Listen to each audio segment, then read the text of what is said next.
and we can get cracking. Yep. So, good evening to people who are watching this in posterity, to the few people who are trickling in as we get live. Tonight, we're going to have a whole bunch of one-on-ones. We're going to start with Ruminate. We're probably going to run for about 2 hours, as long as we have momentum to do so. Around 10 p.m., we will be talking with Lavloon, aka Femoid, aka the hellion of the Twitch and YouTube political space about gender because she thought that I was grifting to the transes. So we'll have that conversation. And then after that, we'll be talking to GKR about why Ron DeSantis is a massive piece of shit and I shouldn't be doing my Machiavellian political calculus that might see him in the presidency. So, Echo Kilo, welcome aboard. Appreciate you. Welcome aboard to whoever is in Twitch chat right now. And Ruminate, can you introduce yourself to the people at home? And can you tell us a little bit about what we're going to be talking about tonight? Yeah. Hey everybody. I'm Josiah. That's my real name. I basically abandoned the Rumin8 handle. I'm the artist formerly known as Rumin8. Not Nice. Josiah. It's Jesiah, like Messiah with a J. I guess the best way to describe me, if anybody knows who I am, I'm a Destiny orbiter to whatever extent that matters, whatever credibility that lends me. I try to be the little angel on Steven's shoulder, kind of urging him Oh away from enlightened no, you're the book centrism. smarts replacement. Oh shit. No, no, no, no, no. And here's why. Because as far as I know, Booksmarts, he never really. He was more like performative in the sense like he was critiquing Stephen's performance and trying to Mhm. like do that. I'm trying to push him away from enlightened centrism. I To Destiny is of the leftism. left. Yes, Destiny is a leftist. He knows he's a leftist. We're not giving him up. We on the left refuse to give Ew. him to you heathen conservatives. Oh no, I So love based centrist Christian no, nationalist you like stay away from my man. You keep your filthy paws off him. the greatest month of my life was when Destiny was like reading like Christian philosophy and being like, "Listen, I'm not a believer or anything, but there's some interesting moral perspectives here that I was like, based." It was the Dude, when long he said he was con. reading C.S. Lewis, I almost fell out of my chair. I'm like, you mean Chronicles of Narnia? And he's like, no, Mhm. Mere Christianity or something like that. I'm like, oh, come on, man, please don't. Which like here's the thing, I'm not like a huge fan of C.S. Lewis's philosophical works. I feel like the way like we're already heading down the rabbit holes, but the way that like Christian apologia can sometimes like it can use words that like logically imply something, but if you think about the concepts behind them, the logic doesn't necessarily follow. I found that a Hmm. few times in C.S. Lewis books, and I was like, I'm a Tolkien guy, you know. Fuck. Yeah, so well, it's funny. I mean, because they were contemporaries, and I enjoyed Lewis as far as number one, his influence on Tolkien, and number two, I think the Chronicles of Narnia are fine books. I mean, certainly they're not nearly as influential as the Lord of the Rings, but yeah, that period of my life watching him, like it seemed like he was slipping towards the Christian right. I was like, no, and so that's actually Yes, when I started to based. really assert myself in his community. I'm like, no, no, no, come back, come back. It was see that my editor and I, it was actually a really funny 2 months. I'm sorry it didn't last longer. But my editor and I, we were joking, we're like, oh, it was the long con. Destiny's been a Christian nationalist the entire time. He's pretending to be a degenerate and bang all these girls and do all these drugs and be like crazy and all that kind of shit. No, that's So he can no, get see, that's just so he can you're suck in all the degenerates into his orbit, and then once he has all the degenerates in his orbit, he can just go, boop, oh, just kidding, you need Christ in your life, Christian nationalism time, and then he would see. suck all the degenerates over to Christ. No, that's just a That was couple of my things. See, that's what that was your problem. That was actually the chapter of Mere Christianity that you didn't read, uh-huh. talking about spreading the seed, so to speak. Now, Destiny took it a bit literally, but no, it was the longer con. It was to appeal to you center righties, and then to draw you in. And then when Hmm. he snapped back, inevitably back towards the left, Yeah, and he did. back I mean, towards fucking doing meth and banging whores. Yeah, fucking Well, I don't know. I degenerate. don't know where that is in the cycle. I think that's a couple moves away because I'm thinking when he went to Georgia. So IRI and I were the ones who pushed him to, basically bankroll that canvassing effort in Georgia. Oh, nice. And he did. Yeah. So that's what I mean. Like we're trying to I keep think him I squarely on the I left. think I think I severely disappointed IRI because like he was like, oh yeah, it's good to have you in the space, good to have like a moderate conservative voice, and then we had like a Twitch panel on like electoralism or whatever, and I was like, "Fuck electoralism! It's a waste of goddamn time. Like, yeah, show up and vote and have the impact that you can, but it's a huge waste of time and energy and money, and they're just sucking you away from community impacts and all that kind of stuff." And I think I leaned into the memes a little hard, so I think I disappointed him. Were you being sincere or were you memeing? Mildly, like okay, we should probably focus on the Twitter files before we fall down tangents. But Oh, no, my the upshot is we've got some time, unlike last cool, time where true, I true, true, had you for true. 5 minutes. Yeah, so we can go down some Yeah. tangents based. Yeah. No, so my sincere feelings is that's the reason why I'm not going to get into electoralism. So like what I would have to do, I'm in my 30s now, mid 30s. I got, 35 years left of life, maybe 40. I would have to, start going to city council meetings, try to get elected locally, mayor, judgeship, commissioner, whatever, leverage that into the RNC scene, then try to get popular there, have a whole bunch of people try to line my pockets because I would have nowhere near enough money.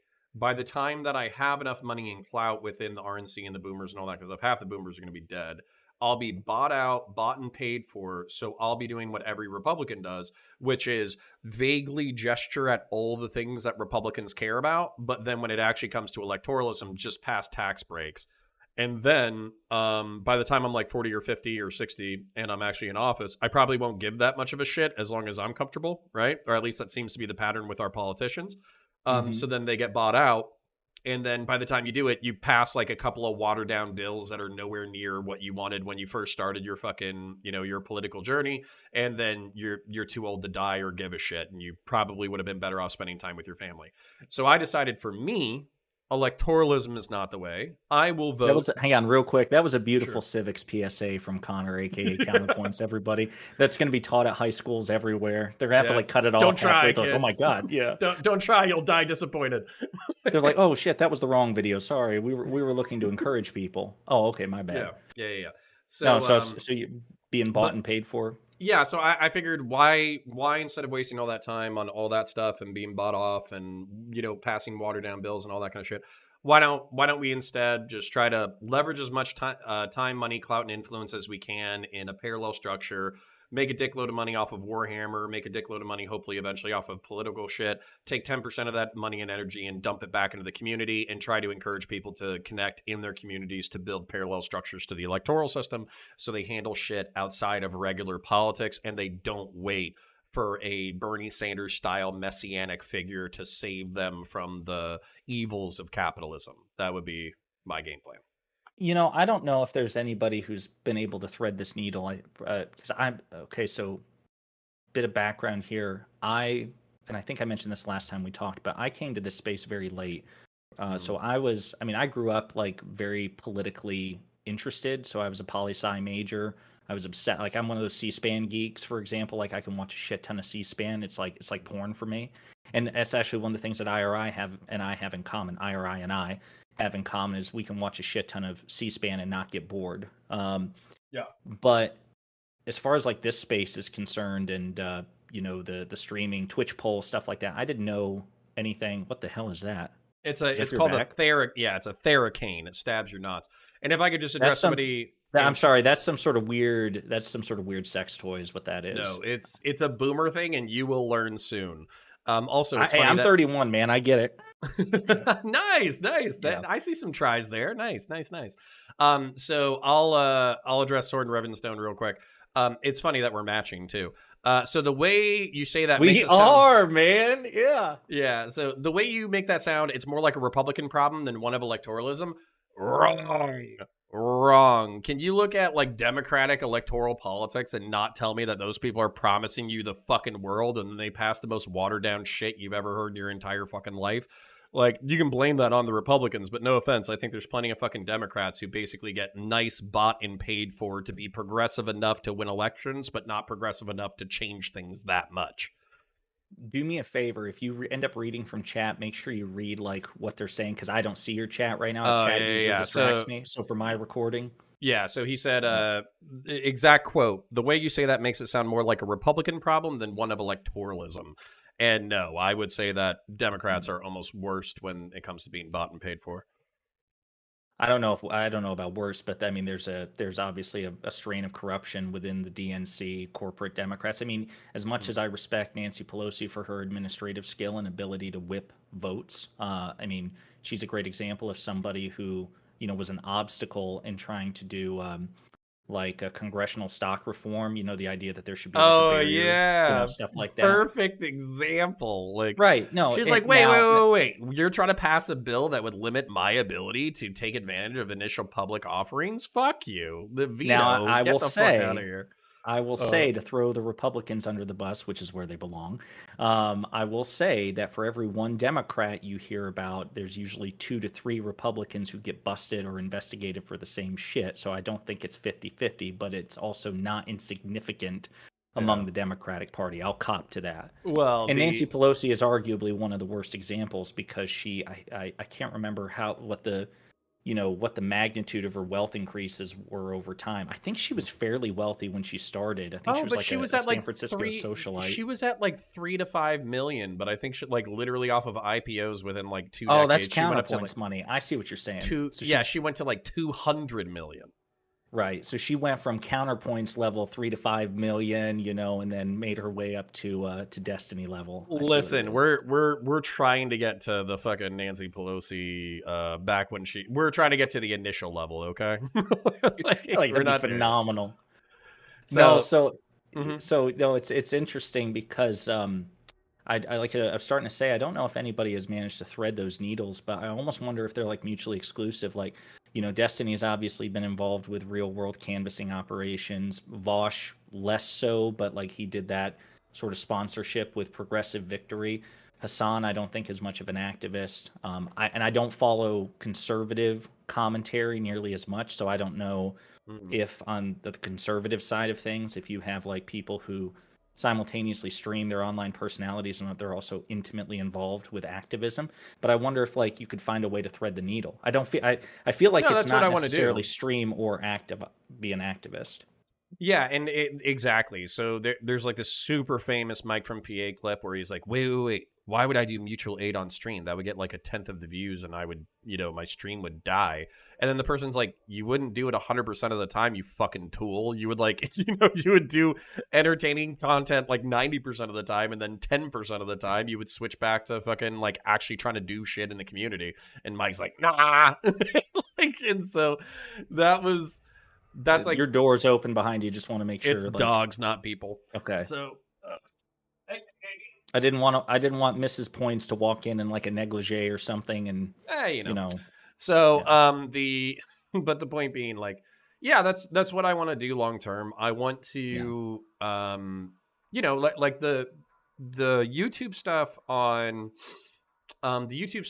on Warhammer is doing well, but it's like I'm not hmm rich, like I'm on a bad month I'm making $500, $800, and then on a good month we make like 2 grand or something like that. So it's nothing like I'm talking about a hobby. I'm talking about something that's sure. fun to me.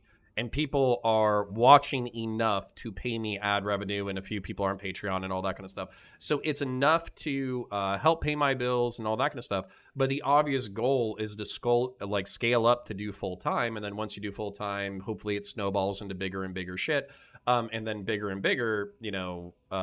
Eventually, if we were Vosh size or Destiny size and another half decade to a decade or something like that, then we would want to leverage that into some level of community action where you take 10% of the revenue or 20% of the revenue and you turn it back into community projects. So you can look back at the Twitch political scene and say, hey, fuck you guys. You talk shit about doing shit all the time, but then you don't do dick with your money or influence.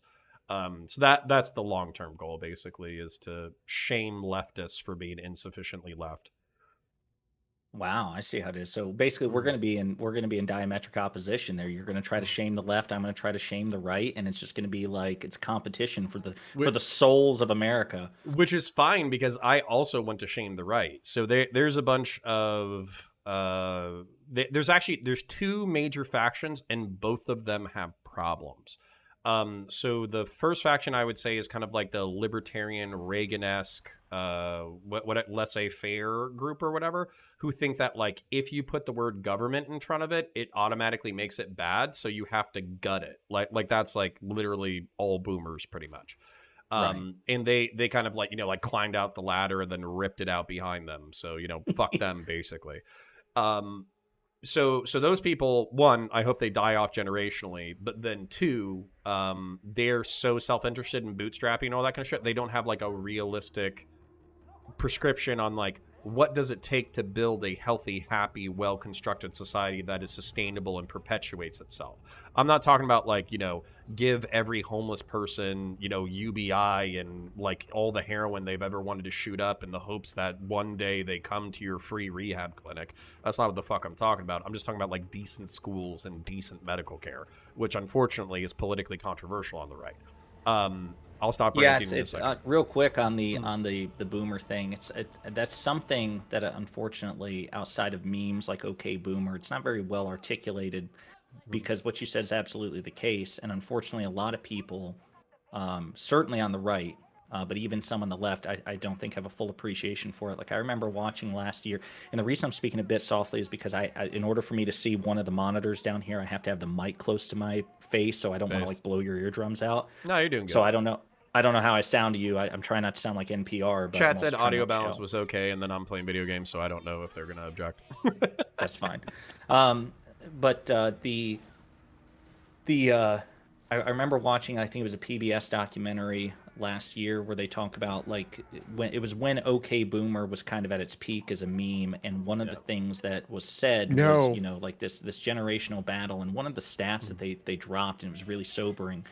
I'm 31. I was 30 when I watched it, and they were talking about how 30-year-olds during the boomer generation, they controlled 25% of the nation's wealth when they were 30. Yeah. And then our generation at 30 controlled 5%. Yeah. Like it's brutal. It's absolutely brutal. So not to say that boomers had it perfectly, obviously like medical technology, convenience technology, all of it was primitive at the time, so they certainly had their issues. But relative to the environment they were in, they had it a hell of a lot better in terms of like their privilege for their time compared to young people in 2023. So when I hear people back in my day, we got to like shut the fuck up. Like I have absolutely no interest in what you have to say. I think even some of the boomers have realized it too. Even my parents were like, "Oh shit!" Like we were telling y'all to bootstrap because like we had to work our asses off in order to get what we got. But we're now looking at like our friends' kids and shit, and almost none of them are homeowners. The only reason why I'm a homeowner is because I bought one of my parents' properties from them for a below market price. Now I'm still paying a fucking mortgage, and it's still expensive and all that kind of shit. But that's the only reason. Yeah, it wasn't gifted to you. No, and if if I try to buy, I would not be able to buy in this neighborhood. I would have to rent in this neighborhood. And imagine the odds that unless you hit it off really on YouTube, the odds that your son will be able to say the same thing. I'm living in a house because I bought one of my father's property. Houses, one of my father's. Plural. Yeah, exactly, plural. Yeah, and see, that's the thing is like I'm gonna be ecstatic if we can pay the mortgage off of this and then just pass down some equity as some intergenerational wealth. Like that I'll be ecstatic if that happens. So all of that being said, so that's like the first category, and then the second category, unfortunately, is basically like they don't mind economic redistributivism. Like they're okay with it because they're Christian nationalists basically, and they do believe that there's like some level of social welfare and charity and help the poor and all that kind of shit. But then what that comes with, like not all of the time, but a healthy chunk of the time, that comes with like race realism and like utter contempt for anybody gay, like gay or trans. Like if they're gay or trans, fuck them, let them die in the street. They're degenerate scum who are trying to fuck our kids. And then if they're black or brown, it's like, hey, listen, I have black and brown friends, but you can't lie that black people disproportionately commit crime, and Hispanics sometimes, they drive like loud vehicles and they have 10 babies. What is that stat that people? There's like a shorthand for it.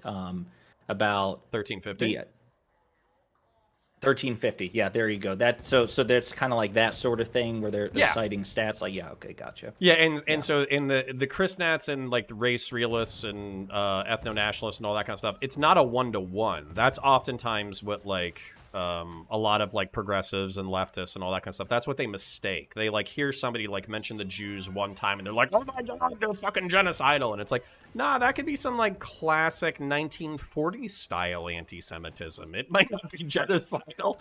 They just might dislike the Jews for killing Christ. Like there's so many like nuances to the far right.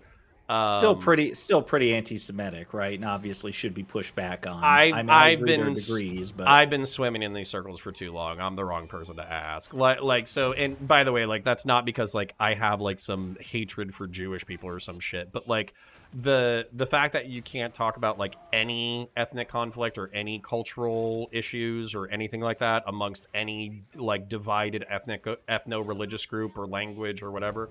The fact that you can't do that at all, I think that's a difference that is breaking in the right, particularly with Elon Musk buying Twitter.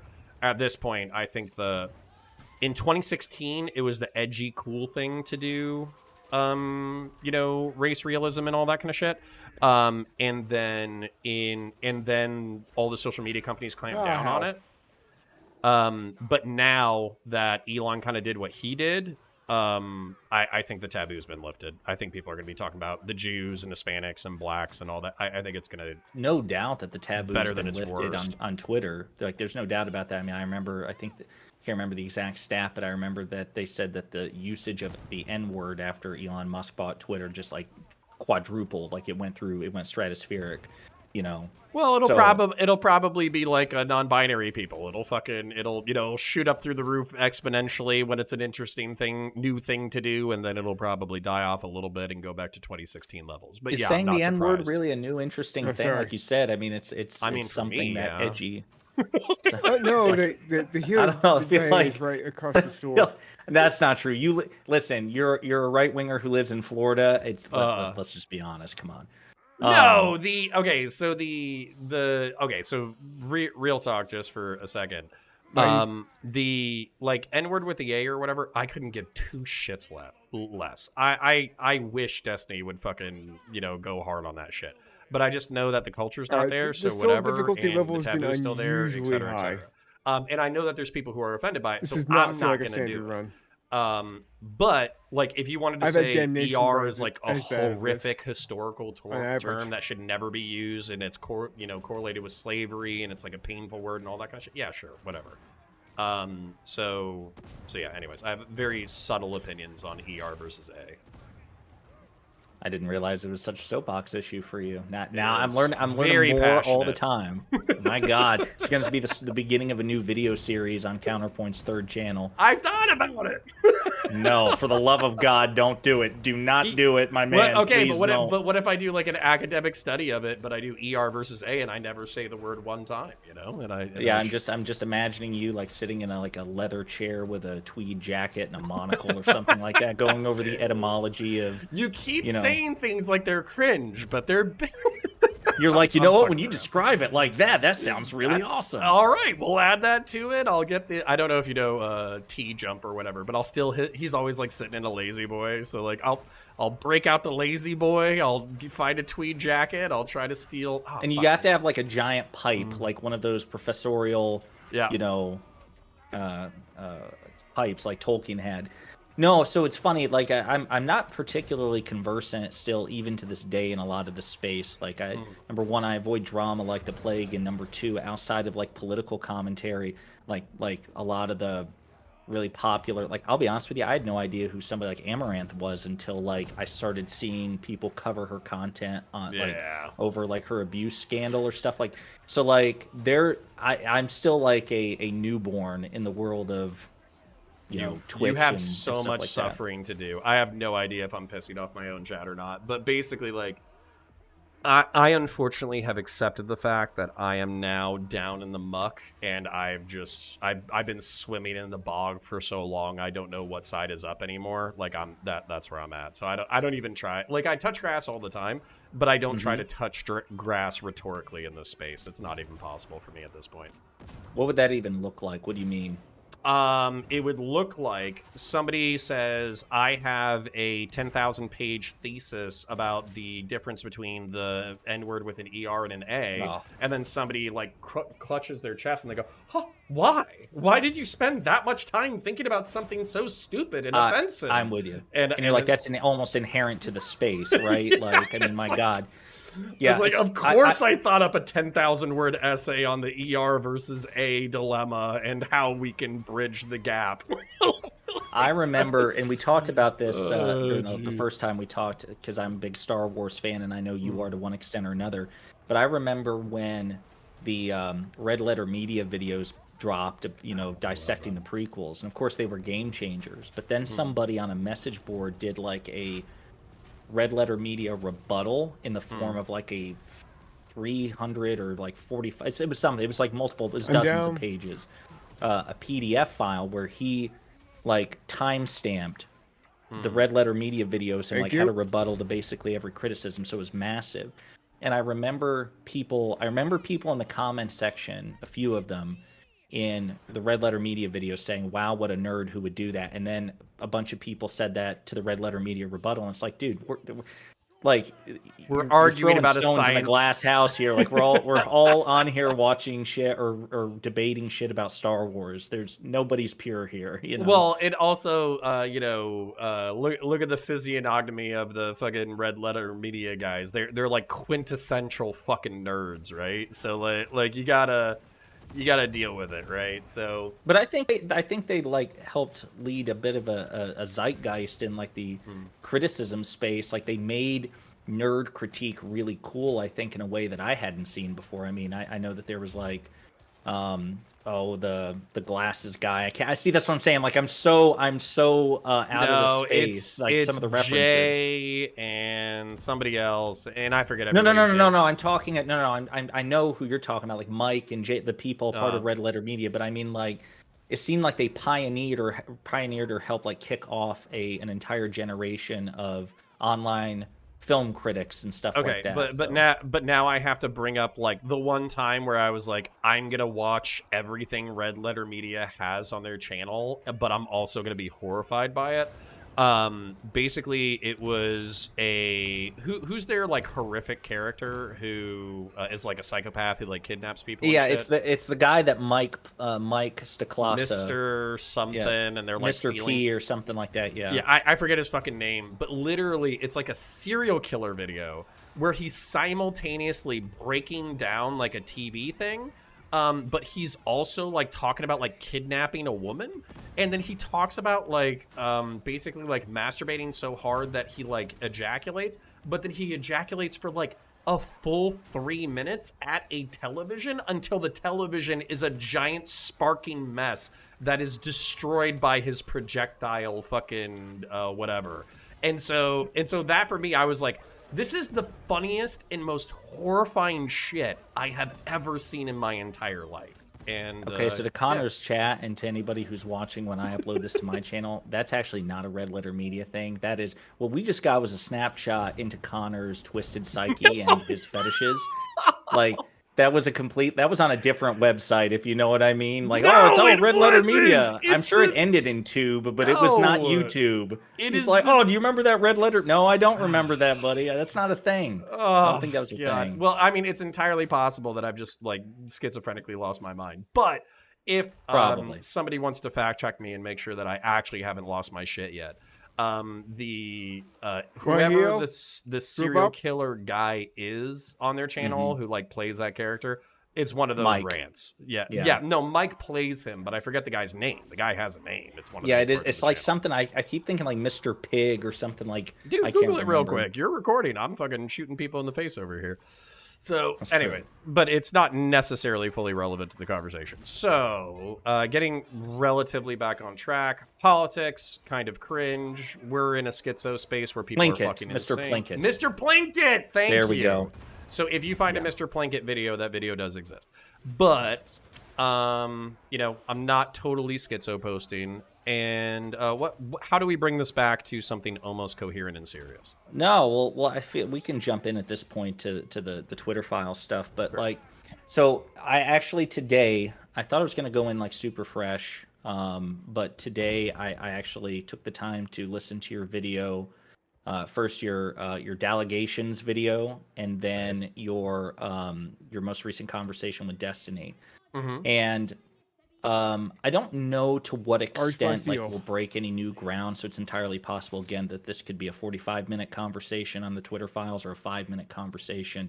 I did take issue with some of the things that you said, particularly in the conversation with Destiny. I think the delegations video, for the most part, was pretty well substantiated, and you were addressing also specific claims that were made to you by like Wicked Supreme and Destiny that were also like very personal. You know what I mean? Like it really. Yeah, I would. A lot of it was barely about the Twitter files. It was almost like, here's the stupid counter arguments that I received, and here's counter evidence against their counterpoints. So that was kind of a good chunk of it.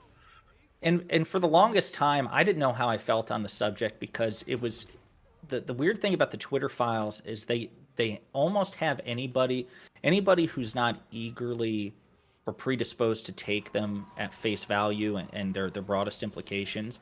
The Twitter files has the skeptic at a disadvantage, because it's all being reported on Twitter, number one. So number two, a lot of the information, I mean, all the information was provided by Musk's engineers to these people. So it's not like we've got the source material outside of screenshots that they were able to provide.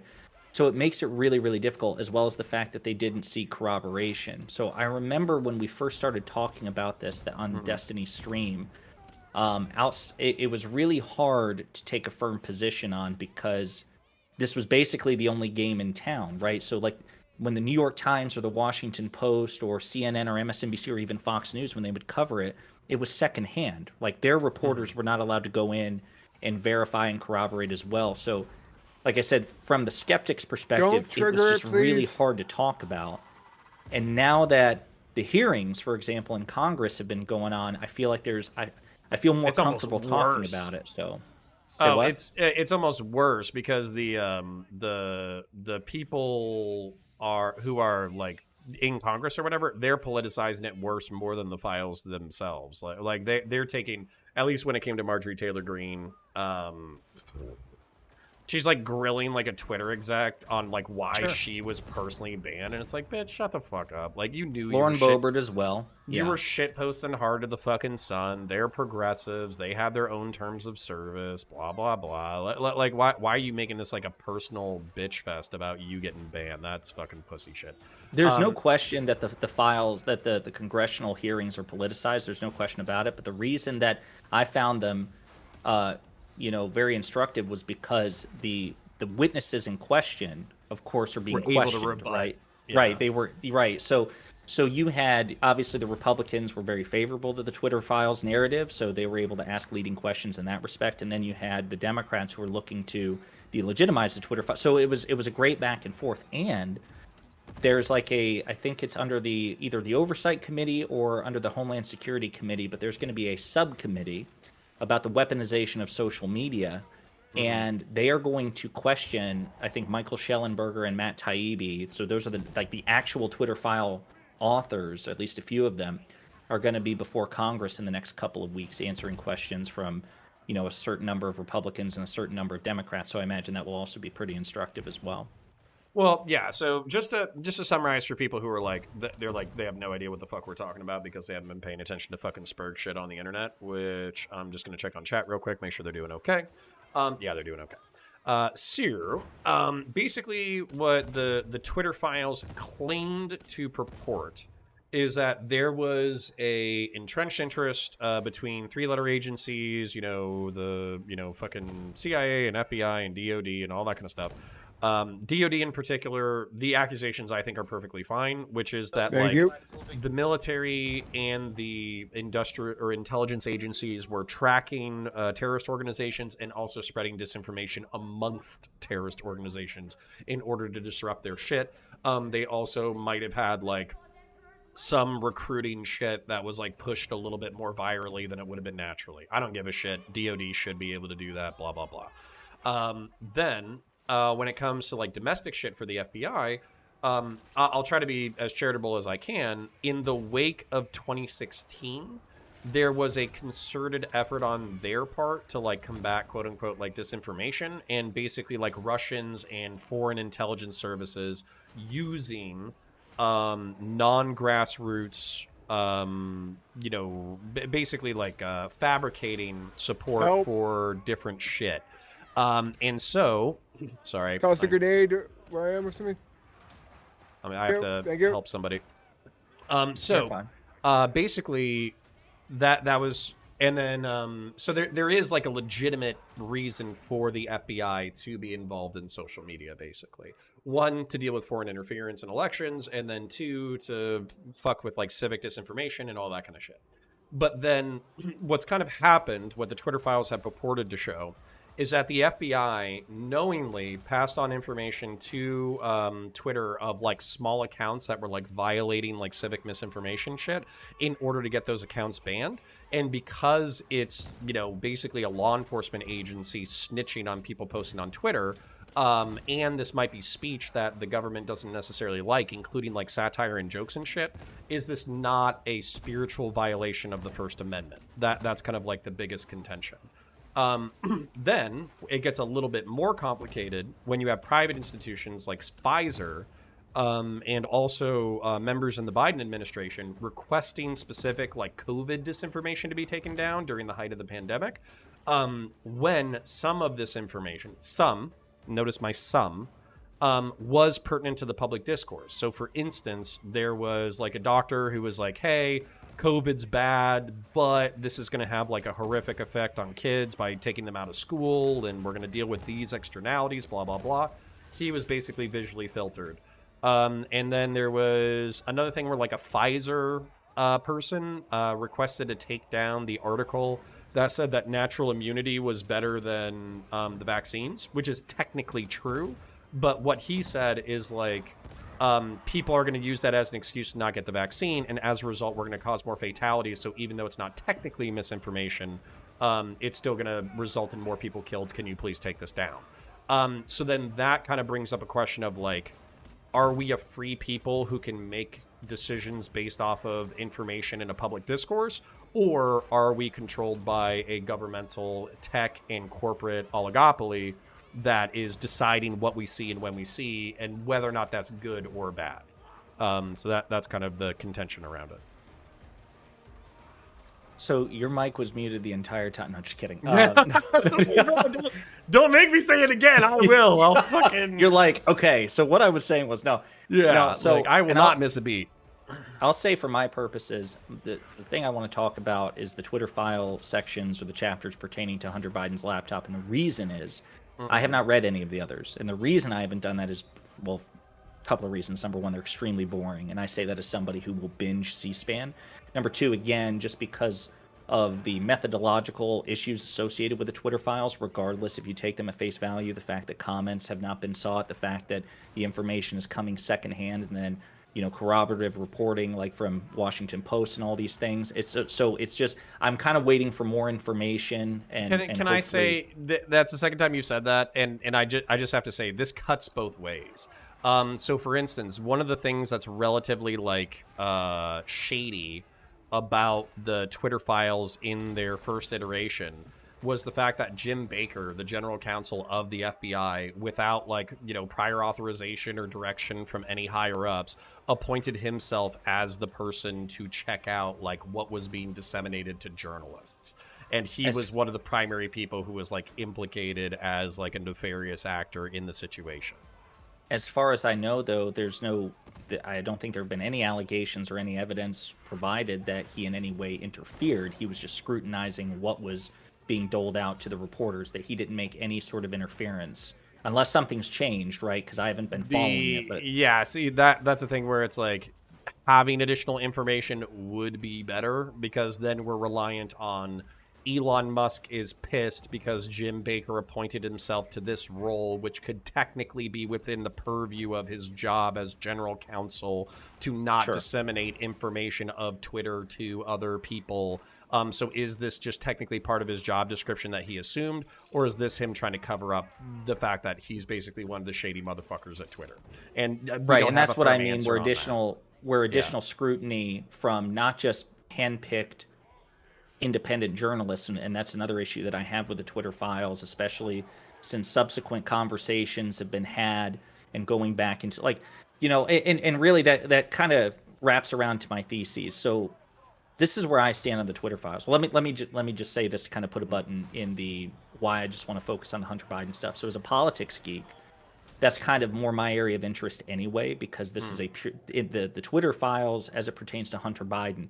That's purely an electoral and political context. Pfizer and the situation with COVID, that also, drifts into not just politics and, matters of free speech and free press, but also science and pandemic management. And I'm just not I'm not equipped scientifically to kind of evaluate those things either. So I just want to focus personally on the Hunter Biden stuff, especially because that was where our disagreement occurred in the first place. Sure. I'll say this: as far as the Hunter Biden stuff is concerned, this is the way I look at it currently, and once I get this, if you actually, I go piecemeal, if you just want to be like, no, I disagree with that, and then we can want to do the Destiny debate, yeah, sure. Yeah, so where it's like, stop me when you disagree with me. Yeah. Right. Well, at the very least, just let me know at the time, like, I disagree with that, so I want to come back to that. But there's like 4 or 5 things, just kind of in summation, how I feel about the Twitter files. So number one, currently, there was no evidence that the FBI or the government committed any sort of malfeasance. There's just not any evidence regarding the Hunter Biden laptop. There's no evidence of Twitter malfeasance regarding the Hunter Biden laptop. Yeah, I'm cringing, but I'll let you keep going because that's an early place to start. Sure. Okay. There are insinuations, there are aspersions, there are implications, but there's no evidence of a there. There's just not. I also take certain ideological and methodological issues with the Twitter files as well. So number one, people like Leighton Woodhouse and Michael Schellenberger and even Matt Taibbi, I think that at this point it's fairly well established that they have a relatively positive conservative bias, and here's what I mean by that.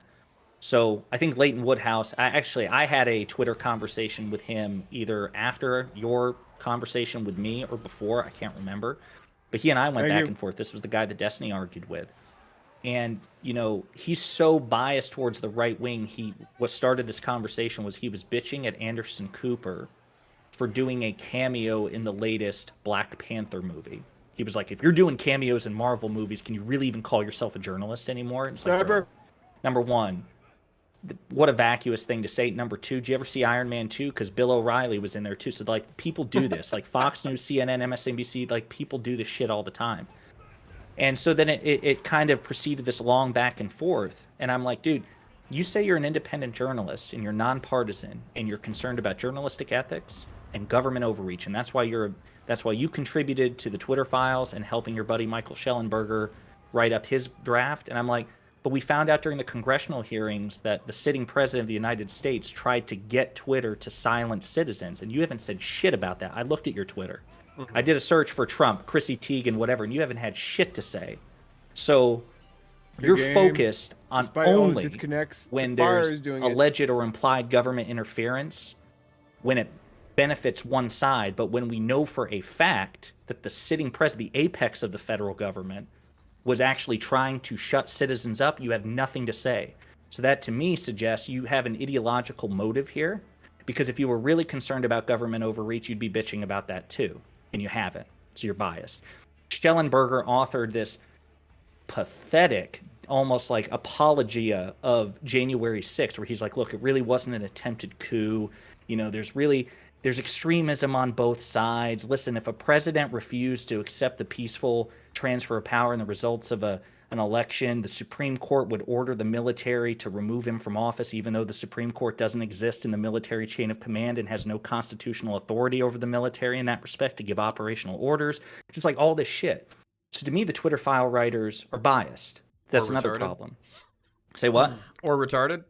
Or that so they got they were given this information by Musk's engineers. They have a right-wing bias. They didn't seek comment or corroboration, and then they go overboard in terms of their conclusions.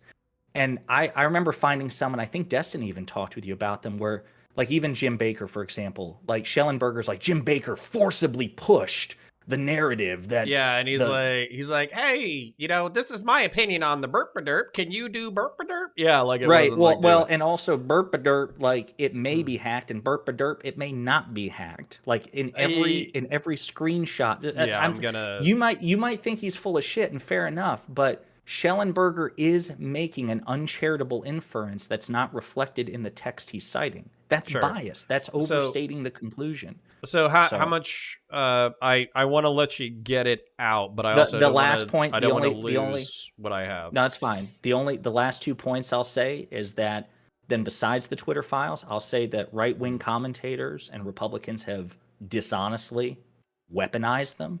Mm-hmm. And then the last thing is during the course of the Twitter files, like congressional hearings, we found out that actually Republican politicians, and again, the sitting president of the United States, a Republican, is guilty of the very things that the Twitter file writers and Republicans are accusing Democrats and a Democratic sympathetic FBI have done. So that's all my issues in a nutshell with the FBI. And I'll send you the summation that I wrote down. That way you can refer to them if you want to address them point by point. Yeah. So starting with the FBI. So here's where the official narrative to me is not much better than the borderline like negligent narrative. Like it's both the narratives are not good for me.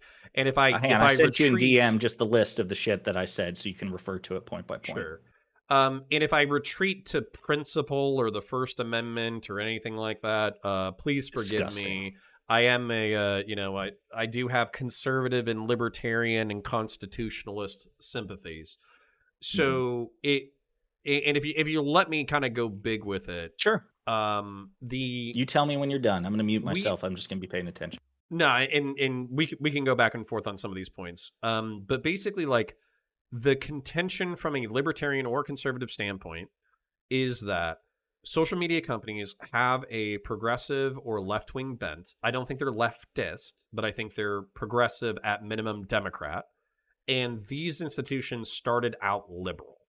They just did. So when you're talking about like Google, or you're talking about YouTube, or you're talking about Twitter, they started out liberal or libertarian, where they're like, we're going to allow as much free flow of information as possible, through the internet, and we're only going to have like very loose terms of service so people can put out what they want to put out, and we're going to let like the free flow of human creativity go out there. And it seems like through 2016, 2017, 2018, there was a very liberal libertarian push, but with Trump coming into office, it seemed like there was a more progressive push where social media companies tended to take, well, does this cause harm?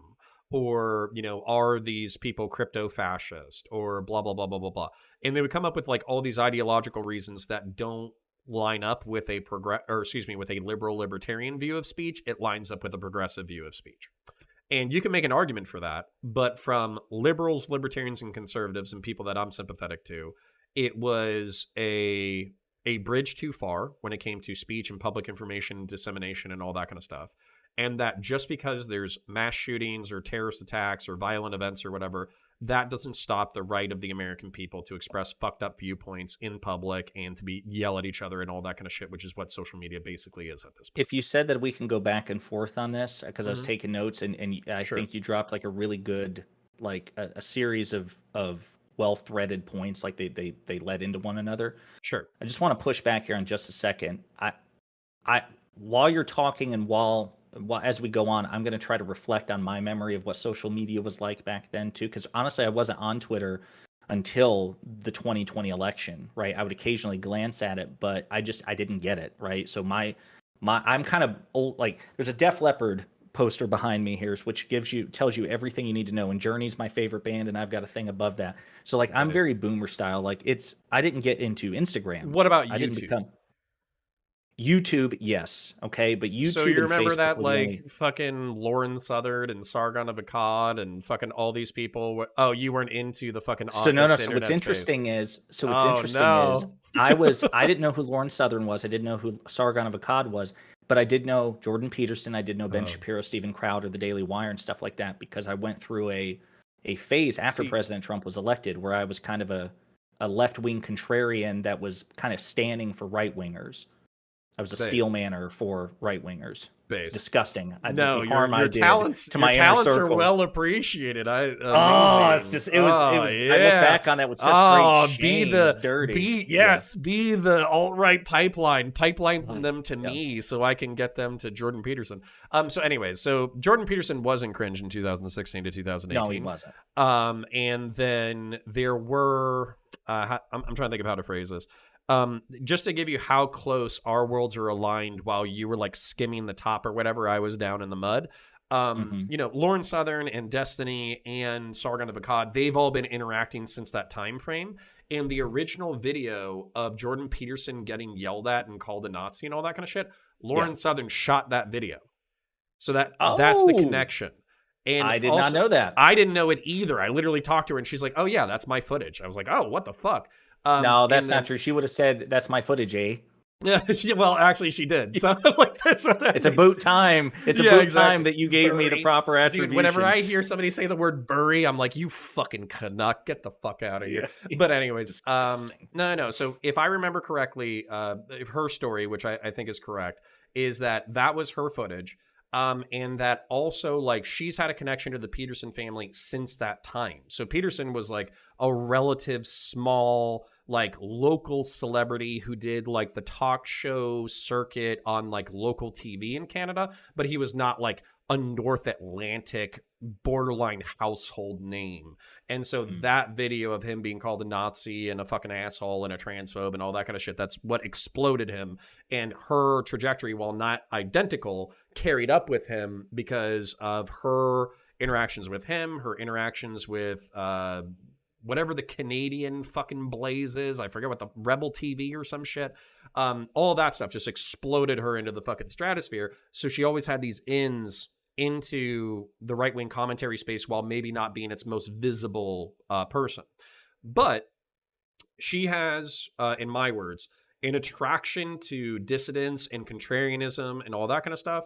And so as a result, she helped propagate, like, you know, the Great Replacement and Generation Identity, which is like an ethno-nationalist, peaceful, quote unquote, ethno-nationalist organization in Europe. And she did the fucking, you know, boat flares to protest, you know, the ships in the Mediterranean during the mass migration crisis of the 10s, and all that kind of shit. So the point is that she would always go up to the line of ethno-nationalism, or always go up to the line of the distant contrarians, or Unite the Right and Charlottesville and fucking Richard Spencer and all that kind of shit. She would always go there, but then she would retreat from the back. And that seemed to be okay with YouTube at the time. And then Sargon of Akkad was more left than her, where he was like, well, I'm just a liberal and I'm a capitalist and I think progressivism and leftism has gone too far. Now he's gone like full traditional fucking autist, but whatever. And so at that time, YouTube tolerated that shit. But then it seemed like in the wake of Charlottesville and in the wake of the mosque shooting in New Zealand, there was so much public pressure against social media companies to crack down on dissident right-wing shit that it kind of, I don't want to say it overcorrected, but it corrected to a heavily progressive bias. And so as a result, I can leave it there for now. Well, so no, again, I think that helps add some thread to and some lore to this, because again, I'm familiar with Peterson, Shapiro, and I remember when Peterson was relatively reasonable. I remember the Kathy Newman interview. There was a time that I really liked Jordan Peterson. I still love that man. I just fucking think he needs to eat some goddamn broccoli. Like, he just needs to chill a little bit, have some multivitamins. To me it's a true Jekyll and Hyde situation. I think that whatever value he brought to the table once upon a time, the guy who did the interview with Kathy Newman is not the same Jordan Peterson today. And I think Jordan Peterson today I think it's is audience capture, anti-intellectual. I think he's dangerous in a lot of ways in terms of, like, he speaks out of his depth with an authority that he doesn't have. So he shit on climate change. His authority for climate change is Bjorn Lomborg, who's like this discredited climate skeptic. His commentary on American politics is shit too. He's always saying that, America's 50-50. It's not. I hate to remind conservatives this, but they are outnumbered in this country. Not 4-1, but 2 to, until we 2/3 start recruiting of Hispanics. Yeah. But like shit like that, like he speaks out of his depth. But getting back to like the broader points that you were making about the transition of social media, I'll just say this. And I think I brought this up in my conversation with you with Destiny and everybody. I hear what you're saying, but to be quite candid, I have very little sympathy for the right in this regard, because to me, this is an example of the right being hoisted by its own petard. Because for decades, the right in this country, not even decades is being charitable, longer than that.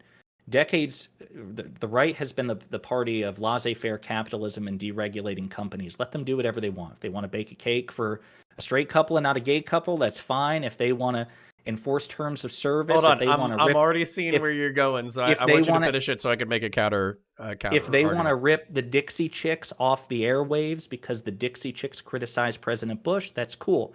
Now I feel like you guys are feeling the heat of a situation you largely created. Yes, elements of the Democratic Party also contributed to the erosion of antitrust law, but this was mostly an issue with the right.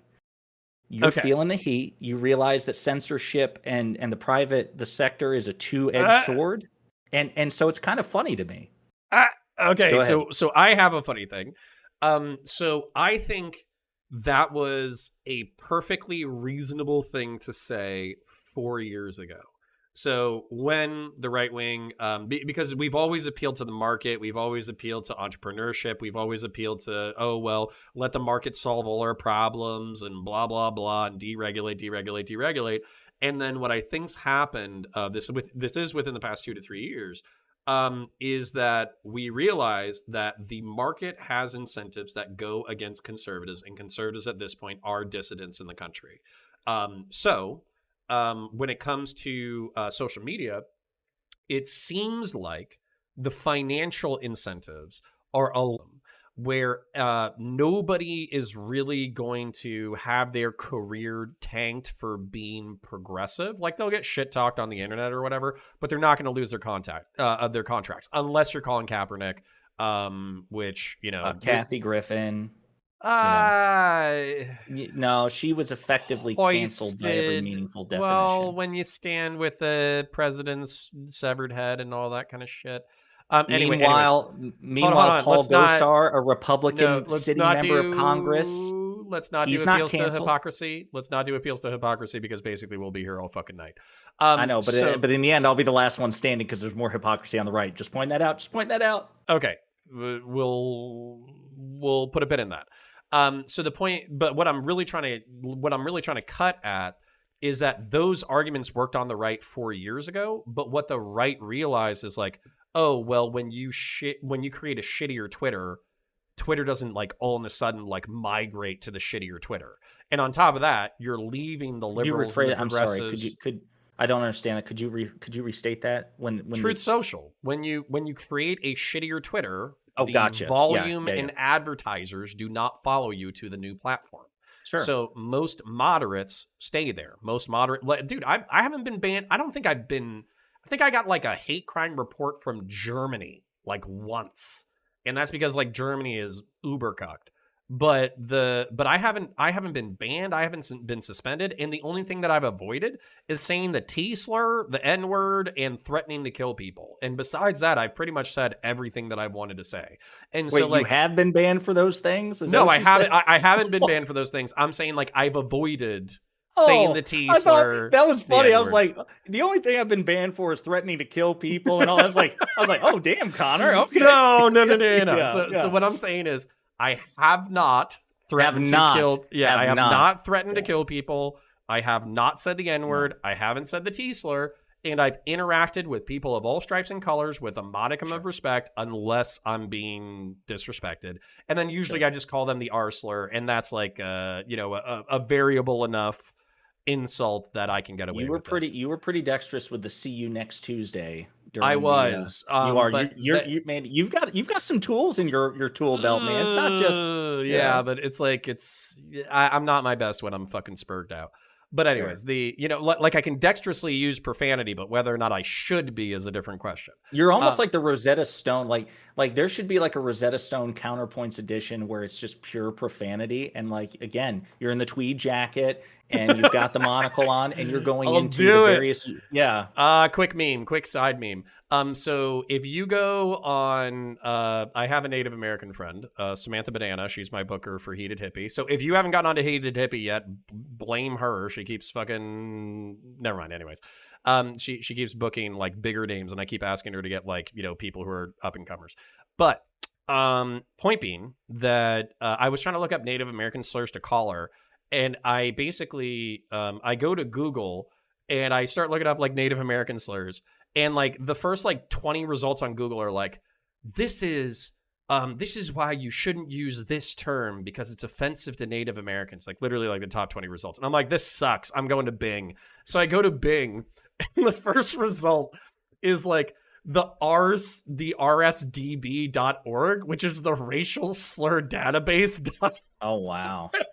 So now it's your homepage is what you're getting at. So good. Yeah, so basically I found some Native American slurs pretty quickly. Friendship with you sounds so rewarding. You're like, listen, so she's a friend, so the first thing I did was I went to Google to find out what ethnic slur I could use. Well, she was being a fucking asshole, so it's not my fault. And just when asshole won't work, you know. Yeah, I gotta look it up. So anyways. So the point being, that basically I think this free market shit doesn't really fly anymore. And Elon Musk. When you mean it doesn't fly, I'm sorry, real quick. When you mean it doesn't fly, I'd just like some clarity. In right-wing circles, it doesn't fly anymore. You mean that they have come to accept that We know that there's market incentives that are against conservatism. We know that progressives probably won't pay a financial cost. We know that there is a wave for progressive values to be threaded into commercial media. And if you do even like pretty milquetoast conservative shit, you run the risk of not being able to put your advertisement on, or being demonetized, and other people choosing not to advertise on your platform because you're advertising pseudo-conservative propaganda. Well, okay. So I'll take that at face value, but to me that's almost like half of an epiphany, because it's almost like, are you saying that the epiphany is? It's not that conservatives have realized that actually the market has always been something that can be exploited by the dominant cultural power. That to me is a genuine and more accurate epiphany, because once upon a time it was them. But now you make it sound like actually no, the free market always worked until it stopped working for them, and now it's based. To me, yes, it always worked until it didn't work for us. Yes, true. So like, see, this is why I got to keep Destiny away from you. It's why you're not going to pull him right. No. So, but kidding aside, I mean, I know I'm not talking to you because I know you get that. But you said that this is the right wing consensus. I don't see the right wing consensus. Sorry, if I can just finish this thought, because I think we've been going down side tangents because I can't finish a fucking thought to save my life. I love to rant. Basically what they're realizing is like, unless we have a fucking billionaire come bail us out who is sympathetic to the right, like unless we have Elon Musk come bail us out, then we're fucked. So what that like from a rhetorical standpoint, the Overton window will just shift left. And so unless conservatives, who I think boomers would say, well, this is the market working, Elon Musk, fucking bought Twitter and now it's better than ever because I can say the N-word. Basically, I think a lot of younger right-wingers are realizing like, hey, if we want to be able to say relatively peaceful but controversial things, then we need this legislated. Like we need some level of like speech protection for unpopular speech, which just happens to be conservative at this point. Right. So we're not reliant on Elon Musk.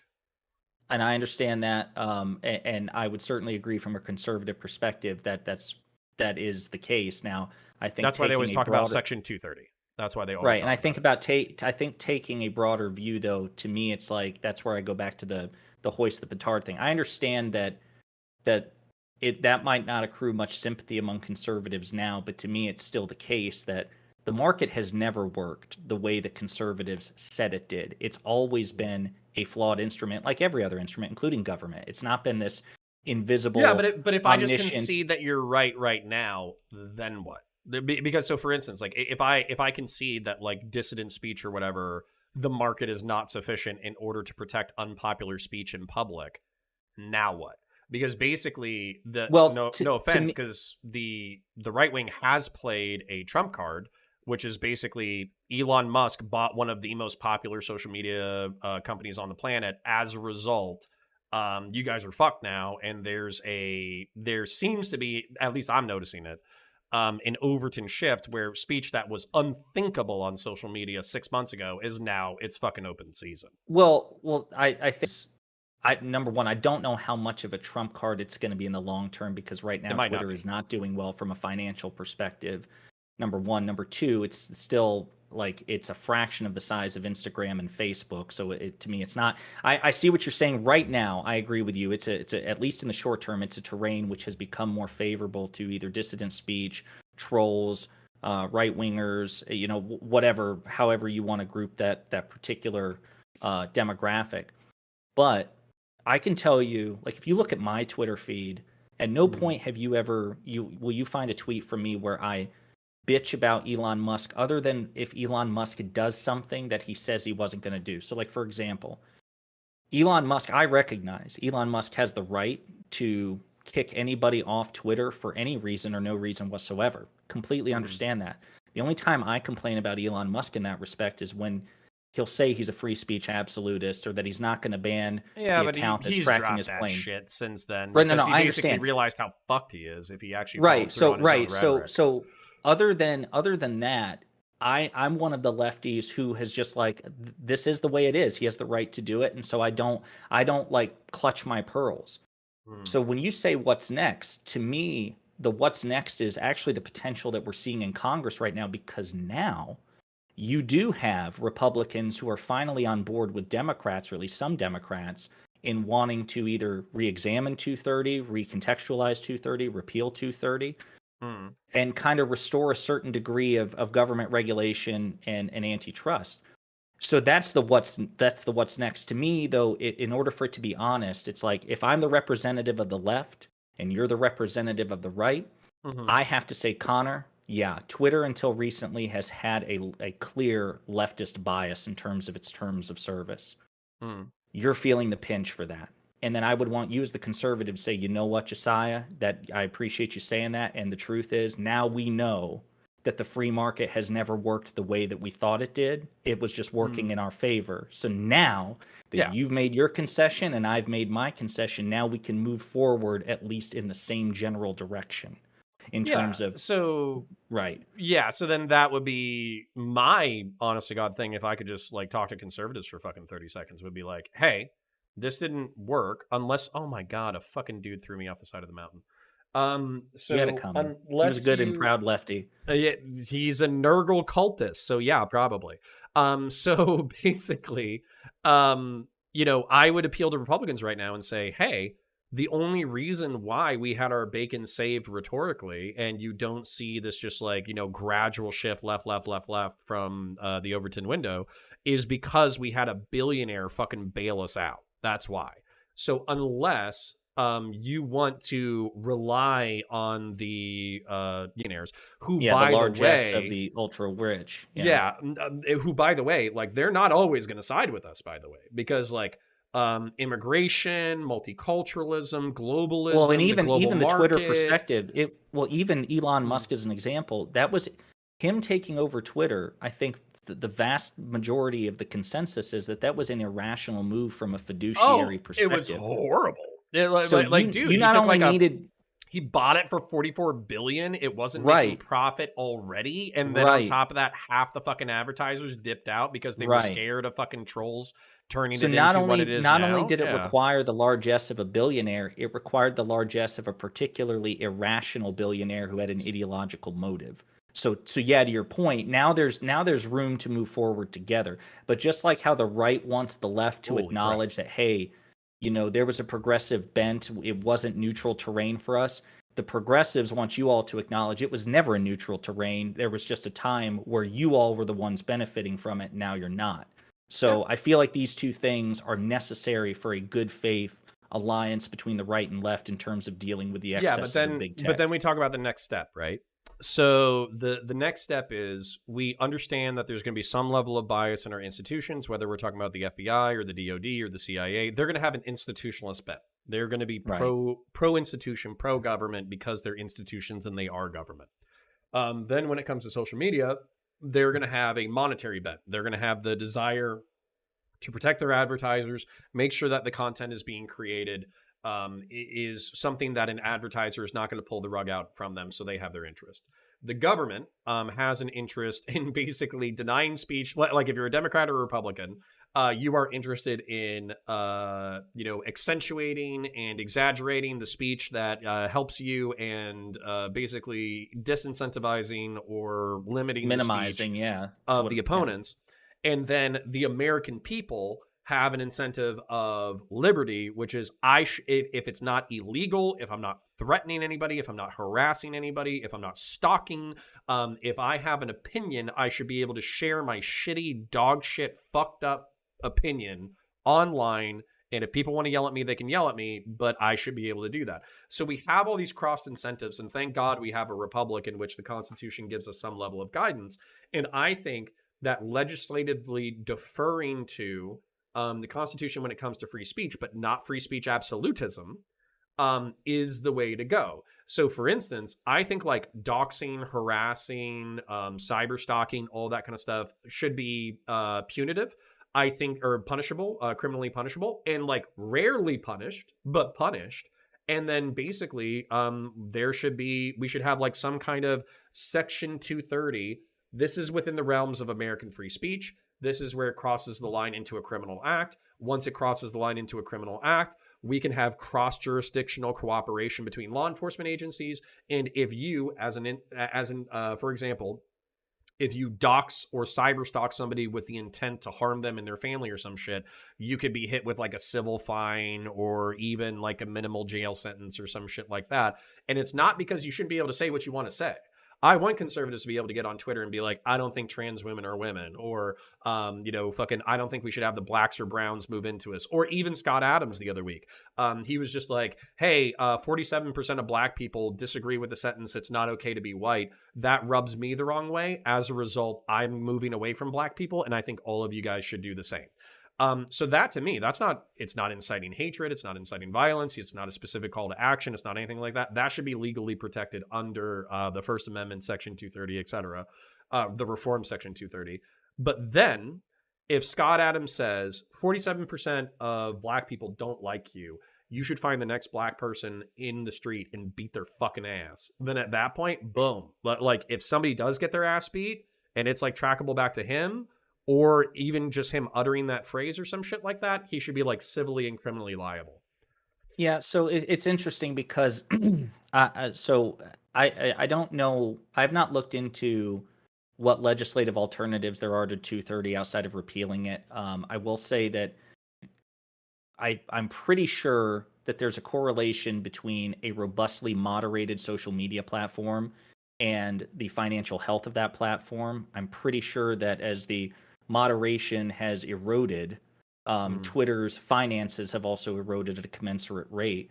So then it becomes an issue is even if you hypothetically repeal 230, is it because Twitter is the public, the public square, is the government going to subsidize it? Because if it is a free for all outside of threats and harassment, then it may, I mean, it was already losing money, then it will very likely lose even more money. So I don't know how you prop it up. This is where I become a dictator for a day instead of talking about what's legislatively possible.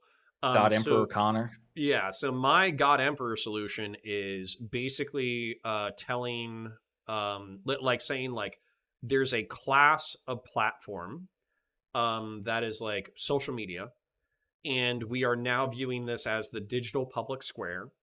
And as a result, advertisers like social media companies can't discriminate on advertisers for XYZ reasons. Like they can't refuse service from certain advertisers. And then, but in return, advertisers basically like they if they want to be on social media, they can't discriminate against the social media platforms that they go against. Now, of course, they can choose the social media platforms that they go up with, but basically they have to understand that like YouTube and Twitch and Twitter and fucking all these places are going to have like relatively speaking the same approximate TOS, which is now unfortunately legislated by the government, which I know gets like super tricky. I'm just talking about dictator for a day. So I'm not saying Sure. that's even remotely fucking possible. Yeah. So well, well, anyway, that kind of certainly you agree that the complexity involved, and I'm not saying that that's not worth pursuing. That just because we have no clear cut, it's kind of like it. Just as a quick side tangent, it's kind of how I feel about gun control, for example. Even though there's not like a shit ton of compelling data, thanks in large part to the Dickey Amendment, which prevented the CDC and other federal agencies from researching gun control and its effects on a wide scale. But if you look at like the Can Rand I Corporation, can we tangent real quick?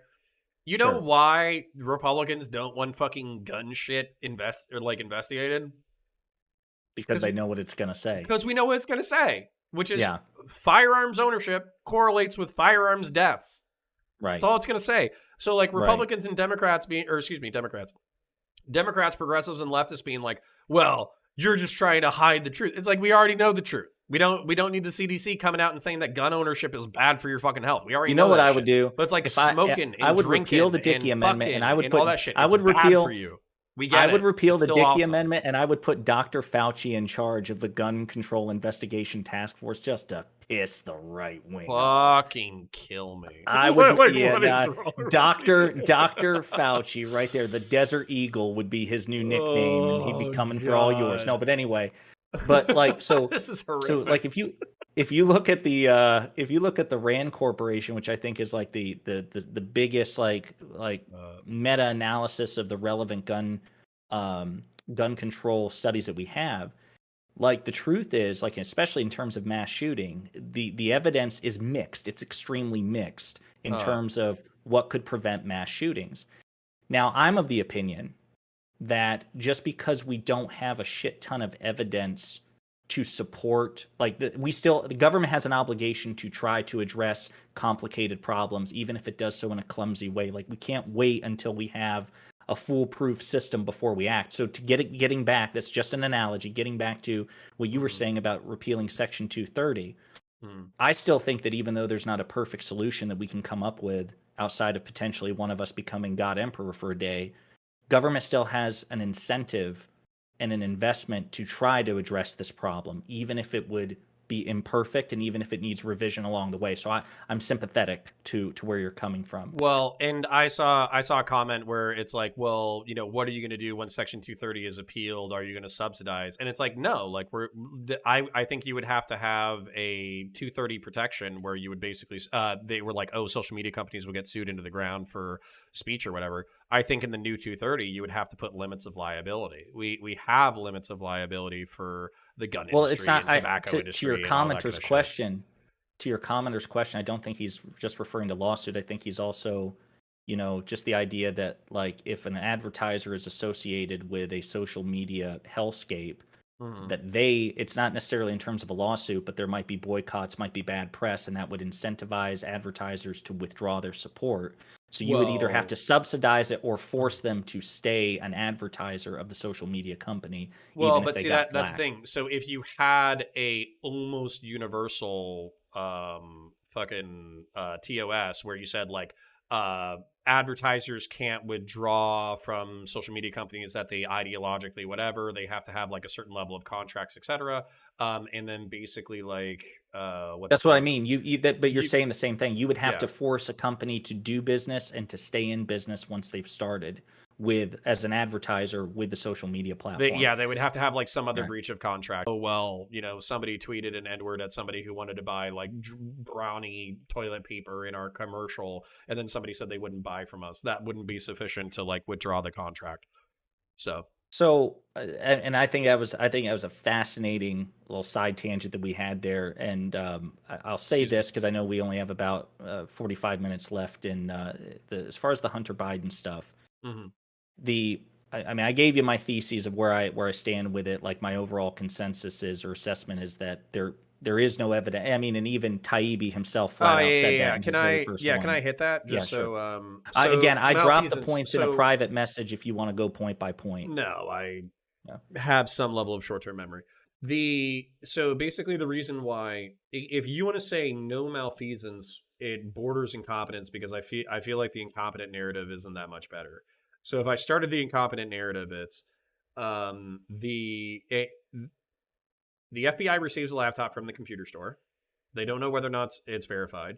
Instead of investigating it, a supervisor, this is corroborated by the delegations, I hope you remember, a supervisor at the FBI says, this is too hot to handle 1 year out from the election.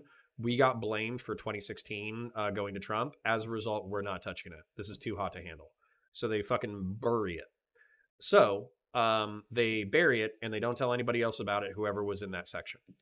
Then, unrelated, the person who is appointed to Twitter happens to be the former employee of the guy who said that he was never going to let Trump get elected. And the person who is his liaison at Twitter is the co-worker of the guy who said that he was never going to let Trump get elected. And they war game the Hunter Biden story dropping for a year, ignorant of the fact that the FBI has the Hunter Biden laptop. They war game that for a year because there's a January hack of Burisma, which is a plausible reason to believe that the October surprise is going to be about Hunter. So they war game it for a year completely innocently. And then a week before the Hunter Biden story drops, they have a one-on-one meeting without any civilian employees at Twitter present besides the former employee of the FBI. And then when the story drops, the one of two people, like a few civilian employees, are saying like, hey, this doesn't fit the hacked policy. I don't think it fits. It's a weird fit, blah, blah, blah. The person who's pushing it like, well, we think it's probably hacked materials, maybe this, that, the other. I think in order to be safe, we have to do X, Y, Z. That person is the former employee of the FBI. And then all of this comes to light, not because it was disclosed to us, not because it was transparent, not because it was a transparent system, but because a multi-fucking billionaire decides to buy the company and then disclose all these fucking records. That's not that much better of a story to me than malicious intent. So a couple of things. I think that incompetence to whatever. I mean, personally, I do weigh incompetence less heavily than malice. I think malice is always worse than incompetence because I do think intent matters. But is it still bad? Well, sure, but number one, I would say Twitter's already admitted to incompetence in the fact that they said not only did they make the wrong decision, but they handled how they went about the wrong decision in the wrong way. So that's an admission. Twitter has flat out said basically they were incompetent on the matter. So I don't think that that's contestable. I wouldn't contest that. But the other thing is just a couple of things. So I don't know if you know this, but Director Ray did an interview with Fox News' Brett Baer a couple of days ago, and he was asked by Brett Baer about the Hunter Biden laptop. And one of the things that he mentioned, because one of the things, here's where there is unfortunately no single, like even in the wiki, which is fairly well sourced, I don't know who writes this shit, but it makes me want to wring their necks because what I want is a timeline. I want a well-sourced timeline because a lot of these facts, as much as I'm in this shit, is like it's so hard to keep track of in a coherent timeline, and nobody's done it. I've looked everywhere. I've looked for a credible. I mean, I got a pretty good timeline for you. So what are you missing? Well, I've had to piece one together myself. But here's what I was getting at. So Brett Baer was asking Director Ray about this, and he was like, "Look, so what's going on with the FBI's investigation of the Hunter Biden laptop? Because there are no sources as to where that investigation is, if it's really even started or anything else." So Director Ray gave the first public information that I am aware of, where he says, "Look, it is being investigated, number one, and the guy investigating it is a guy named Weiss, I think David Weiss. He's a U.S. attorney out of Delaware who was appointed by Donald Trump. I already knew he was investigating Hunter Biden. He inherited an investigation from the Obama administration regarding Hunter Biden's tax liabilities, and then looking into Hunter Biden's potential foreign conflicts. Trump appointed this guy to oversee the investigation. And that investigation has continued under the Biden administration, even though Biden has hiring and firing power. He could dismiss the U.S. attorney right now, but he didn't. He allowed a Trump-appointed U.S. attorney to continue investigating his son. Ray has confirmed that guy is also handling the FBI's investigation of the laptop, not just Hunter Biden in general, but of the laptop. Okay, and so sorry, you can finish. No, go ahead. So. They're investigating it. The reason why I'm being a smart ass about that is because investigations do die when public interest is no longer there. And so what my thing is, I know, because I've seen it, that Hunter Biden does dickloads of drugs. While that's not a huge priority on the FBI's fucking list, I think it shows some level of monetary and fiscal malfeasance that he's spending dickloads of fucking money on drugs. He's also spending but he was already being investigated. That's what I mean. Hold on. So he's spent a dickload of money on whores. So we know that he's not exactly in his right mind. He's literally smoked his fucking teeth out with crack cocaine, which, by the way, that's like a poor person drug. So what the fuck? Then I'm pretty sure there's a gun charge that if he was anybody else besides somebody with the last name of Biden, he just would have been indicted, prosecuted, and put in jail. Or Trump. Sure, but an appeal to hypocrisy isn't going to work for me because I know the Trumps are pieces of shit. Well, you have to understand, I'm not just talking to you. I'm also talking to the right wingers in your audience and right wingers in general. Because if I was just dealing with you, Connor, to me, we would have virtually nothing to talk about because, like we said before, your suspicion and your distrust of the FBI, I understand, and I don't begrudge you that. The only beef I've ever had with you is I think that you were too committed to the position in terms of a debate. But we've already talked about that, where you're like, listen, I can't prove it. This is just an opinion I have. And so if that were the case, that we would just leave it here. Some of this is also to people who might also be watching, who might be less charitable than you are. Sure. So anyway, and so this is my thing. This would be my appeal to my audience if they were conservatives who were fans of Donald Trump. I think all these motherfuckers do it. Okay, so to greater and lesser degrees. So I think that Washington and the Beltway is a nepotistic system, and because nepotism is not illegal in our system, basically what happens is mommy and daddy get nice elected jobs. They become congressmen and senators and all that kind of bullshit. They trade on IPOs in order to enrich their family. They get their kids cushy jobs at Google and Twitter and the Rand Corporation and the Cato Institute and all these fucking think tanks and jerk off fucking places. And some of these kids are fucking smart, so some of them deserve to be there, right? Some of them paid attention in class. They got good grades and all that kind of shit. Some of them are probably hardworking. They work their fucking asses off. They take their job seriously and all that kind of shit. And they don't do drugs. They don't bang whores, which, by the way, if you want to do drugs and bang whores, that's fine. But don't be soliciting bribes using your family's name while you're banging whores and doing drugs, and then leave the evidence of your crimes in the possession of a random asshole in a different fucking state who doesn't give a shit about you. And indulge me this rant just a little bit more. Some of this is criminal and some of this isn't. And unfortunately, I think this cuts both ways, because when I talk to Lauren or whatever, she's like, cocaine is a conservative drug. And I'm like, motherfucker, so you're basically telling me that the people who you're rubbing fucking elbows with and shit are fucking doing hard drugs. Meanwhile, they're fucking laughing at all the blacks going behind. Sounds like they're rubbing noses.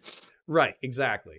So basically, we have an upper class that is overpaid, maybe properly qualified, not totally immune to criminal prosecution, but as long as they don't get caught, it doesn't really matter. Nepotism gets them their connections into the fucking front door of every major corporation in the country. And then from a Capitol Hill standpoint, Hunter Biden's most major sin is not that he did what he did, it's that he got caught and he was fucking sloppy. That's his biggest sin. So just a couple of things. I agree with you that nepotism is just a fog around DC in particular, but also, I mean, in Most the major apolitical corporations. world, just like the elite period. Hollywood's a great example of that. But what I was getting at was, so Ray, what I meant was it wasn't much of an update, but it was confirmation that it's still being investigated, number one. But to me, what was more important was the guy investigating it is a Trump-appointed U.S. attorney who was there under Trump and has been allowed to continue under President Biden. To me, that is Well, what do you think the news story would be if Trump or well, if Biden fired him, or if he told him to fucking wrap up the investigation without any indictments? What do you think that story would look like? well, it would certainly look bad, but I guess my point is, to me, it's like, okay, so you're telling me that Biden's allowing a Trump-appointed Rottweiler to investigate his son, which is bad if the son has committed crimes and if what Republicans say is true, which is that Joe Biden is implicated in those crimes, versus a bad PR day if Biden does what Trump absolutely would do and what you and I know would do, which is no, wait, Public no, no, no, wait, interest. wait. So wait, wait a minute. So Public you're interest saying around that this is it's going to die. say what? If Trump loses this upcoming election, if he doesn't win the primary, and if let's say that fucking Desantis wins, right? If DeSantis likes fucking rubbing elbows and fucking being a fancy DC fucking person and all that kind of shit, and he's not like a maverick firebrand or whatever, he just as likely would let the investigation die, and public interest is not going to be there in 4 years. I number one, not only do I have no evidence to support that, I think there is evidence to the contrary, given that Republicans haven't let it die for years. Right, this has gone on for years. This has happened under Trump. It's happened under Biden. Hunter Biden is a thing that Republicans are trying to hang not only around the neck of Joe Biden, but also the Democratic Party writ large. So I just don't It's buy actually that. surprising to me that the fucking Democratic Party hasn't cast him off. That's fucking surprising to me. Right. So I don't buy that, number one. But number two, I also don't buy that the president exercising a hiring and firing prerogative, because yes, it would look bad to conservatives, but he could also make the case like, why the hell would I let somebody as corrupt and toxic as Trump appoint a person to investigate my son when we could do a nonpartisan version, or when certainly Trump himself wouldn't do the same thing. Can you imagine? Would Trump allow an Obama era U.S. attorney to investigate Ivanka? Of No. course not, but he wouldn't give No, a right. fuck. So And like so what I Trump's mean is, like, in my fucking video, like I know not everybody in the audience I might know this, I but I know, said but the reason why you don't see I me shitting pants I about fucking understand Hunter that. Biden is I because understand that, I but know that's the not why I Trumps are brought it 10 up. times fucking dirtier That's not than why I fucking brought it up. Biden's. What I brought up was, if Biden has two choices: let Trump's stooge investigate my son, or fire Trump's stooge, which I have the right to do. And you're saying he would not fire the guy because it would be bad PR. But if Biden's guilty, that's way worse, is allowing a Trump-appointed person to investigate him. So the lesser of two evils would be to fire the guy. The only reason that it would make sense for Biden to so not much more fire... black-pilled than you. Yeah, sorry, go ahead. Yeah, we fundamentally disagree. I think that the only real rational reason for Biden to allow a Trump-appointed U.S. attorney to investigate his son is because, number one, he's confident that, Hunter It's is not not going to guilty result of... in indictment. Which could be one of two reasons: either because he and Hunter are both guilty of sin, and for whatever reason a Trump-appointed U.S. attorney would not recommend charges, unlikely, or because Biden's confident that there's nothing there. But regardless, what I'm saying is that is evidence of Biden actually being above board, and that's not something that you would see. I think from no, there's Connor, this is what I'm historical. saying. You can still have your you don't know what I'm going to say next though. Okay. So there was this thing in Rome, and it was called the apotheosis of the emperor, and it's basically the belief that when the emperor of Rome dies, he becomes a new god to be worshipped and venerated and kept in the fucking halls of the Roman gods and shit. And despite Rome having some of the biggest pieces of shit in human history, who fucking like murdered and fucked and stabbed everybody in the back and slaughtered their guards or got slaughtered by their guards and all that kind of shit, no emperor denied the apotheosis of the previous emperor in all of Rome's history. And the reason why they didn't deny the apotheosis of the previous emperor is because they didn't want somebody to do it to them. And so for me, the reason why the Hunter Biden story and the Hunter Biden investigation is going to die without indictments is the same reason why fucking Mueller came up with like 15 different examples of where what was it? Fucking Donald J. Trump committed obstruction of a federal Probably, yeah, investigation obstructed justice. 10 fucking Yes. times or 14 fucking times, but then failed to recommend prosecution. It's because if he chooses to recommend prosecution for a sitting fucking president or a formerly sitting fucking president, he's opening the door for the republic to start prosecuting its highest members of society. And not Right. only that, final point, not only that, but basically it seems like the Republicans are tenacious enough that that is a political strategy that they would be willing to pursue, where if the Democrats recommend prosecution and try to fucking go after Donald on fucking obstruction, then the fucking next sitting Republican president might be willing to go after Hunter Biden and his family, or Nancy Pelosi and their family, and all that kind of shit. So once you open up that Pandora's box, all the shit starts coming out, and that is an untenable fucking situation. I don't follow, because I don't think the Mueller thing is analogous at all, because it was investigated. Trump, unlike, so like the Mueller investigation, the Hunter Biden investigation. Did Wait a Trump minute. commit crimes? There was at least evidence that he did, but he didn't Okay, recommend so charges. why wasn't he prosecuted? Well, hang on. Let me finish. So we have two investigations that we're considering: Mueller and Hunter Biden.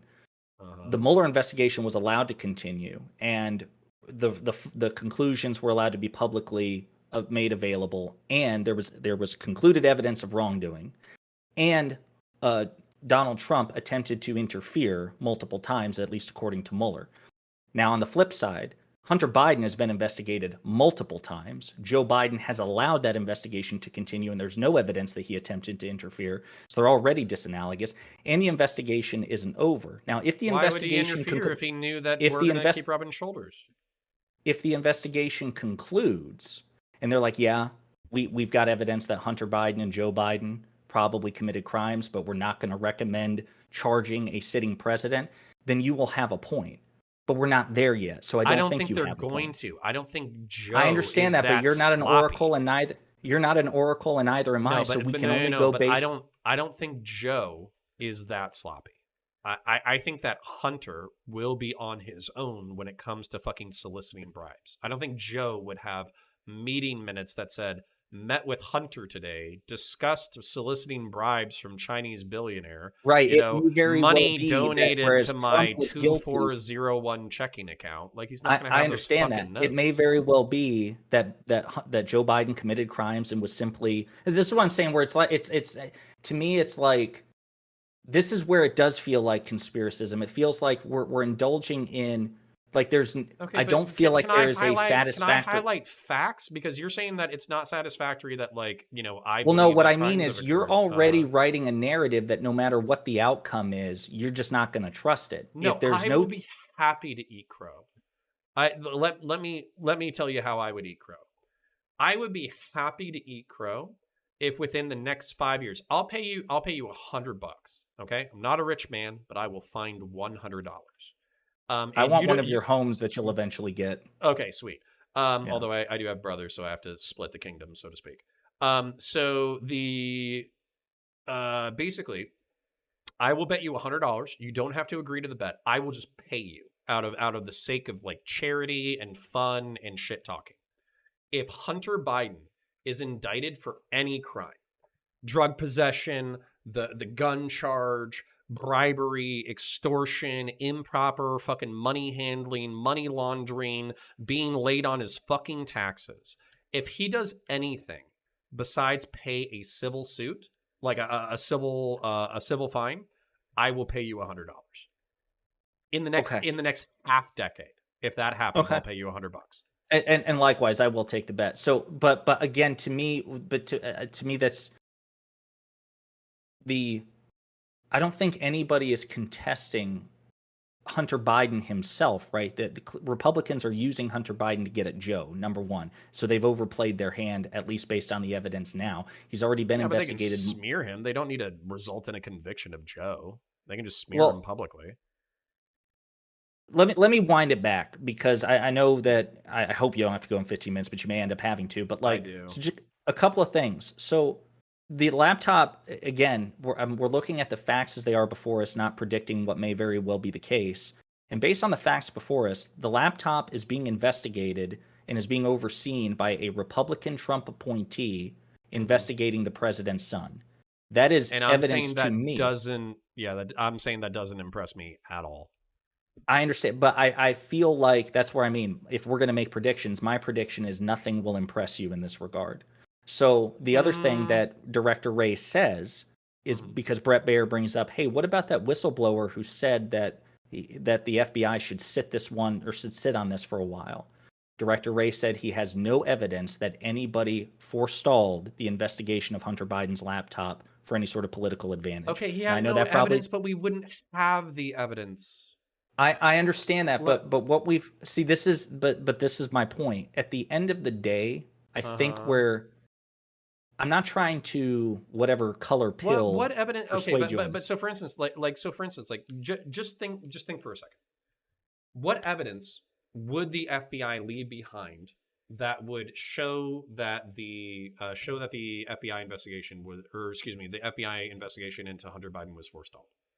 What would they leave It could behind? be text messages, it could be emails, and before you say Okay, who would do that, again, I'll cite you Peter and Strzok, I'll cite you not Carter Page, but Lisa Page. I'll cite you the recent Fox files where text messages busted them as knowing, that the 2020 election bullshit what was do you think is lies. the probability that we would receive those text messages, or any judiciary or any court would subpoena the cell phone records of FBI investigators related to this? It happened in the Mueller investigation. That's how we got the text messages from Because Carter Trump's Strzok. And violations were so egregious that it couldn't be but this is ignored, why and it was this is what I'm public. saying, Connor. So what I just gave you was an example of actually something of an investigation that you found analogous, because you were the one who referenced the Mueller report 5 or 10 or 15 minutes ago. Yeah. And in that very example, we have career professional, highly intelligent FBI agents making stupid, bold statements and having a record of it. And I'm Who I telling would you, trust? Yeah, I'll just tell you who I would trust. I would trust the information being made public and up for review by journalists across the political spectrum. The way that you were saying that you don't trust Twitter in order to disclose the information that would, potentially be vindicating for the Twitter employees and for the FBI and all that kind of shit. It's probably all slanted propaganda, and on top of that, it's people who are sympathetic to their cause, so they're coloring the information as horribly as possible. Rather than uh, a senator or congressional investigation that says, "Oh yeah, it's bad, but it's not bad enough to indict anybody." And rather than the FBI saying, "Oh yeah, it's bad, but it's not bad enough to indict anybody," I would they, trust the records being hit Biden's financials, and then basically FBI Biden has produced communications. his financials. He disclosed his financials, Hunter. unlike, I don't know about Hunter, no, but Joe Biden, Okay. yeah. Okay. Hunter, who's currently being investigated, But that's why the information his won't be made uncle, public, though. It's under and also investigation. his uncle, who basically Hunter has mixed in fucking millions of dollars into his uncle's affairs and assets. Right, and I can't speak about the uncle, but Hunter Biden is under investigation. There's Can I just? I'll break it down real fucking simple. If I'm a sitting Congress member and I can't take bribes or extortion or insider trading information or anything like that, and then my shitbag son gets a series of fucking cushy jobs on fucking boards making $500,000 to a few $1,000,000 a year for decades, and then he does fucking drugs, and then that money goes right back to my fucking brother. The fact that this is kind of what bugs me. You're saying that um I will not accept the fact that these people could be innocent. And my frustration with maybe you and Destiny and all that kind of stuff is like, I'm showing you a room filled with fucking manure, and you're like, I don't smell anything. And it's like bro, like What do do we you not want to take a smell? We whiff? acknowledge that Hunter Biden is nepotistic. We have absolutely, there's no So what do contesting. you want to do? So actually, so what do you want to do now? Now that you know that Hunter Biden does drugs, that he has a gun charge, that he bangs whores, that his financials are mixed up with his uncle, that basically he alleges that he transfers money to his dad, even though there's no evidence there. What would be the next step? Who do you think would be the proper authority to investigate this? And should there be an investigation? There, well, number one, there is an investigation. That's what I was trying to get at. That there, Okay. right, the stuff that you're asking for journalists to review the evidence, that's not going to happen at least until the investigation is concluded, which it hasn't. So that's an unfair demand. This could be years before we're even in a position for journalists to do that. Number one. Number two, Hunter Biden has been investigated for like 2 or For a 3 times, decade? including by Senate Republicans. He's Yeah. investigated. So my what I want to see from here, if he's like the gun crime, for example, my understanding is he ditched a gun somewhere at a trash can allegedly or something like that in a dumpster. I don't mind Hunter Biden being prosecuted for drug possession, for the misuse of a firearm, whatever, all the above. I don't give a shit, because to me, I'm able to distinguish Hunter Biden from his father because, at least as of right now, Uh-huh. there's no evidence that there was any inappropriate relationship with Joe Biden, the president, Sure. and Hunter Biden's not a sitting member of the Biden administration. So what I But want, mm-hmm. I want the investigation with Hunter Biden to conclude. Charge him or don't if the FBI is confident they can make the case. And then I want the full scrutiny that's been applied to Hunter Biden for the past 4 years to all be turned on Jared Kushner and Ivanka Trump, Okay. who were All members of right. the White House We're and who deserve 10,000 times the scrutiny, okay. because with great power comes great responsibility. We're of one mind on the second part of this. Sure. The But first part of there, I'm this. sorry, there, Yep. just real quick, there's these things that I wanted to, because you raised some points about like Elvis Chan, Peter Strzok, and Jim Baker. I don't recognize that as a point, Connor, because the fact that they had a professional relationship doesn't at all mean that they shared the same political view. I've worked for Okay. bosses So who have wildly different. So would you be okay with subpoenaing their public and private communications? Yeah, I don't give a shit. Okay. I Sweet. I have no issue whatsoever, because even like with Strzok, Mm-hmm. there was the inspector general report, again, a Trump appointed inspector general, found that even Strzok, as biased as he was, there was so much independence and overlap, or excuse me, not independence, dependence and overlap, that they found no evidence that it tainted the work. Okay, I don't give a shit. But do you, Subpoena. here's But my you're fucking casting thing. aspersions. I You're think saying it that did because taint, Elvis okay, but Chan, here's Jim where it Baker, and tainted the Peter work. Strzok worked I'll together. tell you where it tainted the work. It tainted the work because it didn't result in indictments in Trump himself. That's where it Yeah, fucking tainted the work, but because there was but already the Peter, perception of bias. So they couldn't fucking indict because all the That's not Republicans and why. all they would That's fucking not why lean. they indicted. Why We they didn't know. We're indict? pretty confident why Mueller did not recommend. You said it earlier. It Yeah. wasn't because Peter Strzok's text Yeah, messages. he didn't want to set the fucking precedent He that a didn't sitting want to set president the be precedent indicted. of being Yeah. the guy to recommend charges against a sitting president. But you're casting aspersions about Elvis Chan, Peter Strzok, and Jim Baker. It's just not there. They work together. Who gives You're a shit? you're If they right. were best You know friends, what? if you had evidence that they were in a fraternity together and that they hung out in an anti-Trump club, then that would be something. You are right. I am actually prejudicial against these people, because if I look at a picture of Elvis Chan, I'm just gonna be really mean. Sorry, Elvis Chan, if you ever watch this.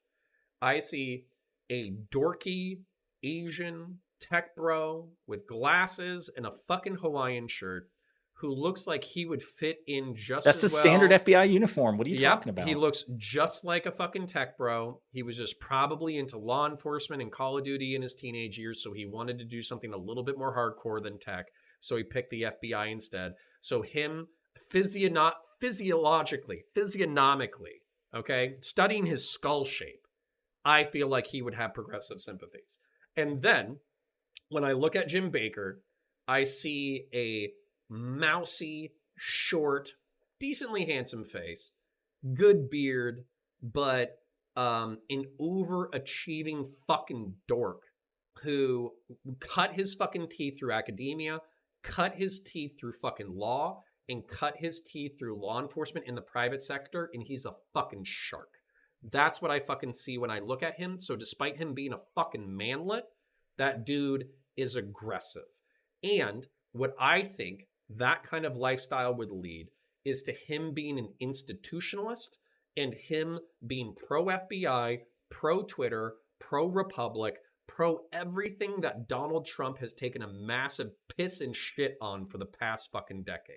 So I think that it is within my suspicions, because I'm being prejudicial physiologically against these people, that I think that they would have sympathies against Donald Trump. And as a result, this scheme is at least possible, if not plausible. And I would want my fucking suspicions to be assuaged by a completely thorough investigation of their private and public communications to make sure it wasn't nefarious. So if you and Destiny said, yeah, Connor, you're a fucking spurg and you're kind of fucking conspiracy brained, but that is a little bit fishy. Let's go ahead and do a deep and fucking thorough investigation because this is shady. Then I would be like, all right, cool, let's fucking do it. And then it'll never happen. But instead, what I get is reflexive defense. And that's why I go in attack mode. So I'll address that, but the very last thing I wanted to mention, as far as like the facts that you brought up or the claims that you made, like the one-on-one James Baker FBI meeting, I don't think that's that there again. So if you look at the email that Schellenberger produced, in that email, James Baker is going to be meeting with Lauren Demlo or Donnelly or something like that, Elvis Chan's boss, and Elvis Chan. Okay, right. So it was actually a 2v1 meeting. Number one, I don't know how many people at Twitter had the classic, because it mentions in the email class two. But then the second thing is, we know for a fact that Hunter Biden could not have been discussed at that meeting because Elvis Chan was in that meeting, and per Elvis Chan's own sworn deposition, he didn't know about the Hunter Biden laptop until after the New York Post broke the story. This meeting between Baker, Demlo, and Chan occurred before that. Listen, so the only way that's true is if he's lying under oath. Yeah. I am of the opinion that people who work in counterintelligence might lie sometimes. I'm of that opinion. Okay. So, yeah. Well, I took my best shot at it, but there were some fact checks I wanted to do there. Listen, if you're still I don't even want to say suspicious, but highly suspicious, I guess. I mean, I can't change your mind on that, but I just don't think the evidence is there. I think it's even less than what you thought. I understand it's more than what I thought, but I never thought that I would get what I got. So I'm actually happy that I got what I got. Sir, I think for the sake of our conversations, I would like to put in the Twitter files pending new evidence, just because I don't want to circle the boat on like this nuances that I'd rather talk to you about Marvel. So my fucking door is open on that. No, yeah, definitely. I want to do a pop culture chat, and I do want to pick your brain at another time about actually getting you to substantiate your political, ideological, and policy views. Because again, I'm familiar with you at Hippy Dippy. You did a video where you explained why you're conservative, is like a short 5-minute video, is really illustrative. But that's the only time I've ever heard you kind of give an intimate examination or a reflection of your beliefs. Usually I just see you in debate bro mode, and you're very good at that. But like in terms of like, listen, this is how I feel about guns. This is how I feel about immigration. This is how I feel. This is why. You know, I'd love to get into that. All right, cool. Then I'm down. And then basically, unfortunately, we did have like a pretty high attendance tonight. We do have 90 people in the room right now, but I have a friend who wants to come on at 11, but unfortunately, Labloon did DM me just now and said that she's having a rough night, so she might not be swinging by right now. So basically, to the people, I'm actually going to update my title so I'm not doing false advertising. Buddy, they're here for me. They're not here for laugh. I don't know what you're thinking. Listen, number one, I mean, we know who's better looking, number one. Number two, I mean, they want to see some like lefty. They want to see the left gray T-shirt versus the right gray T-shirt brawl. So Yes. But I'm gonna hit the head and get a refill, and then honestly, I mean, if you don't have anywhere to be, maybe we could kick off the Marvel or the philosophical conversation. If you have someplace to be, then you can I do could. it. So I'm waiting to hear back from some friends. I also have to hit the head, but I've not heard back from them yet. So I will Yeah, and check then in while I'm hitting the I head, can and ask we'll. my person if they want to step up their time frame, so that works for me. Cool. All right, I'll be All right, right cool. back. Then I'm gonna stop recording, and I'll be right back. I got to use the restroom. all right. So chat, entertain yourselves for 40 seconds while I pee and come back. So have fun for 40 seconds without me.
All right, so let's address the lab cells in chat. Thank you to the roughly 90 people who have hung out with us tonight.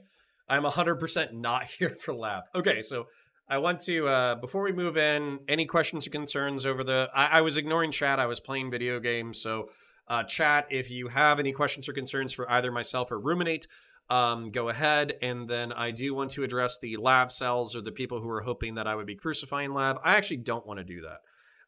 So what I want to do is I feel like as much as people love to hate Lab, they like to accuse her. Oh, this is where my conspiracy brain comes from. I fucking love it.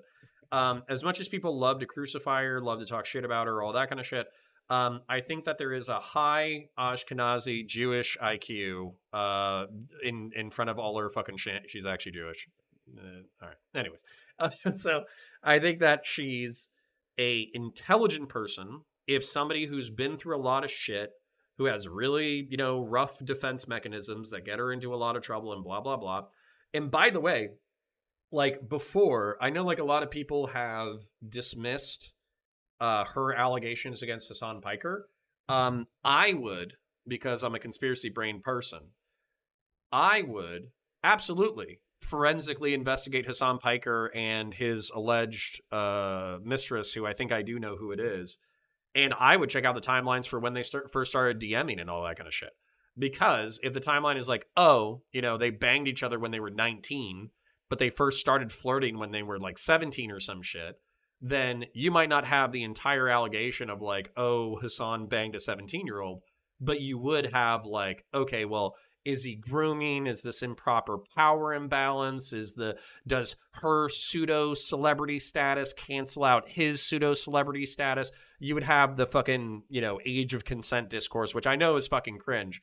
But at the same time, like there would be some meat on them bones compared to, oh well, she was 19, who gives a shit. So yeah, so that's kind of where I'm at with Lab's quote unquote horrific allegations. And then everything else is fucking memes and Mr. Girl memes and all that kind of bullshit. So I actually don't want to nail lab loon for her supposed trespasses. I want to bring her back into the space and hopefully have interesting and intelligent conversations despite her uh bad impulses. And I'm not as skeptical as everybody else is. So yeah. Go ahead, Ruminate. What do you have to say about the lab loon situation? Buddy, listen, I'll tell you. I have the most scintillating insight imaginable in that I am not a drama streamer. I have absolutely no context. Lame. I have a vague idea who she is. My understanding is that she was a source of consternation in the DGG community. But yeah, buddy, I am pop culture and politics all the way. I don't do the like if we had a personal beef, it would have to be litigated off stream. Like I don't do Lame, So sad. So sorry. Acriel, I'm going to address you directly. So did we not already know all this before the Twitter files? Yes, of course. We knew that there was a progressive slant to Twitter. We knew all that kind of shit. Like this is kind of like moving the bar from my perspective. And then they said it was a mistake and corrected it a day later. That politics is infinitely more complex than like a binary switch. So for me, if you were trying to cast doubt about the story, then all you would need to do is basically do what they did, which is like we're gonna throw a potential misinformation label on it. We're gonna make it, say that it's untrustworthy. It's from an untrustworthy source. Maybe it's from hacked materials. Maybe there's digital forensics that points to it not being correct. Blah blah blah. That's already damage done, because when you're in the election cycle and you have the first 48 hours to 72 hours of a story coverage, that's when the story is being set. So if the story from the conservatives is Hunter Biden is a piece of shit who's soliciting bribes from international people in order to enrich his family, and he's a fucking drug addict fiend who is relying on the name of his dad in order to fucking get lucrative contracts, blah, blah, blah. And then the counter story from the Democrats is, well, we don't know if that's trusted or verified information. And on top of that, we can't corroborate all these photos. And on top of that, we can't corroborate all the financial transactions. And on top of that, every social media company on the planet has basically come out and said that this is not a verified story. That's enough to cast enough doubt to carry people through the election. So it doesn't have to be a binary switch of it's true or not true. You just have to create enough confusion. So, crack cocaine is not cheap now. Inflation. True. All right. Maybe crack cocaine is no Inflation longer a Reduction poor Act drug. will help that once it's implemented. The price of cocaine, especially powder cocaine, will reduce accordingly. So prepare your sinus cavities. Yep. So Connor does this thing a lot where he does some wild speculation, asserts it as a fact, and then thinks it's ridiculous that anyone would ever disagree with something he literally just pulled out of his ass. Except for I walked you through literally all of the evidence that leads me to my inference, and on top of that, I say it's my opinion. And then after I say it's my opinion, I say that there is an alternative narrative that I'm willing to consider.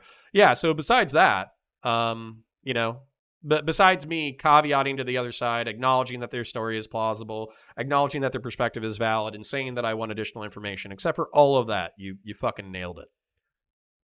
So, Epstein. I think what we've established was that Connor is he's going to vote for President Biden in 2024, and he's going to do a walk of shame in which he publicly recants and admits the error of his ways. And he and Hunter, wait a minute, I'm not done. Once Hunter is exonerated by the righteous Department of Justice, they're going to share a coke line. So Connor will be at one end, Hunter will be at another, and then they'll meet they're going to Lady and the Tramp this nose candy. Yeah. So I think that's what's going to happen. Based. Except for I'm going to grill you on why you fucking side with the left considering how fucking cringe they are. But I guess you can do the same thing with the right. But Jesus fucking Christ, it's bad. So this is just like bullshit. I'm sorry, man. I shouldn't have been neglected to chat. I would have been fucking screaming at chat while we were talking. So no, I'm glad you did, because we had a more productive conversation this way. Now you can do the after show where you're, beating them up now. Well, we'll beat them up for like 5 or 10 minutes and answer their questions, and then we'll get into some pop culture shit. And then maybe entertain them for another hour before my friend shows up. So unless you got to dip, then I'll invite him on early. So yeah, the bottom as soon as line, I find out that I'll have to dip, I'll let you know. Sure. So the bottom line is that Connor thinks that the government does nothing but lie to you. Bro, where are you fucking getting this from? I worked for the fucking government. I'm proud of my law enforcement service. I worked for the Department of Defense. I'm proud of my Department of Defense service. I also think that they achieved, in my decades of service, they achieved a lot of positive things that I'm really proud of. I also think they did a lot of horrific things that I'm not proud of. So, like, to just say, like, oh, I think it's all negative, that's not even close to correct. As a matter of fact, like, most of my time talking about the security establishment is saying, yes, here are all of our sins, but in spite of our sins, here is all of our good shit. So, like I don't know who the fuck you're watching or talking to, but it's not me. So, Ask them to Connor's, wipe their eyes. Be like, yeah. So Connor is describing the Kushner family. That's already conceded. Like that's the thing. It's like I don't know if you dude, I guys fucking listen. love your chat. I don't know who's in your chat because I'm not looking at it, but every person you've read so far is, to borrow streamer slang, base. Okay, Uber anyways, base. I think they're fucking giga cringe at this point because they're not listening to me. I've already said in my video called the delegations and tonight that I know the Trumps and other fucking people in power are probably as corrupt as Hunter Biden is specifically and Joe is allegedly, but they don't get fucking caught, and that's the only difference between these two. So I don't know who the fuck you're listening to, but it's not me. There's plenty of predicate for investigating the Kushners and Ivanka and Donald. I mean, my God, the problem is see, I don't even know. They call him Teflon Don for a reason, and it's not because there's no there. It's usually like there's just not the will to pursue. I mean, my God, look at the deal again that Jared inked with Saudi Arabia, even though he was the primary White House contact with Saudi Arabia.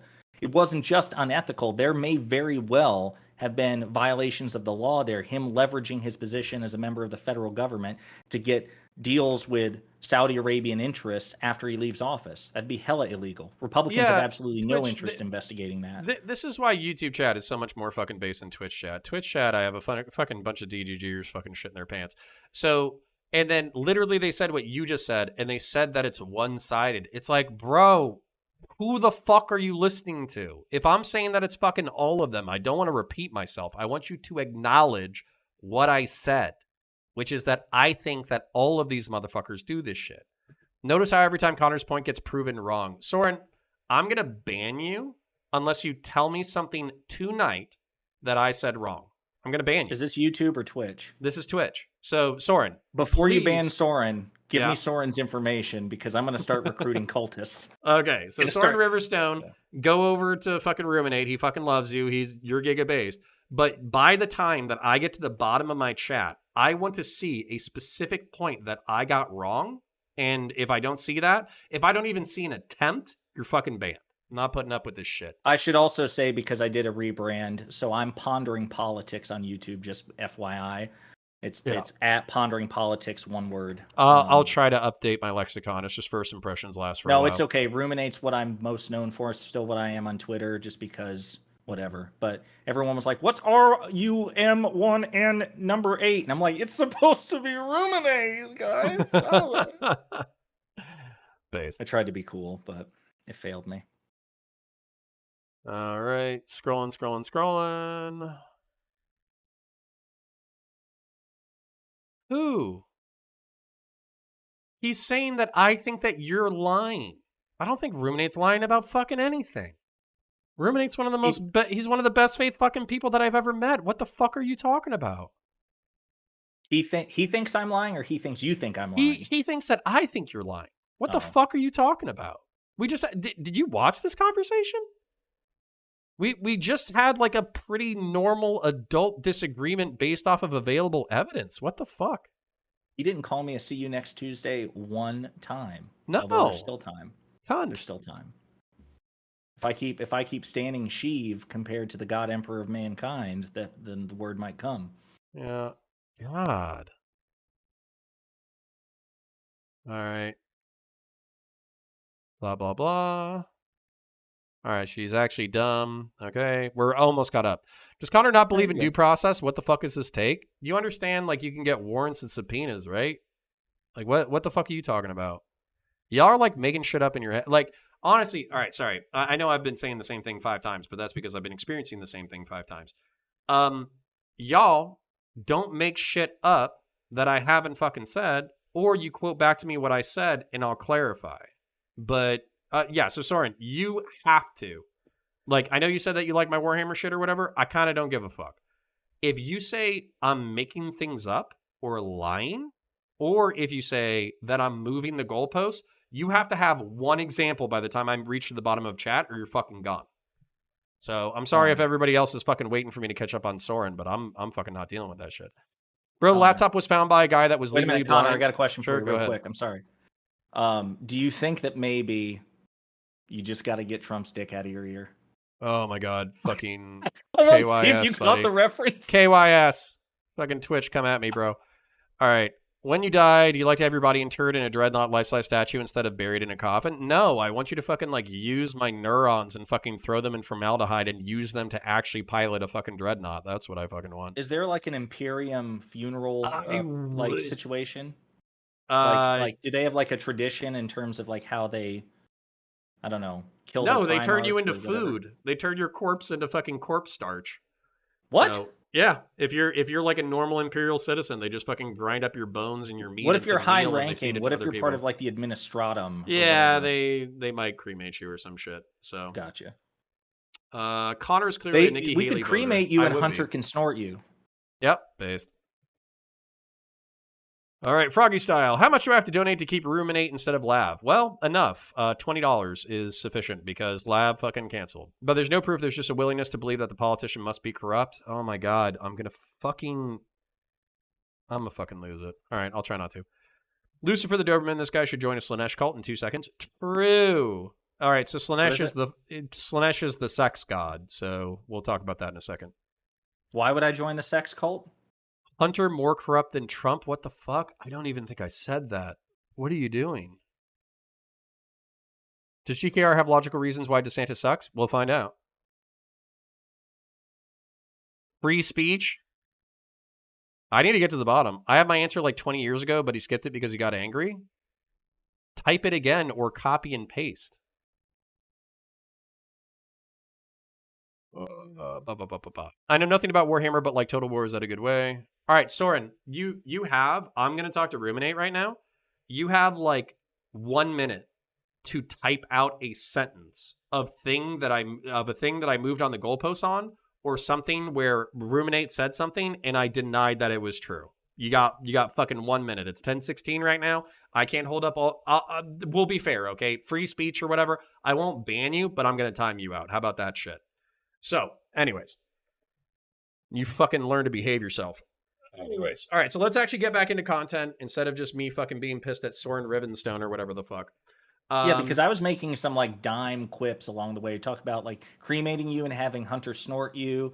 Talking about getting Trump's dick out of your ear, and you just had no time for it. You were on a mission. I didn't. So, and the reason why is because, for those of you who don't know, Destiny said that I had Trump's dick in my ear. I addressed it in the delegations video. I don't, and that's, it pissed me off the first time when he said it, but, the third time it didn't. It's like, I'm dead inside now. You have no power here. I am dead inside. So, basically, yeah, let's get into pop media shit. And where do you want to start? Do you want to go with the MCU? Do you want to go with Warhammer 40K? Do you want to go with Star Wars? Where do you want to go? I kind of want to finish a tangent that we talked about the first time, because I mentioned it was about the MCU, and I mentioned that my favorite Marvel movie is still The Winter Soldier. Yes. Because I think it is. I don't know about you, but I don't use the phrase objectively in terms of art critique, because it's cringe as fuck to me. Like there's no objective way to assign creative value to a particular movie. So I don't want to say objectively it's the best movie, but no, what I mean is it's the best movie. I'd say based off of available subjective metrics, it's one of the best ones for sure. Yeah, no, 100%. But I guess what I mean is if you take it out of the trappings of the MCU, it stands alone as like a really compelling political thriller. Like again, 3 Days of the Condor, all the President's Men and the Bourne movies and stuff like that. And one of the things that I love about it that a lot of people don't talk about was just how competent Hydra was in that movie as far as like movie villains are concerned, especially comic book movie villains. I love me my bad guys. Love me some bad guys. Tywin Lannister is the greatest Game of Thrones character. Emperor Palpatine's my favorite Star Wars character. And yeah, for about a year... He wasn't even that good. Just everybody around him was retarded. Hey! Okay, all right. Then we're gonna have our own separate, devoted conversation. I don't about know. The genius of that Sheev. Feels like the fucking thing. All right, so I want to point this out, and then we're actually going to get into the content. It is now 10:18. I haven't seen a new comment from Soren Riverstone, so unless he literally left the fucking chat, I've been waiting for like literally the past like 2 to 3 minutes for any kind of comment on a point that where I thought that fucking pondering was fucking lying, where he said something and I moved the ball, or any of that kind of shit. You left? Okay, well then I'm scrolling up. Guess what, buddy? You're fucking Maine has saved your ass. You are timed out, but if you pull that shit again, you're fucking banned. I'm not putting up with that shit. You fucking kidding me? All right, boom. All right, fuck you, Soren. Eat a dick, buddy. All right, Soren, so I moving want to back thank to you why for your Sheev contribution. Palpatine fucking sucks. Why do I need to think about Sheev Palpatine having sex? Why do I need to think about that? Here's the thing. That is certainly the implication of The Rise of Skywalker. However, if you refer to the novelization, what you find out is that his son is actually a Strandcast clone like Snoke. So Snoke was like this eldritch abomination created from Palpatine's genetic material, but he was too weak to contain Palpatine's spirit. Yeah, that's right. As powerful as Snoke is in those movies, he's still too much of a bitch to take Sheev at his worst. So they continued to experiment. They managed to produce a Strandcast who was like functional, not deformed like Snoke, but had no force sensitivity. Palpatine kept that Strandcast around so that Strandcast could breed. That's how Rey came along. So Rey is actually the biological daughter of one of Palpatine's clones. So they kind of fudge that's simultaneously better and worse. Right, because like there's like it loses any sort of filial impact. Like why the fuck are you calling her the granddaughter if you're like just like, well, actually she's the offspring of a yeah. Well, right. okay, and then all right, so that's simultaneously better and worse. Do you think that J.J. Abrams really nailed the fucking nail on the head where somehow Sheev came back? Somehow Palpatine returned. No, I mean, so listen. I fucking hate that line of dialogue. Because even Oscar Isaac, my fucking being. Because even Oscar Isaac, who's an incredible actor, could not stick the landing on that one. Because he even rolls his eyes like somehow, like they could have done like a dramatic, like the camera zooms in and like he looks up from the screen and he's like the Emperor is returned or something like that. They could have done anything other than somehow Palpatine is back, and it's like, bro, come on, no gravitas whatsoever. Kill me. All right, never mind. All right, but I just realized that I didn't want to grill you on how much I fucking hate Star Wars for the next 30 minutes or like 45 minutes. So you hate Star Wars? I don't want to get into it now either, but you hate it. No, we can. So it's no, because I won't have the time. That's the thing. I'll have to be gone in 10 minutes. So 10 minutes. I'm gonna deal, my friend. Sure.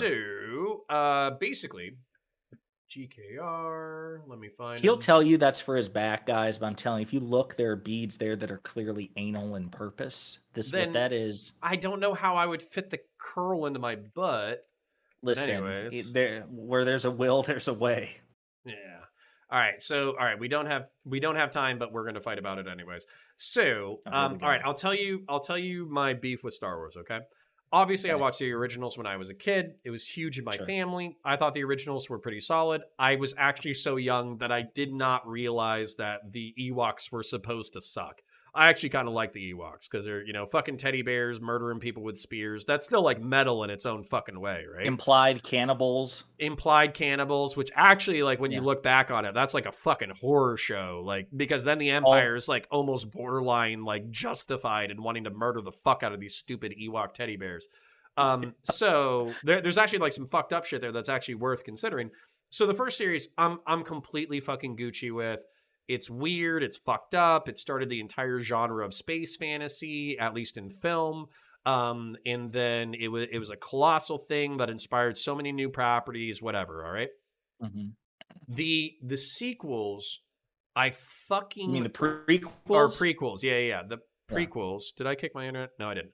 The prequels, I fucking loathed. Like I hate them so much. But I think that's because I was too adult by the time they came out, and then 2, like I knew enough about like the military and shit that like Episode 1 and episode 2 were total fucking duds for me. Like absolute fucking duds. The only thing that was cool was like Darth Maul with a double-sided lightsaber looking badass like a demon monster shit. That was fucking cool. Having fast lightsaber duels, huge step up, right? Love Yeah. the fast lightsaber duels even if they were way too fucking long. Then episode 3 was actually so fucking hardcore that I was like, all right, I'm back in it.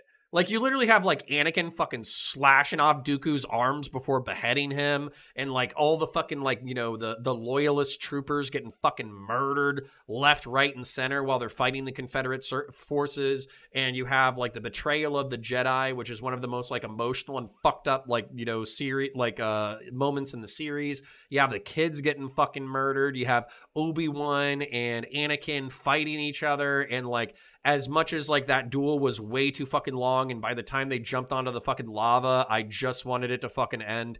But at the same Dude. time, like, you know, it's a lightsaber fight, so sweet. And also, these are supposed to be masters, so they're literally exhausting each other. And you can kind of see that, like, Anakin is on the attack the entire time. So if you want to read something cool into that, like, you can. So there's actually like a whole bunch of really cool things that you can read into episode 3. So I'll shut up in a second, but I do like the nostalgia goggles of going back to 1, 2, and 3, where George got fucking panned and shit talked, and a lot of people loved it, but a lot of people fucking hated it.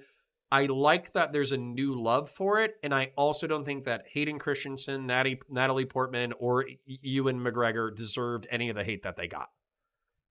Yeah. So it's interesting. So much of my love for Star Wars It wasn't their fault. now, yeah, I would say about 50% of it is nostalgia because I also grew up with it as well. But I'm also kind of saturated in the lore and the expanded universe, legends, and canon, kind of like how you are with Warhammer 40K.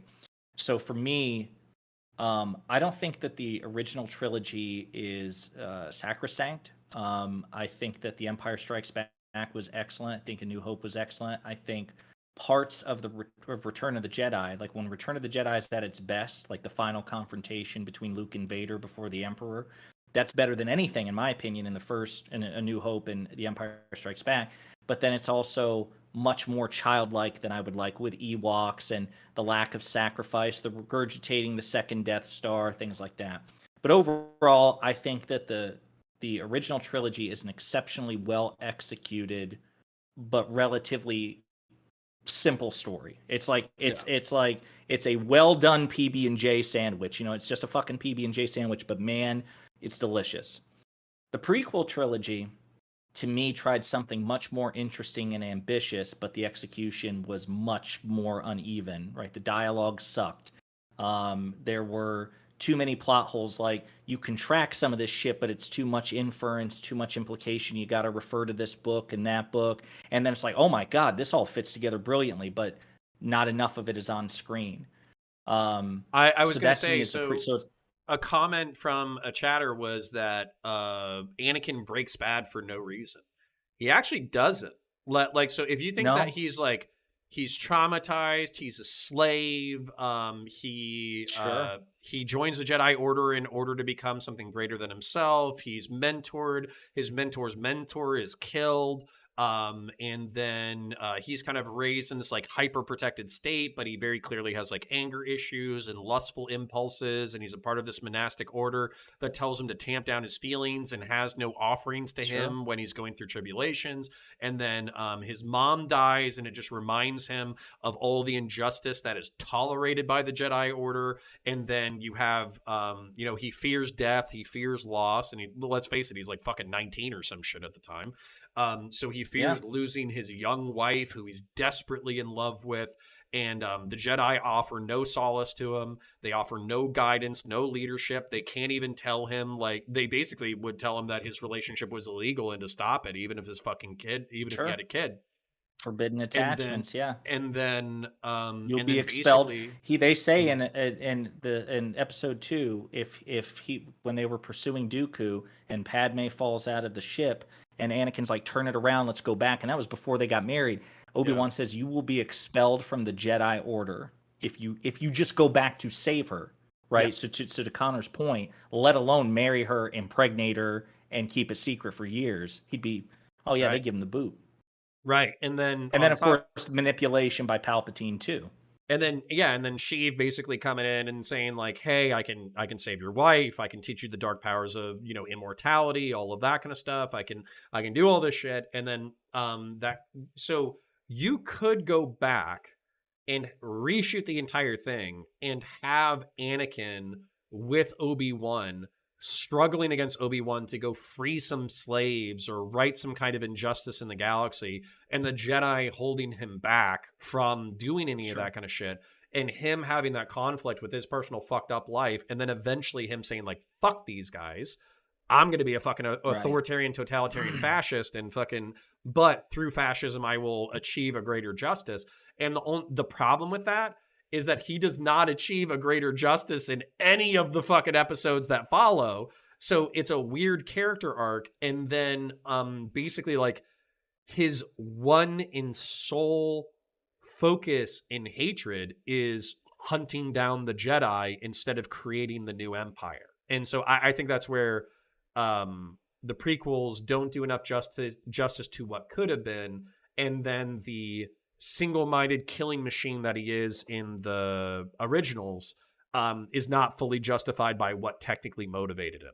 So it's weird. Yeah, so it's interesting. So basically all the pieces that you just described, what I liked is they're all there in the films themselves. You don't even need to refer to the books themselves. You know, he taught, like, even in episode 1, they talk about how afraid he is. I sense much fear in you. That's why the Jedi initially said, no, as powerful as he could potentially become, we can't train him. He's too far gone in fear. That's why we needed him from the beginning. You know, he had separation anxiety when they took him from his mom. All these things were there from the very beginning. I just don't think the script drew enough attention. It's not enough to have the pieces there, especially in films that are supposed to be for children. You have to kind of draw attention back to them. Yeah, instead And we so talk all about of that you taxes. derive from the yeah, right, exactly. And you know, the other thing is people tend to forget is when Anakin learns that Palpatine is Darth Sidious, he doesn't kneel instantly. He's pissed. He's betrayed, and he said, Palpatine says, "You want to kill me, don't?" And he's like, "Yeah, I really do."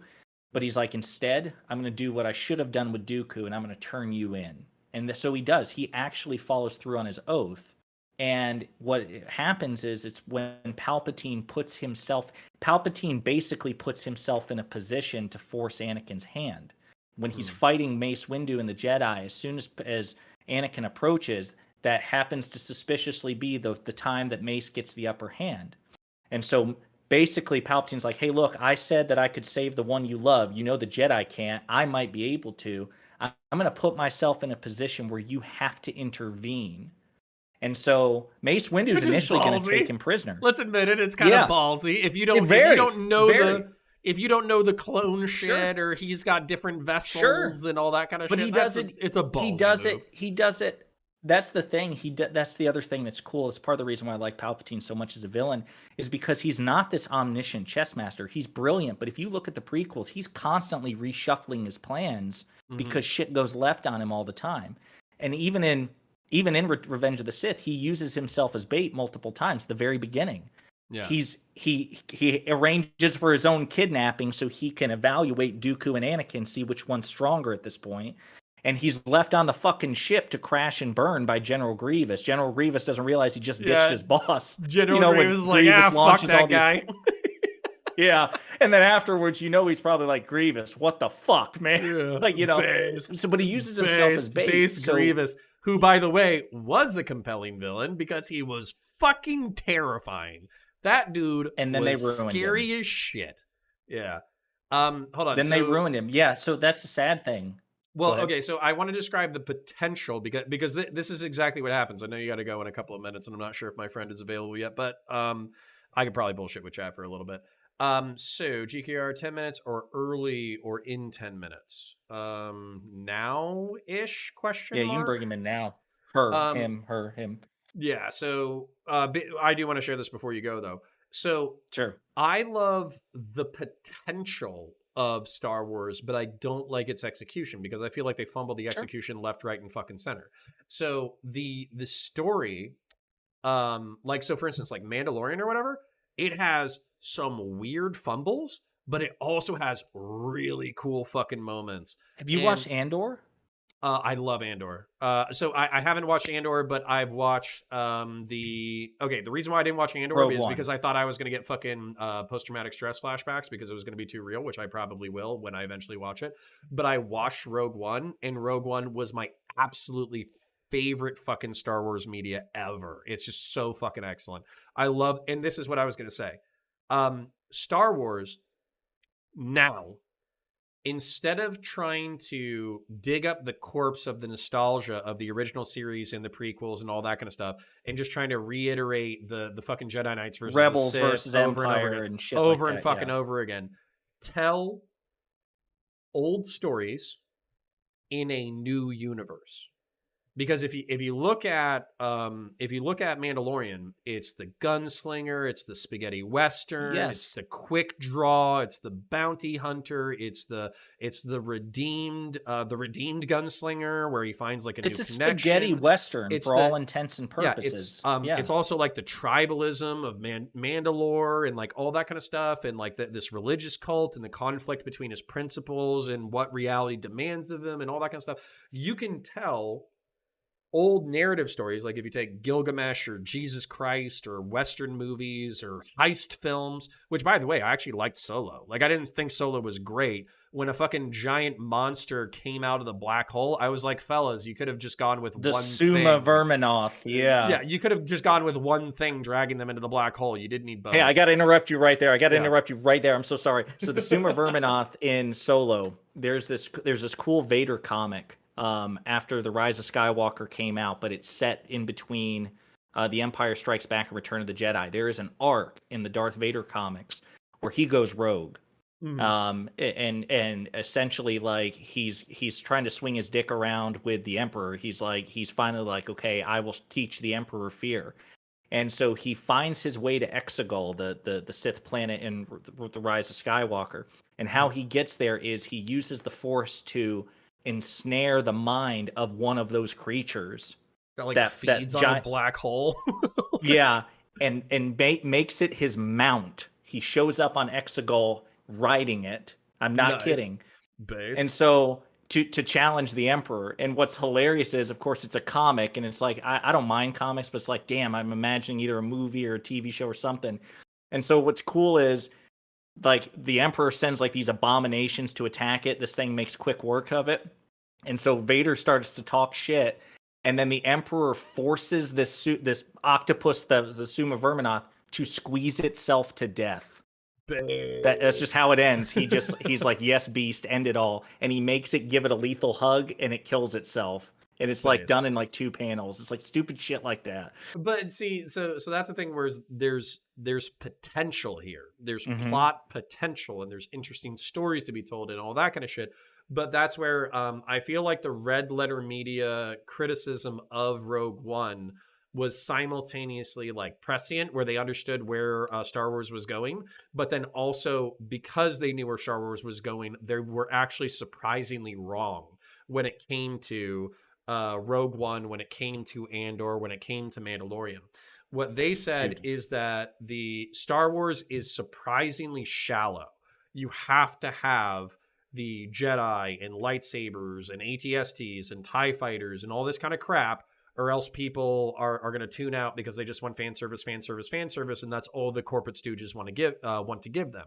You do agree at some point that is true, right? Like things like Andor is widely considered to be the best of the movies or the best of the TV shows. Yep. But it got the least viewership because it was so. But it was like a phenomenal new piece of art. Yeah. And that's the way that I felt about Rogue One. Was like Rogue One, people were like talking shit. They're like, who the fuck gives a shit about this prequel about a story nobody gives a fuck about? And I'm like, it is the most interesting and compelling piece of fucking art that's been done in Star Wars to that date, because it took a war film and then put it in the Star Wars universe. So that's where, for me, like, I love the potential. I hate the execution. And then there's just like some stupid shit like tactics and the way people move and use guns and all that kind of bullshit that drives me up the fucking wall. But we can talk about that for another hour. That's the last thing I'll say is this is part of the reason why I hated So I really try not to be a cookie cutter Star Wars fan, and I'm not. So like, I know it's like vogue for a lot of people to shit on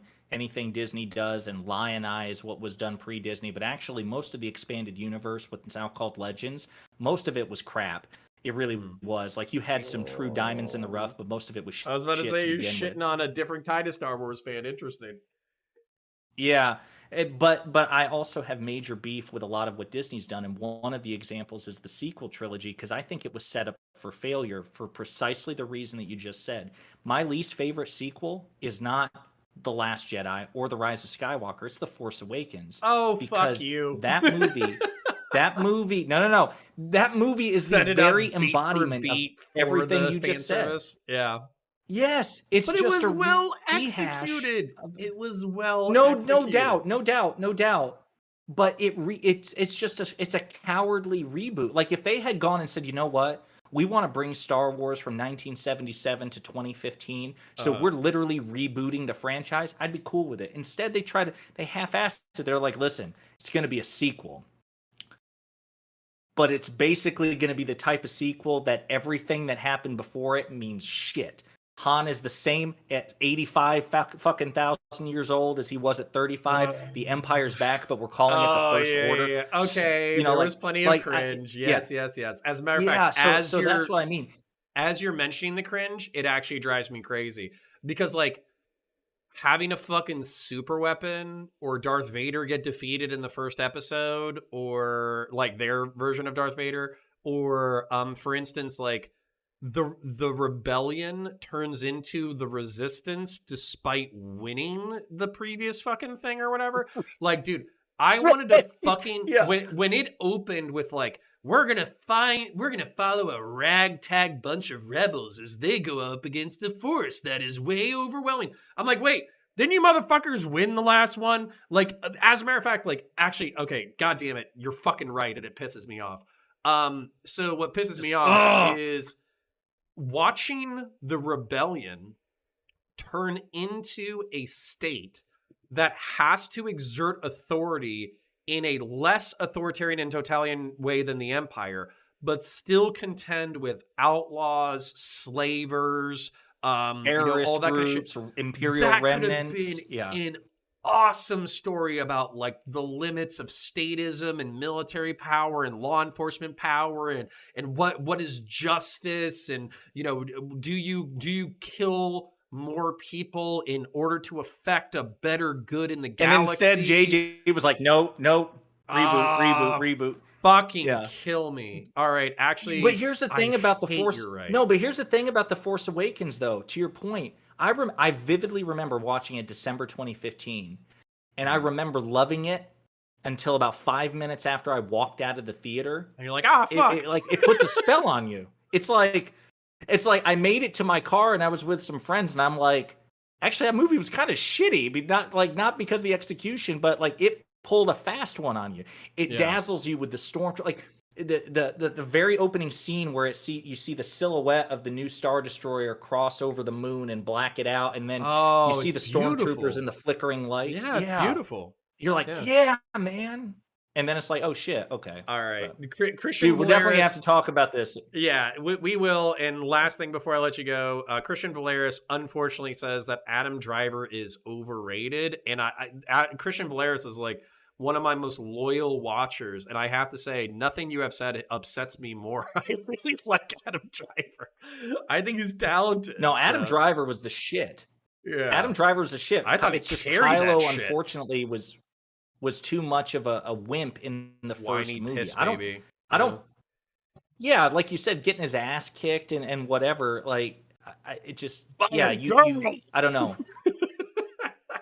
Dude, so right. that was the other thing too. When Yeah. people complain about Rey being a Mary Sue, I'm like, I'm sorry, I couldn't hear you over Luke Skywalker, farm boy, taking We out will the fight about friggin' this. Death Star in We 3 will weeks, fight. Go hang I'm out just with your saying, fucking you can grass touching friends. you can but call you and her a I will Mary fight. Sue. You can call her a Mary Sue, but so is Luke. Anyway, all right, dude, appreciate it, man. You have a Catch good ya. rest Have of your fun. night. Aw, he's a good duder. Let me exit out of this call. Let me call my buddy GKR. He's going to tell me why Rick DeSantis is a fucking Nazi and why you should hate him. Hey, buddy. What's up, man? How's it going? Oh, same old. Just hanging out. So the original plan was we were going to do... Rumin8te was going to... or I need to remember his fucking new name. But basically, Rumin8te, for all intents and purposes, grilled me on the Twitter files. We did that for an hour. We were supposed to have Lavaloon on for some shit, but then she canceled. And then we talked about pop media instead. And then now we were going to kind of cap the night off with yourself. So, Oh, Mr. boy. GKR, would you mind telling the folks at home who you are, what you're about, and what we're going to be talking about tonight? Oh boy. All right. I dabbled in the YouTube online politics thing for a while. It fucking sucked, so I stopped doing that. But I'm in law school, first year of law school. I have a master's degree in criminal justice. I don't like Ron DeSantis, and that's what we're here to talk about, I guess. Based. So I told you in a previous conversation that basically I view Trump as so incompetent and so fucking stupid and so potentially destructive that I would prefer to have DeSantis win the governorship and then eventually win the presidency over Trump in the primary election. And then you basically said, I'm with you on fuck Trump, but I actually view DeSantis as more evil or more efficient than Trump, and I actually would hate a fucking DeSantis presidency. So that's kind of what we're talking about. So yeah, please lay it out for us. I would like to clean up that framing just a little bit. So, Sure. what I think you want to look at is sort of, is there an ideological distinction between someone like DeSantis and Trump? You and I had talked about this before. I don't think there is. I don't think you really push back on that either. I think they're basically both like cultural people. If anything, I'd say Trump has some better instincts. He's just also an insane person, so whatever. What I'd say is the person you want to get the nomination should be the person who's most likely to lose to a Democrat, probably Joe Biden. So, just to even right there, just to maybe come in a little bit more aggressive than I did last time. Not Sure. that I'll be like crazy aggressive or whatever. But the one thing that I would trust DeSantis to be more competent on that I wouldn't trust Trump on is foreign policy. So for instance, I think Trump is like a raw isolationist. He wanted to withdraw from NATO. He wanted to withdraw from Syria, wanted to withdraw from Afghanistan, which are all perfectly like, NATO's not okay. Afghanistan and Syria, whatever. But there's an intelligent way to do that where you have a relative transfer of power. I think Afghanistan was going to collapse no matter what, so that's neither here nor there. But then in Syria, there's a way to continue in a very inexpensive way, supporting your allies in the interests of your allies without just ripping the rug out from under them, where you could kind of draw down your force. And Trump wasn't interested in that. He just wanted to rip out the rug. Whereas I'm assuming, and maybe I'm assuming too much, but I think Ron DeSantis, as a former intel officer, would have the intelligence and the experience to defer to military leadership a little bit more. To even if he was going to go after an isolationist policy, he would do it in a more incremental and intelligent way. I mean, I suppose it's theoretically possible. I mean, he has he's the governor of Florida, so there's not a whole lot of foreign policy experience there. Recently, he was just making fun. He was getting interviewed and was saying how bad Biden is on Ukraine, and the interviewer asked him what would you do, and then he got mad at them for asking what he would do differently. You could probably criticize Biden about a fair few things. I know I sure would. One of them is definitely not his handling of Ukraine. I think he's walked that tightrope pretty well on a thing that I do think is important.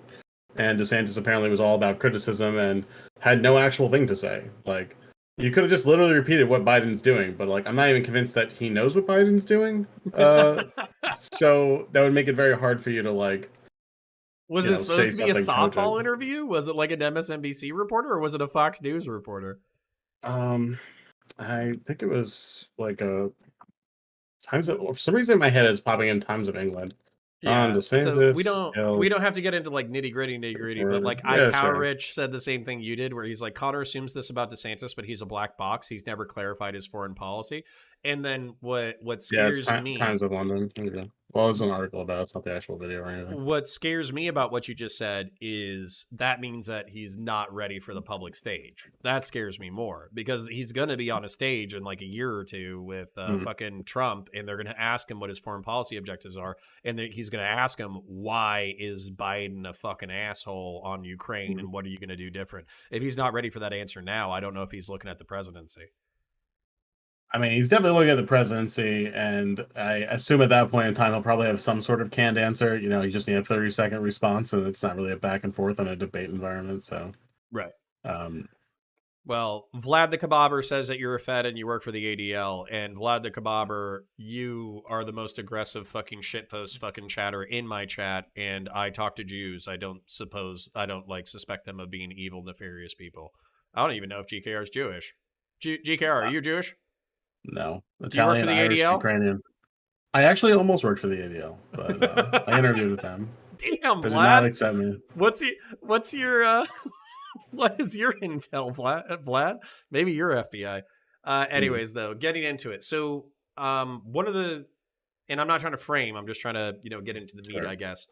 One of the things that you were saying is like he's a huge culture warrior, and also his domestic policy is going to be dog shit. And he's going to do everything that Trump wants to do, but worse. So, what are you fearing legislatively? Are you feeling fearing like a federal attempt to repeal Roe v. Wade? Are you fearing like anti-trans legislation? Like what's the main like legislative thing that you're scared he would potentially like back and then pass? Generally, what you get from Republicans in office is not a whole lot of meaningful legislation. Like you're not going to get something like equivalent to I don't know, like Biden's what is it? Like the big package you did to like renew stuff. What you're going to get is the worst judicial nominees you'll ever see in your goddamn life, and then you're going to get, as you implied, some culture war legislation, maybe a national abortion ban, or stuff making it harder for like trans and gay people to adopt, or you could pick your poison. I mean, I was talking about this the other day. Who like wasn't? Oh, that's fine. Can you still hear me? Yeah, I can hear you just fine.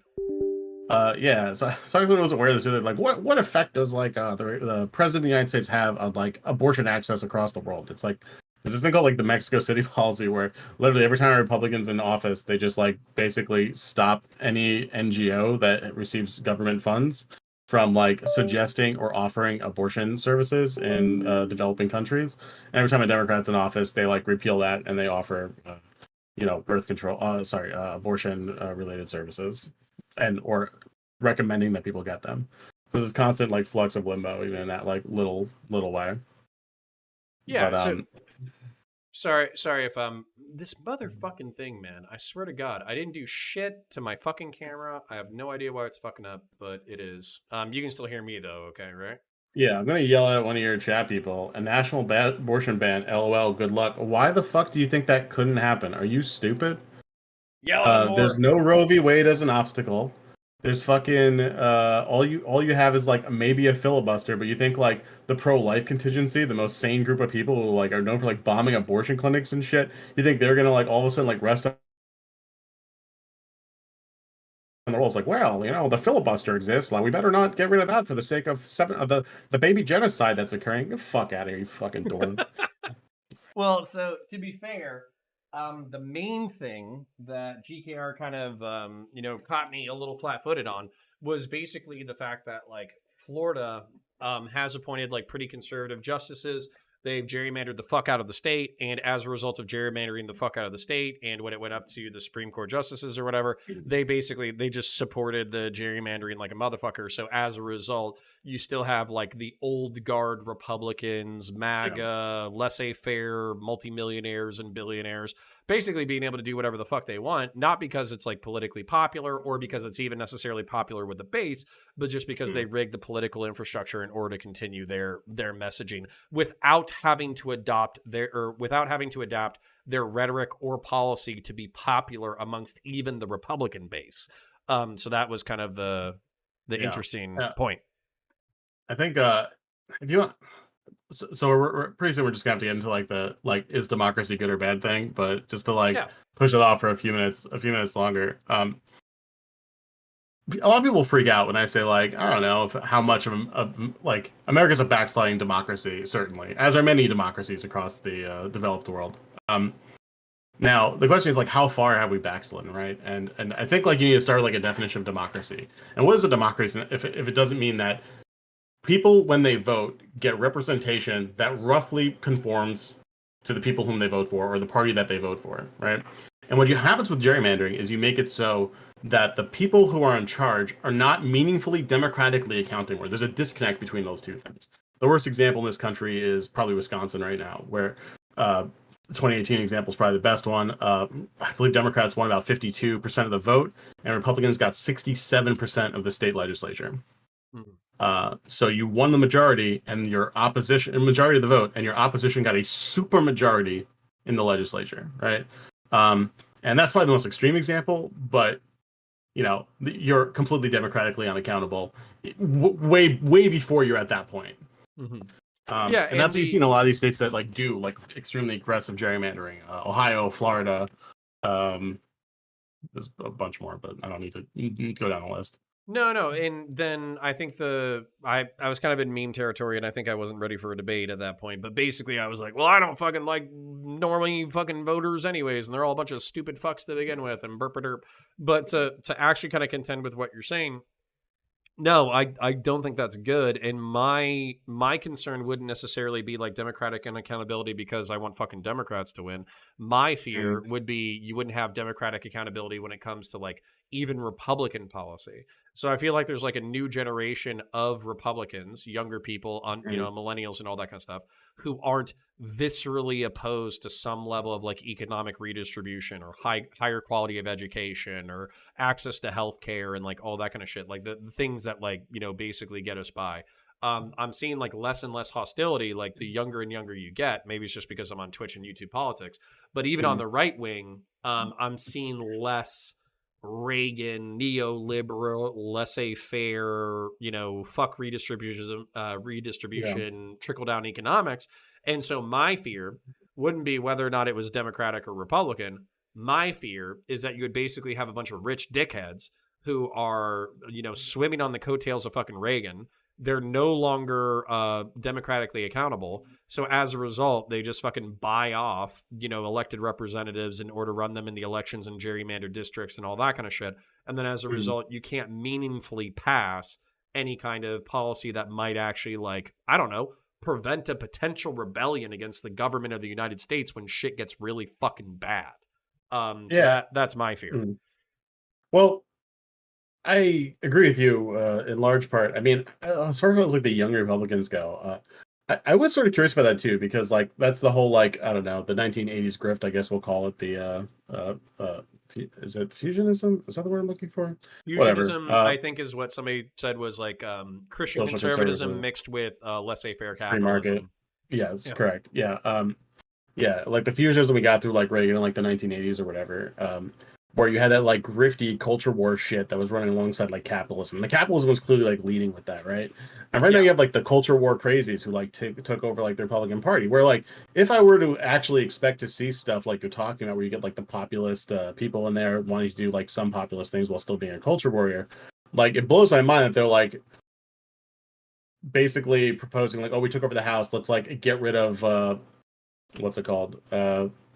Like Social Security, increase the age for that, right? And just I'm like, you guys are still on that grift? Like, not that I'm like surprised, I guess, but I was like, the MAGA coalition essentially controls the House Republican caucus or the House Republicans, and if you're in power and like this is still a thing you're trying to do, oh, you're still bought by fucking money at this point. Like, not that I'm surprised by that, but it's sort of like, oh.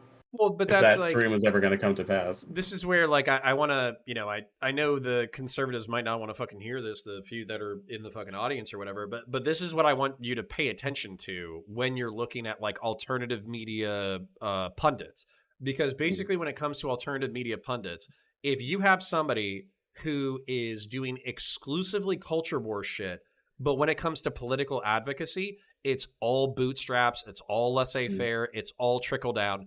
Those are the people who are subsidized by, like, you know, they're literally subsidized by, like, the Blaze or Daily Wire or the Koch brothers or something like that. They're actually actively paid for. Whereas if you have like, sorry, real quick, if you have like dissident right-wing people who are like, no, fuck these motherfuckers. We need taxes. We need a decent education system. We need decent healthcare. We need all this shit. As much as those are probably like the more racist and Christian nationalist people, those people are not paid for. They're getting no subsidization. So the Lord provides all the subsidies they need. true, Spiritual they subsidies. do. Yeah, GDP number go up. Yeah, did you follow the Daily Wire Steven Crowder shit at all? Of course. And watching Hysterical. watching Steven Crowder fucking whinge about like a $50 million contract has to be the most fucking cringe shit I've heard in my fucking life. We'll pay you $50 million to be a part of our brand. Yeah. That was the lowball offer. They're like, yeah, we expected to pay more. Meaning you thought like Steven Crowder was worth more than $12 million a year. Fucking insane. Right? Bro. And I think Sam Cedar was talking about it, and I think this is a worthwhile comparison because like they operate like a similar show, right? Daily for like an hour or two. You have like a crew that you make it with, and he's just like, dude, we don't even have a budget of like $1 million a year, and like they're buying like Crowder's show, which has I guess a bigger audience. Like I think it's like 6 million subscribers versus like 1.5 or 1.7 million subscribers, right? Yeah. And they're like that money is insane. Like the amount you could do with it is just like. Oh, it's wild. No, it's fucking bananas. And then like that's my thing is like, so let's think about like Crowder. Oh man, I love. Oh, and just be clear, right? The thing there is like it's because it's subsidized. Like that's the point we're getting at here. It's because you have billionaires like the Wilkes brothers who backed the Daily Wire, or the Koch brothers who backed the Daily Caller, and numerous other organizations who are able to just funnel money into these places because it's a pet project because they care about like sending out a message, not like. Of laissez-faire, bootstrap, personal responsibility, money. Libertarian 19th century fucking economics. Yeah, so my beef with all this shit is like, all right, so let's think about it because I'm punching right because it's fun and I think it's fun for you too. Basically like let's think about like Crowder's cultural contributions over the past like decade, right? So I'm pretty sure the main times that he's splashed, like so he talked shit about culture war shit. He reenacted the George Floyd fucking spine shit without actually replicating it accurately. Yo, it'd be so cool they accidentally killed him during that. That would have been great. Oh my god, yeah. 10 out of 10. GKR is a little bit anti-Republican, if you can't tell. But then, what else? He like harassed a bunch of fucking Mexicans outside of a Home Depot for not being correctly immigrants. He pretended to be federal police. To crack down on immigration. So he gave a bunch of 50-year-old Mexicans fucking heart attacks at like 10 a.m. And then he pretended to be a fucking trans woman and went into fucking Planet Fitness and fucking, basically harassed people until they kicked him out. So this is what we're talking about is worth fucking $50 million. And I hate to fucking say it, but it's true. It's like that's where my respect for the average American just fucking plummets into the fucking ground, where I'm like, this is what you're rewarding. This is what you're financially incentivizing. This is what you give a shit about. You give a shit about a fucking millionaire arguing with another millionaire about how much fucking money they're making while the country's on fucking fire. Fuck you, you pieces of shit. Anyways. Yeah, it's because like the product is clearly not worth that much for. Wait, what? He normalized dragging the right wing. What a guy. You know what? From a lefty perspective, that's probably fucking based. So, dude, everyone knows that that man has got some closeted issues that he's been working through for like a fucking better part of a decade right now. Did you see the clip from like 5 years ago where he's like, I had a bisexual phase and burp a derp. And it's like, what? Yeah. To no one's surprise ever. I had no idea, but I'm not surprised. No, like literally, like I'll Google it real quick. Not that we like need it, but like I'm pretty sure he literally has this thing where it's like, I've done some bad things before. I had a bisexual phase or some shit like that. It's fucking great. Haven't we all, Connor? Didn't you go through your bisexual phase too? No, I haven't. No, like. Oh God. Yeah. So here it is on Reddit, on YouTube, on Twitter. Steven Crowder admits to bisexual phase. Yeah. No, I don't Yeah, I also never dabbled, but No, Steven I Crowder trying to haven't. connect with the youth, I guess. Listen, I'll tell you. Okay, so if Henry Cavill says, "Hey Connor, we can do sexy things, but I will marry you and we will play Warhammer 40K every single day, and you just have to try some gay shit once." I might, like I'll think about it or whatever. But also my instinct is like, nah. So like, like I haven't had a bisexual phase. Just a minor man crush, minus Just a the man crush. sex on Yeah, Henry Cavill. I just admire Yeah, steroided out Superman who plays Warhammer 40K. yeah, So that's me with Ryan Reynolds. yeah, It's a great guy. See, Seems like a exactly. good time. Little man, it's okay to have a little man crush, but I also can't say that if somebody flops a dick out, I'm gonna be like, yeah, that looks good. Like I don't think that's gonna happen. Scrumptious. Let's just take that to the back. Take that to the dome. No, thank Yeah, you. no, Women I'm are good. brave souls. As a matter of fact, 07's in chat to all the women who have to deal with penises. Jesus Christ. So, anyways, sorry. Shitting on the right. Yes, the right is disorganized. Oh, wait. The right is more organized than the left. But Mhm. unfortunately, this was kind of like a Mark Levin moment for me. I'm not saying this is true.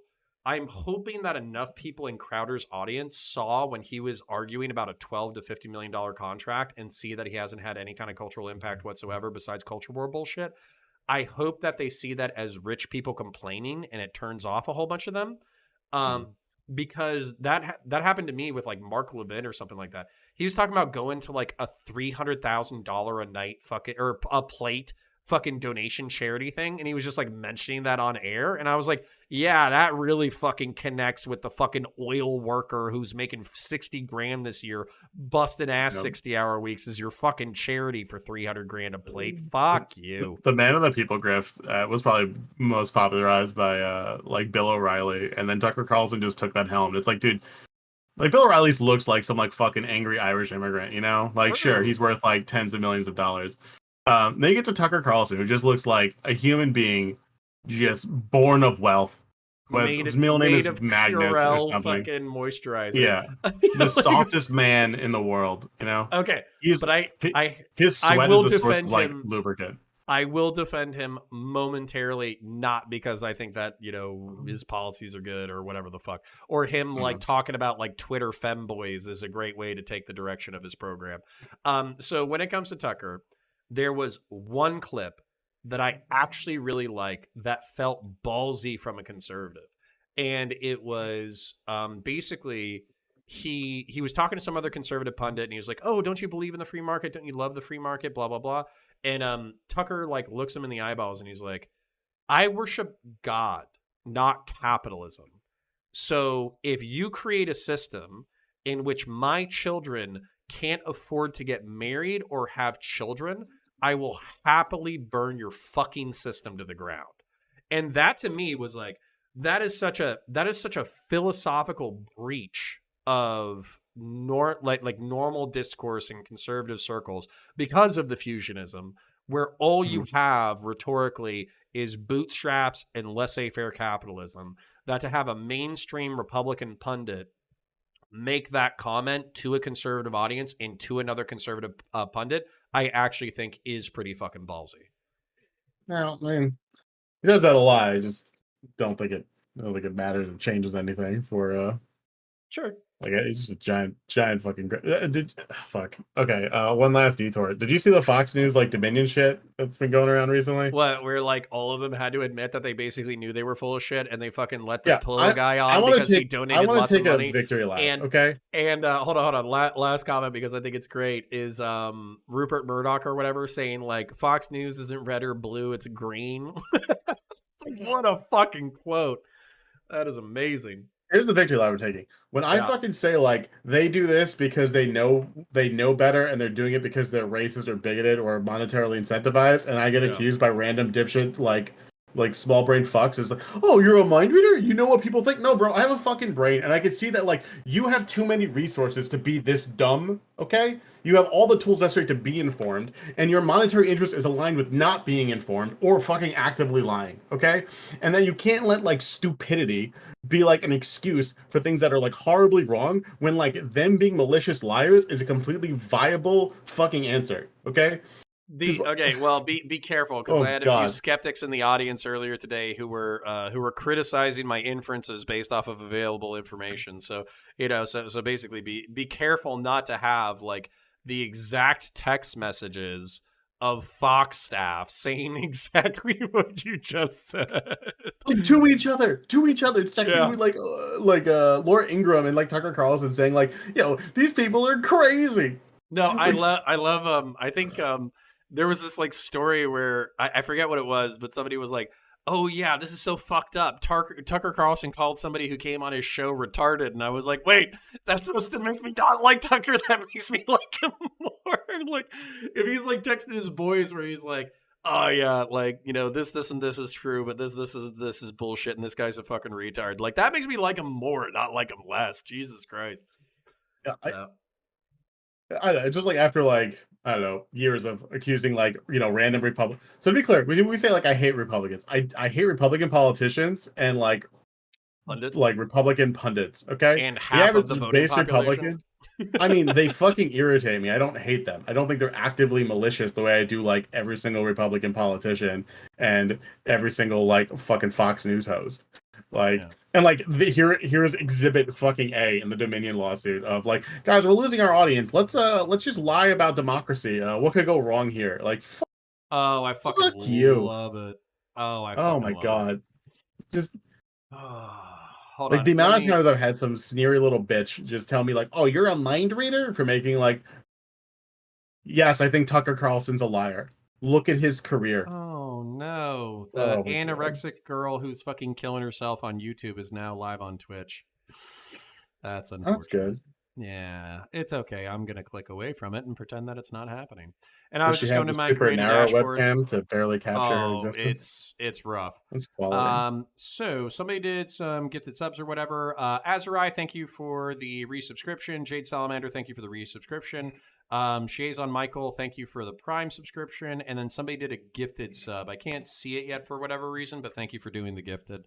But yeah, so basically, all right. So we talk shit about conservatives. We talk shit about the fact that they're All right, fucking let's move to the liars. We democracy talk shit thing. This is about going to occupy some time. yeah. So I want the you to give a shit about democracy because, like, if I'm going to come at you about why Republicans are bad, direct democracy or representative fucking democracy? What do you want me to give a shit about? representative democracy. The idea that Well, I like think people should have the right to vote and be able to vote and have control over like their lives and the politicians who will influence those day-to-day things they experience. so. So there's two things. There's one concession that I can give, and then there's one thing that I can push back on. So the one concession that I can give is that a nightmare scenario for me wouldn't necessarily be like, oh, we have gerrymandered districts and blah blah blah blah blah because we're fucking over Democrats or felons or any of that kind of shit. Because right when they came for the Jews, I said nothing for whatever. When they came for the communists, blah blah blah blah blah blah. Yeah.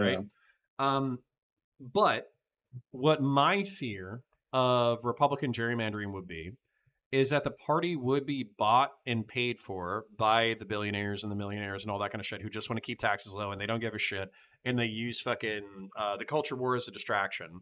And then the gerrymandering makes sure that Republicans are going to win in general, but then the money gets into the primaries, which we already know it does, and then it always ends up being the wrong fucking Republican who's basically a culture warrior who legislatively is just going to go after gay people and then cut taxes, which is entirely possible. Whereas a Democratic like counterbalance, if there was like an honest Democrat versus Republican election based off of like the demographics of the shit or whatever, that would enter in Democrats with enough conversation about redistributive economics that might change the conversation on the right wing. So that would be my fear with unaccountable gerrymandering, basically not just fucking over general democracy, but also fucking over specifically like right wing goals. I don't get why you even need to go down to that other like. Mhm.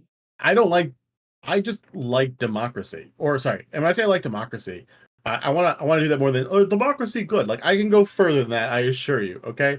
Yeah. Like democracy is the vehicle through which you have your you are able to enact your will on society. You have your proportionate share and your ability to like say what's going on in your fucking life. And once you lose that, you lose your ability to like have any say over your government, and then you lose all your fucking rights. They go down the drain. Okay. So when you have gerrymandering, it is a fundamental threat to all the freedoms which you think you enjoy. Even if you can get some short-term victories like more Republican representation or more Democratic representation, it's still not fucking good, and it turns into a race to the fucking bottom where you just have unaccountable politicians in districts that like fucking can't that they can't lose and that they're not going to get kicked out of.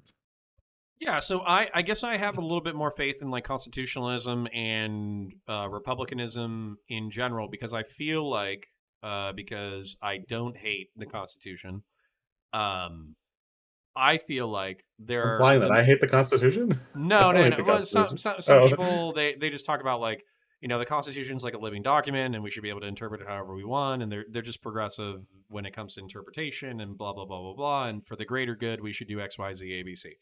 The reason why I'm thankful for the Constitution is I do think that it will prevent some of the things that you're worried about. So, for instance, like, um, I think a conservative person in the House, or it might have been in Tennessee. No, Tennessee was the drag shows. It was in some conservative state. It was either at the state level or the federal level. They were trying to introduce legislation that basically said that we are going to ban. Oh no, it was Michael Knowles. That's who it was, because he's a fucking idiot. He wanted to ban transgenderism, not just for like people under the age of 18 with like guidance from a doctor or whatever. He yeah, wanted it to be banned for adults. yeah, it doesn't surprise me. How? But how? When you have the First Amendment freedom of expression, when you have equal protection under the law, when you have the fucking 14th, when you have the fucking 5th, when you have all these fucking constitutional amendments, how do you prohibit adults from making medical decisions based off of their available information and all that kind of shit? How do you do that constitutionally? And so my answer is you can't. Therefore, he's advocating for something that's extra constitutional and he can go fuck himself. Um, I mean, I would agree with you, but it's only a matter of like finding like there's the concern with like nominating far right judges and having Republican politicians in positions of power who put judges who will be amicable to interpretations like that. Like the Yeah. Constitution is a lot more flexible than I think you would care to admit it is. And like Well, can I so bring up a chatter's sure, point? So they yeah. say the U.S. violates the Constitution every day with all the U.S. military inventions after the Iraq and Afghanistan wars. Only Congress can approve wars. So I'm actually going to back up your point, but also back up GKR's point that he just said. Basically, like, we did not declare war on the nation of Afghanistan, and we did not declare war on the nation of Iraq. We like went after like specifically Saddam Hussein, which is the government Iraq, Afghanistan, which is or the Taliban, which is the government of Afghanistan. That sounds like a And then, technicality. yeah, it is. It is. And then it Sure, became I guess it when they became had an votes even for war. it became an Hold up. even bigger technicality because we basically declared that we could go to like unilateral international conflict with terrorist organizations regardless of their borders. Um, so I just described it more accurately while making your point correct, because I think that Congress absolutely should have like said like, oh yeah, we're going to be conducting a military operation in Iraq or Afghanistan. This has to be congressionally approved before we take action, but whatever. Wait, are they all just extensions through the AUMF? No fucking idea. Sorry, So that's the authorization for use of military force. I knew that was a thing, but I thought that's just the. I thought there were also separate declarations of war. No, this must be it. Huh? That's all. That's all we fucking did, huh? Use yeah. of armed forces. Well, and Yeah, I think it's not I like an think official Afghanistan. declaration of war. You might be onto something. Yeah, I so have to I look at think that more. with no, I think with Afghanistan in particular, like nobody gave a shit, right? Because it was 2001, 9/11 had just happened, so we're like just like yeah, fuck them. I'm pretty sure Congress approved Afghanistan. Well, John C, I think they actually technically approved both. Because I think that they approved the military operations and the funding de facto. But when it came to like the ordering of troops into these countries or negotiating like So, for instance, like we had like negotiated contracts with like the new provisional government of Iraq, and we had negotiations with the new provisional government of Afghanistan. I'm pretty sure that was all done without a declaration of war against the nation. And so we have, just expanding on it because I'm autistically focused on it, I think we have a early 20th century definition of war that does not apply to 21st century asymmetrical global conflict. And the United States DoD has been exploiting that. So I'll shut up there. So hold on, let me rewind. Where the fuck were we? Yeah, yeah. The Constitution is a lot more flexible than anyone wants to like give it credit for. Like, trust me. Like I read so many dumb fucking court cases of like strained fucking readings and just like people working backwards to a conclusion. Like, the law is not some like hard line thing that you look at, right? And it just gives you clear answers. Otherwise, like it would just be like, you'd be able to do it out of preschool. You wouldn't have to go to law school. Literally, you're gonna say something. Sorry. No. This is part of the reason why I'm considering, like, if I was like a multimillionaire and I was bored or whatever, I would probably go to law school myself. But then, like, I don't know if I want the stress of like, I would probably want to be a state attorney and be a fucking Mhm. prosecutor, and I don't know if I want that kind of stress in my life again. Yeah, I don't know. I'm not interested in going down a what's it called, public defender, that route for Oh similar no. reasons. Like, I don't want that. That's not a lot of money and an awful lot of time and too many people's lives in the balance. Fuck that. Yeah, and a shitload of Give me fucking s- give stress. me some nice civil litigation where I can make like nice $200,000 a year, and then have like two rich assholes yell at each other about how like, no, this $100,000 is mine. No, that's mine. Mother left it to me. Like, it's gonna be great. Sweet base, and then they burn 30% of it just so you can fucking oversee the arguments. Yeah, they buy my next house. Yes, exactly. Nice based. All right, I expect a Patreon donation if you're fucking if you become a multimillionaire. So Yeah, when we get through all this and we're on the other side of it. Well, we'll see. We'll see. I give you a bottle of whiskey, okay? That's my down payment towards it. based. So yeah, so basically when it comes to democracy, all right, I think I was earlier dismissive, but that's probably because I was memeing because we were just in the Discord. Mhm. And then two, as far as direct democracy, I did want to bring up like a counter point that I think Silver brought up, which is basically like you were bringing up how the felon law had been subverted through like Republicans basically being shady about having to pay like all the fees and court costs and like all that kind of shit. But then he was Yeah. basically saying like, well, this neutered law is still a example of us passing progressive legislation that actually points to expanding democracy. So isn't it technically a step in the right direction because this legislation was fucking passed? Even though the implementation was dog shit, how can that be a step back?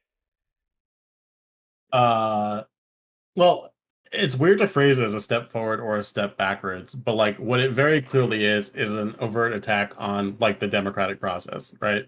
I think that's how you have to look at it, because like there's not going to be like, what I got annoyed at you in particular is when you're like, well, they should have worded it better. Like, I'm like, dude, there's no wording it better. If you want to have a bad faith attack on a bill or a law or an amendment that's passed, you can do it. It's not fucking hard. What do you think lawyers get paid for? Go with some bullshit fucking argument and then find some asshole judge you appointed who's going to accept it. Like, that's all. That's what it is when it comes to shit like that. Like, not to be a huge asshole, but like, we literally have on our fucking books in Florida, I think it says no gerrymandering, passed in 2014. Gerrymandering for political benefit, fucking unconstitutional. And our Supreme Court, like a district court, fucking just said, yeah, Ron, that's fine. You could gerrymander. Or sorry, no, wait. The state court, sorry, the district court said no. Fuck you, that's gerrymandering. And then the appellate court, like, I believe, overruled them. And the Supreme Court was just like, this doesn't seem super urgent. We'll just leave the maps as is for a little while. Also known as like the next election. You just left the gerrymandered maps in for the next election. The entire point you don't want gerrymandered maps in for because it compromises an election. You're just gonna leave them there, huh? Like, fuck Well, you. Like, that's just raw power. That's my point. That's my short it's the version of exercise that. of power. Well, and then see, this is the other funny thing because unfortunately, I'm coming into other information. So this is actually so. Good night, Hmm. baby. Love you. Hey, you too, baby. So basically, This is part of the reason why I'm so disgusted with electoralism, though, and part of the reason why, honestly, like if I have like a pretty big decision to make in my 40s and 50s, like I want the world to be a better place, and I do think that political power can be exercised, but I also feel like the electoral system is so fucking rigged up where even like ignore gerrymandering for a second. You have to Mm. go as a Republican or a Democrat. You have to go to one of the main parties. You have to start rubbing fucking elbows. You have to suck enough dicks in order to get money for your campaign election. You have to not piss off those people. All those people are going to have entrenched interests.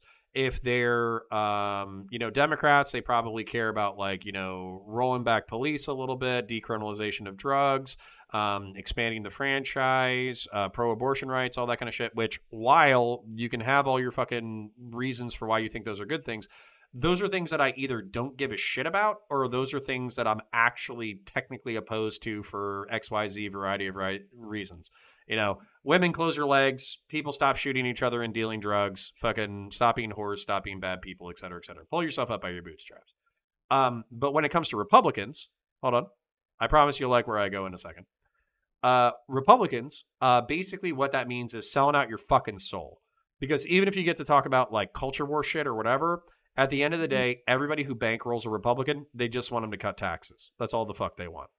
So that means that you have to sell your soul to the Republicans, win the primary, win the general election, and then by the time you get to the general election and you're working with 500 other fucking assholes that you have to rub elbows with, if you had any kind of piece of fucking legislation or any kind of clout, one, it takes you 10 to fucking 30 years in order to get enough clout for where you can fucking dictate the laws of the land, and then two, if you do pass something that's very specific to you, then it's probably going to be a watered down hunk of shit that's going to be 10% of what you fucking envisioned when you first started your political career.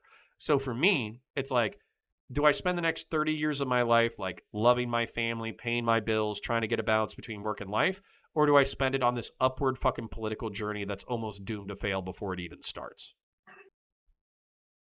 I sort of understand that, but I don't think like I agree with your characterization of how our political process currently is in large part.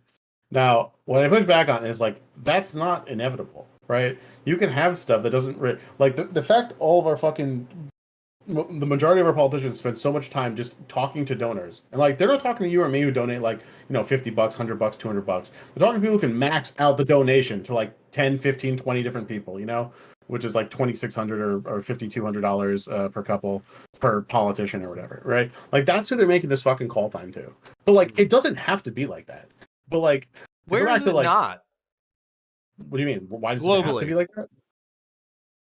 Uh, well, I don't know all the other places off the top of my head. I But I'm know just that. saying, like, where is it Yeah, not sure. nepotistic assholes who pass fucking watered down bills that have as many fucking side effects as they do fucking have a primary Like effect? you're always going to have like nepotism to some degree because people like the people whom they are near, and that skews into it, right?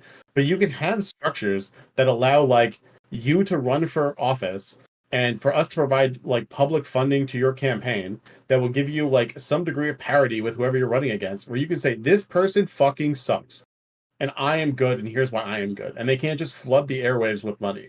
That's a thing that we like have done at points in time. Like Arizona, I want to say it was in like 2000 or so, passed a law giving people like publicly financing, I believe it was statewide elections, so that like wealthy people couldn't just like run for that office and then blanket the airwaves with ads. And then rich people and Republicans fucking challenge that to the Supreme Court. The Supreme Court's like, yeah, that's a violation of the First Amendment because by you giving money to people who don't have lots of money, it's drowning out the people's message who do have lots of money and want to say it. Which is the most cancer fucking ass brain shit I've ever heard. We're talking about like removing money in politics and how that makes people like rise on the merits of their ideas, or at least like how well they can pitch their ideas, right? Versus like Yeah. some like bumbling dipshit with $30 million, Mike Bloomberg, bumbling dipshit with $300 million, who gets To to be blanket the fair, airwaves. he did get like 1 or 2% of the fucking vote. But like, He got like 10%, but did he? Oh, that's impressive. he I guess got a that's what lot. 300. I guess that's what 300 million can fucking buy you if you're a fucking dipshit. I had But someone tell me like, well, yeah, he lost, so money's not that influential. I was like, he was a Republican who ran in the Democratic he got Party 10%. and got 10% of the vote. Yeah. So Like, yeah. okay, So but this is kind of my thing. So like yeah, realistically, my advice to like anybody. So Twitch and YouTube politics. The reason why I think it's interesting is because like one, I'm already autistically focused on this shit anyway. So like I'm gonna be arguing about it anyways. So the question is like whether or not I'm arguing it with fucking boomers on Facebook or whether or not I'm arguing it on the internet with relatively intelligent people who are within my peer group or younger. So that's why Twitch and YouTube politics appeals to me. But like if my actual advice to like the audience or people who are involved in this space, it would be like vote in your elections. That way you do exercise your one fractal of a fractal amount of power. And then two, like try to focus on your family and your immediate community and your surroundings and try to do cool parallel shit. So for instance, like get a job where you're actually paying your bills and you have a little bit of cash extra. Take that extra cash, do some cool shit for yourself. But when you're done with that, like I don't know, fucking do what we did during the hurricanes, right? Like fucking chop up trees and fucking, do all that kind of shit because you're going to have more satisfaction about your personal fucking impact in your community than you are by fucking spurring about it or giving fucking $20 donations to Vosh or fucking Destiny every fucking 10 minutes, right? So that's where for me that's how I would direct other people. So that's where I don't know if you're going to be able to get me to be passionate about a system that I see as like one incontrovertibly fucked up and then two so fucked up I don't have any hopes to fix it. but like we're I think that level of nihilism is not only just like bad, but first of all, you always criticize lefties for like being like nihilistic. Fuck you. You're being nihilistic right now. Like we are very close to being able to fix those things with like relative simplicity. Okay, like I was on all types of copium right after January 6th, or sorry, hopium, not copium. I was like all fucking hope to the max. I was like, yo, just the pretext you needed to pack the Supreme Court and do every other thing you wanted to do by just saying Republicans are evil or whatever.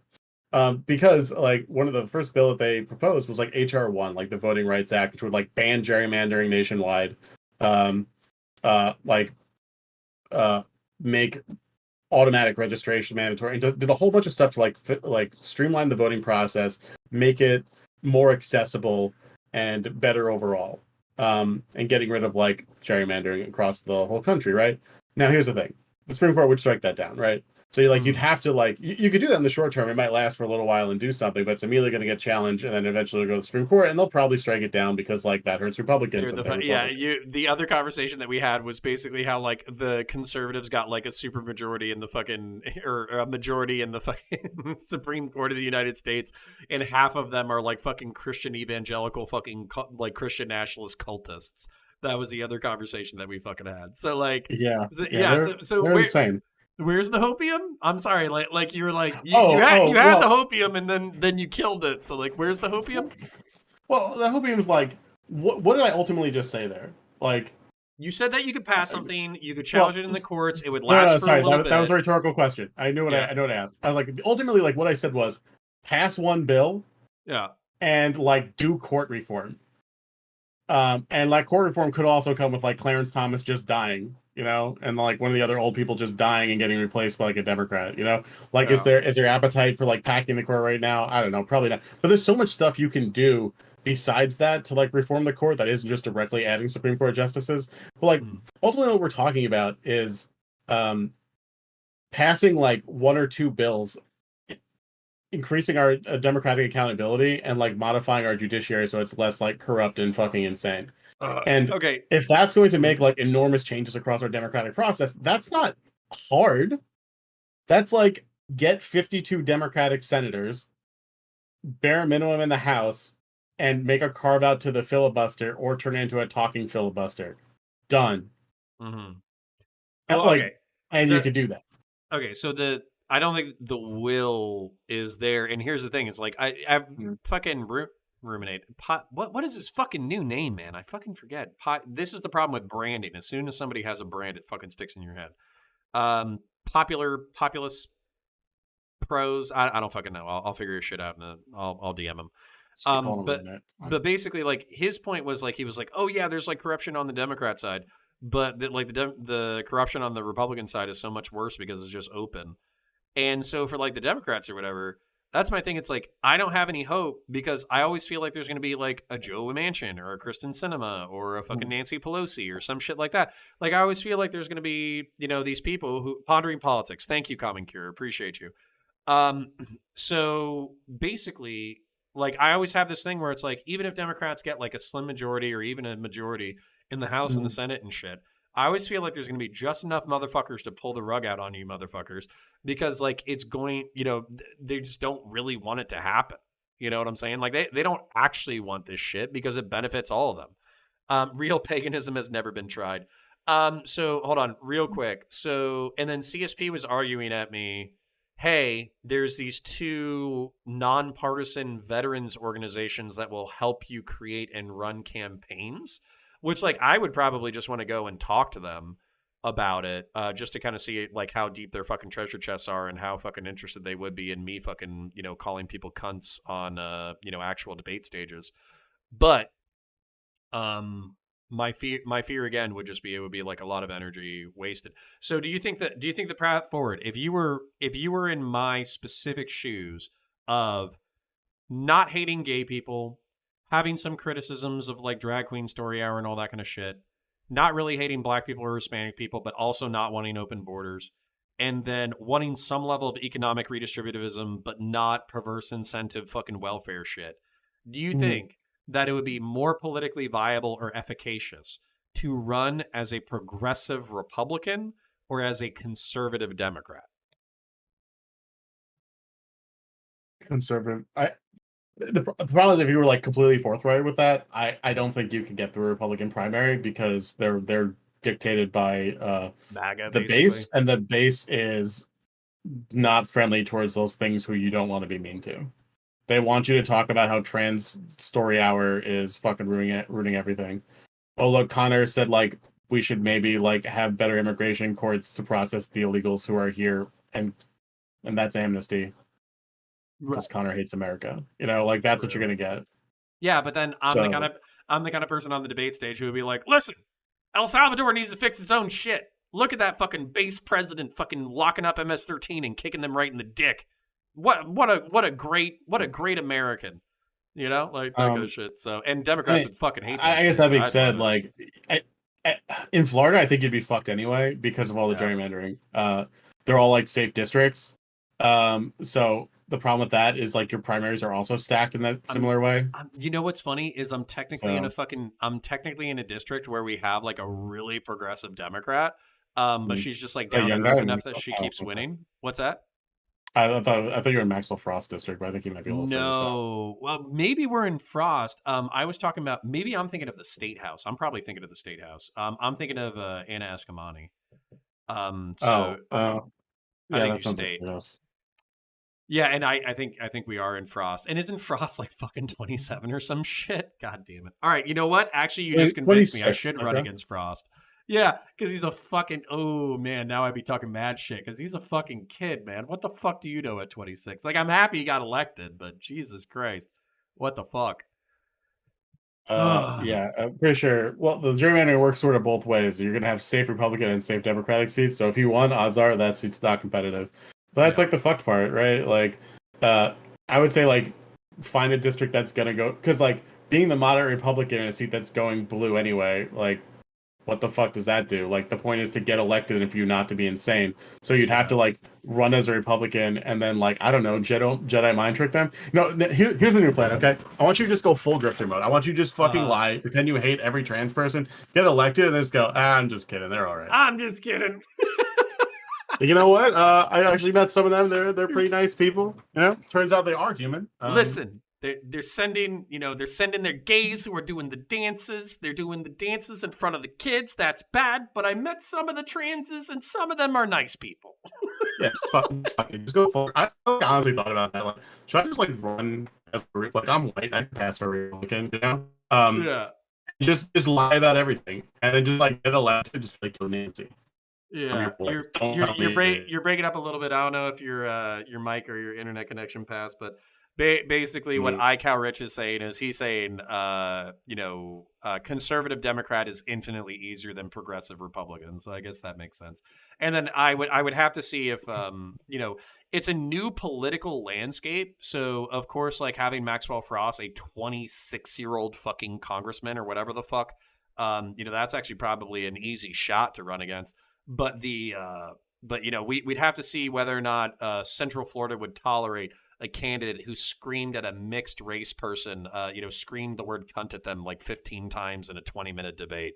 So, it would be a new era of politics. I would be the first politician to be on public recording saying the word cunt, which I guess is. Listen, back in the day, these people our politicians used to get into fist fights on the House floor, okay? They would scream at each other, beat each other with Bring it canes, get into back. physical altercations, sometimes murder each other, all right? I Yeah, think we I think must this era of return. decency in politics is bad. I want people throwing fruit.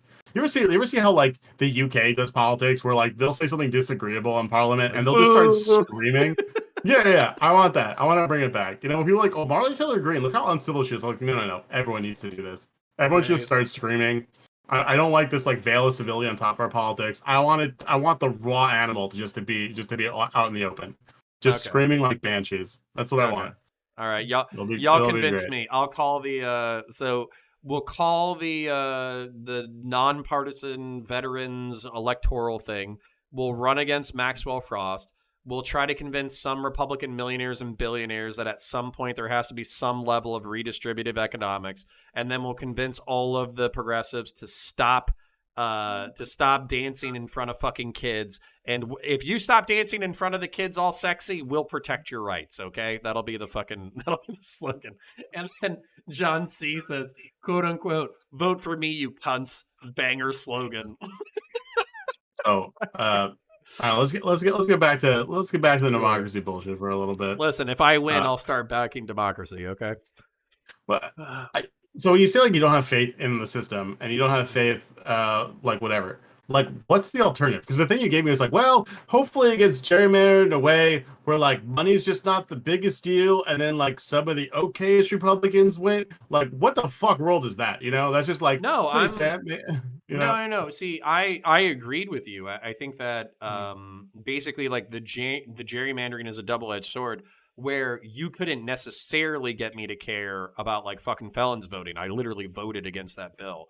But you could get me to care because I see a rot in the Republican Party, and it's actually horrible. And what I see is Republicans generally waving at things that are important,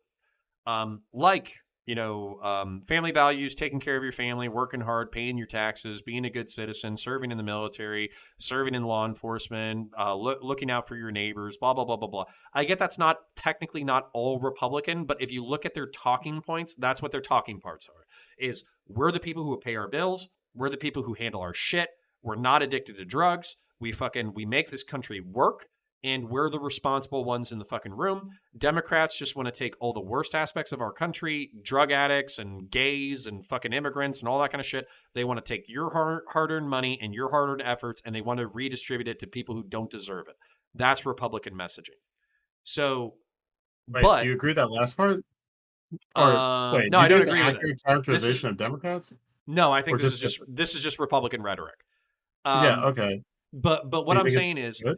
they use this rhetoric in order to not address failing schools, not address access to education, not address job opportunities, not address immigration, not address military or overspending or underspending on the military in certain areas, not address corruption. All they do is they pass fucking tax breaks. That's all they fucking do.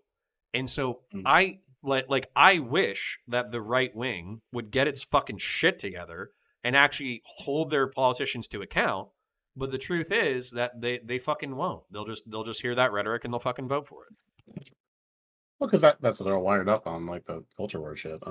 But Like I do think Democrats care about like family values and supporting community, though, right? Or No, do I think you they disagree with love that? black unwed fucking mothers and gangs and fucking drug violence and all that kind of shit. Absolutely.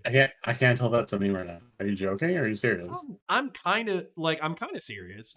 So the meme is I don't think that any members of the black community or the Hispanic community or Democrats want more dead people because of drugs or because of street violence. I literally don't. Mm, But I do think that I don't agree with the policy. So for instance, if you were talking about like bond reform or I'm trying to think of like another thing like defunding the police or whatever, I mm, have like very specific ways that I would want to do that shit that would have to be so hyper targeted that it would not be rhetorically effective with fucking Democrats.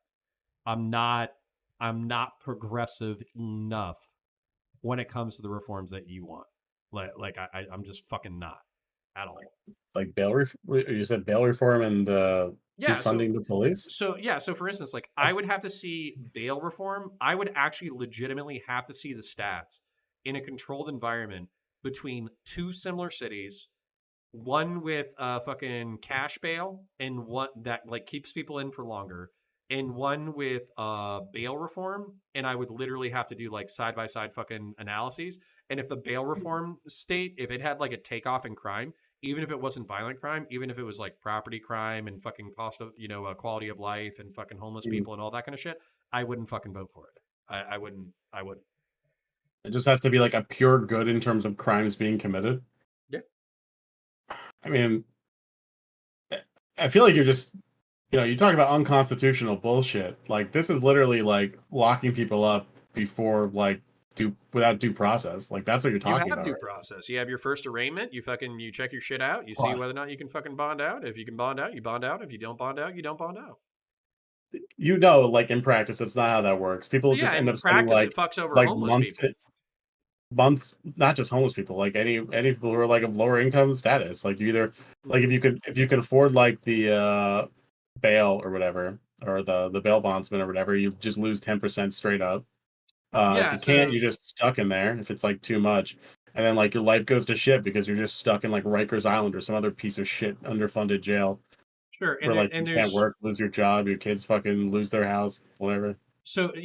there's two questions in chat. So one of them is actually other than rhetoric, how are Republicans supporting families? That's exactly my point. And then couldn't you just kill everyone in order to accomplish this utilitarian calculus? Yeah, you could, but that's where for me, um, you know, the due process shit. Due process is important.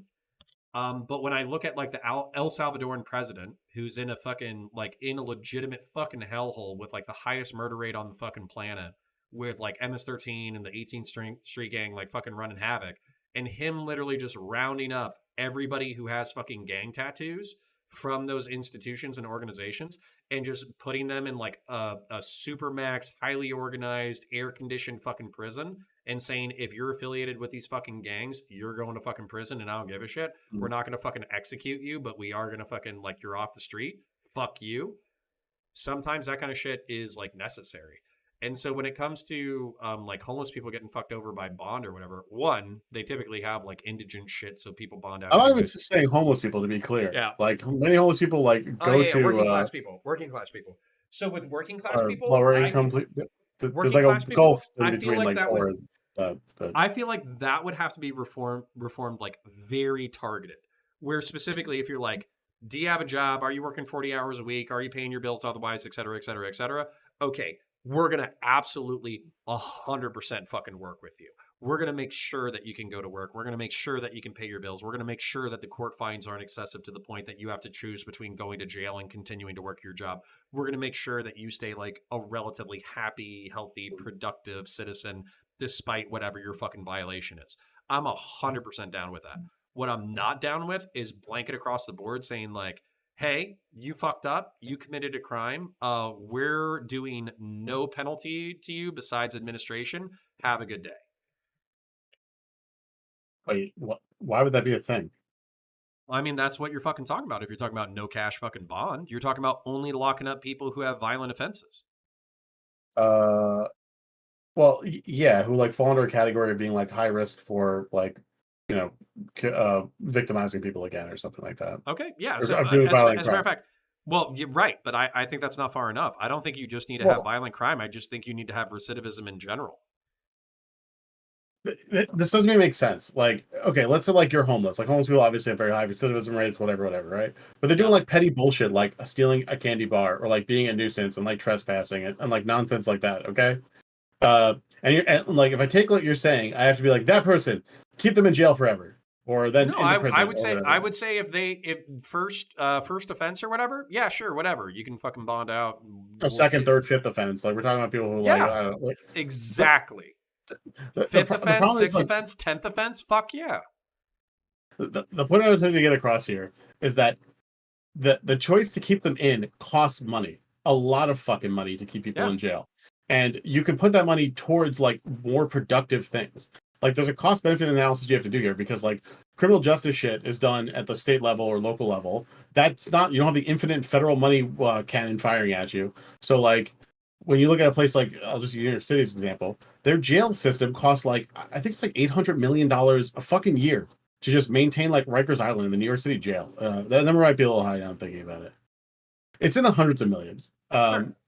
And like, what better way can you spend that fucking? Now, certainly there are people who need to be in jail, right? Like that dude who like fucking like killed his family members and then sat in jail Sure. until like he was like convicted or whatever. Yeah, that dumb piece of shit. Like, obviously that dude should be in fucking prison or in jail until he eventually goes to prison, right? Like, we're not disagreeing about that. We're not disagreeing about violent offenders. We're talking about is like the tons of people who get caught up in bullshit, like second DUI shit or I don't know, like stealing something from a convenience store or somebody will just get like go through a list, like a disorderly conduct or something where like maybe you punch someone at a fucking bar and then you end up in jail for like days or weeks or months or longer until you eventually Sure. like get forced to like plead out because you just need to get the fuck out of jail. You're already at a time served point, you know?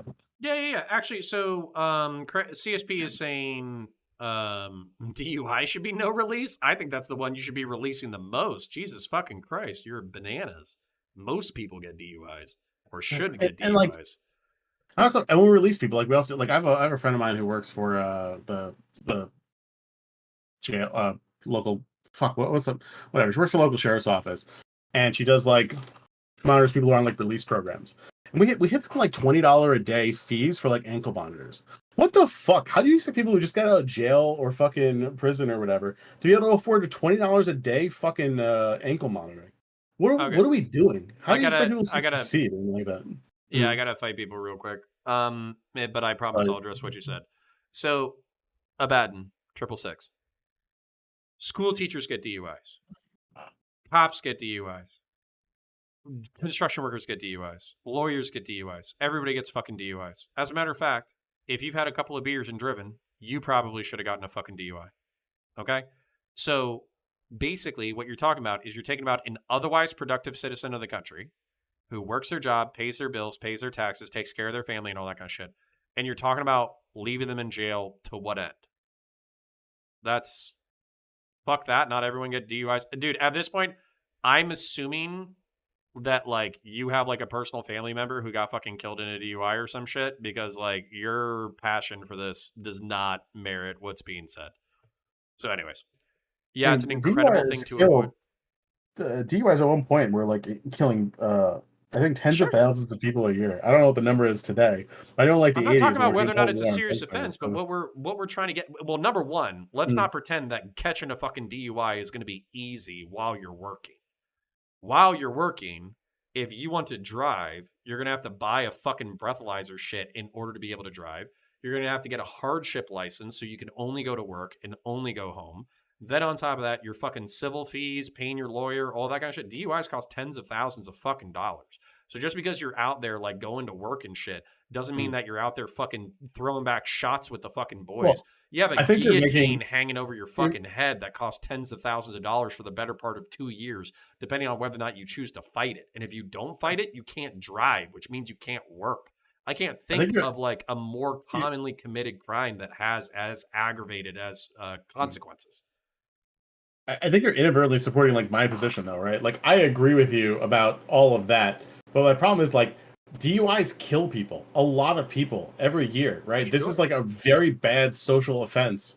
But like, hey, come on, everyone does it, and we just like, not even a slap on the wrist, but like we use it as a revenue generating source and blah blah blah, and put these people under like some like strict observation basically, and limit how they can like drive. And it's like, well, why don't we just do this with other crimes that people end up in jail for if we're letting like DUI people Because out? Americans And love to fucking drink.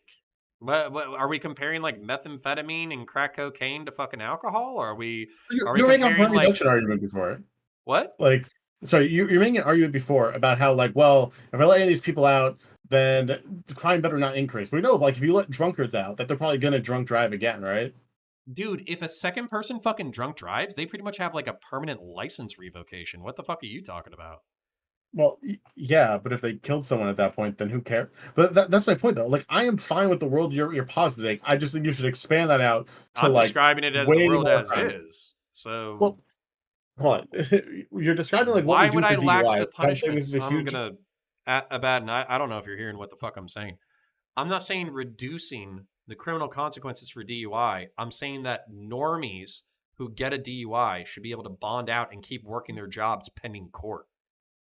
Yeah, he's arguing with someone who is just like they should not be let out at all, and Yeah, I'm yeah. sort of like. I don't know where the fuck.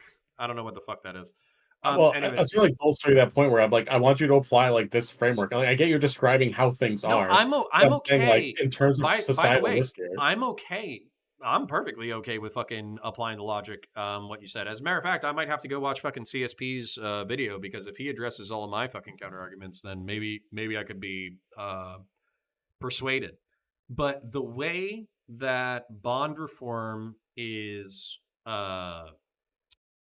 propagated by progressives and Mm. the way that it is described by conservatives, if it's propagated by progressives, it's, well, these people haven't committed violent crimes, therefore they should be out on the street pending trial.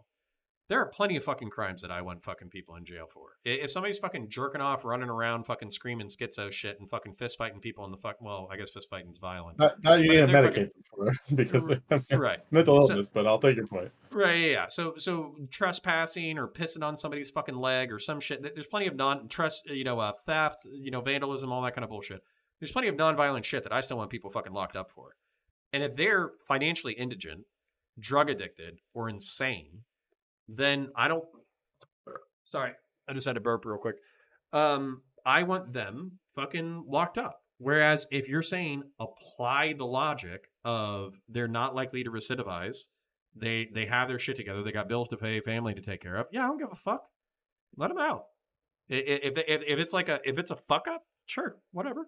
I don't give a fuck. Well, I'm saying like you have finite resources, and the amount we put into like keeping people in jail is like an economic strain because it like literally lowers our workforce, right? If we just want to do like the pure thing on that, right? But I And wouldn't the fight. cost I of wouldn't jail fight them. you. I wouldn't fight you on this, by the way, though.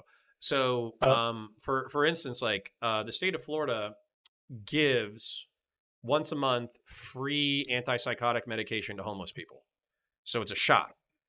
And the reason why they started subsidizing that is because it's cheaper to give somebody antipsychotics than it is to bring them to the ER 10 times and to bring them to mm, jail 10 times in a month. So, an ounce of prevention is worth a pound of cure. I'm perfectly okay with ounce of prevention shit. So if you come to me with an argument and you say, hey, in order to save the taxpayer XYZ dollars, we invest in this and we know that we have this correlated effect, I'm fucking down. Let's fucking do it. But I also want to dial it in hyper specifically. And I do give a fuck about whether or not somebody shoplifts, walks out of jail, shoplifts again, walks out of jail, shoplifts again. But because it's a non-violent crime, you just keep letting them back out. I totally give a fuck about that. um, I don't know. I mean, it comes down to the fact that it turns into like essentially prejudging and then forcing people into like plea agreements. I love Um, prejudice. I don't know if you saw my previous conversation, probably not, but I was literally like making towards the last 5 minutes of the conversation, I was literally making like physiological and physiognomy fucking arguments about like Elvis Chan and fucking Jim Baker.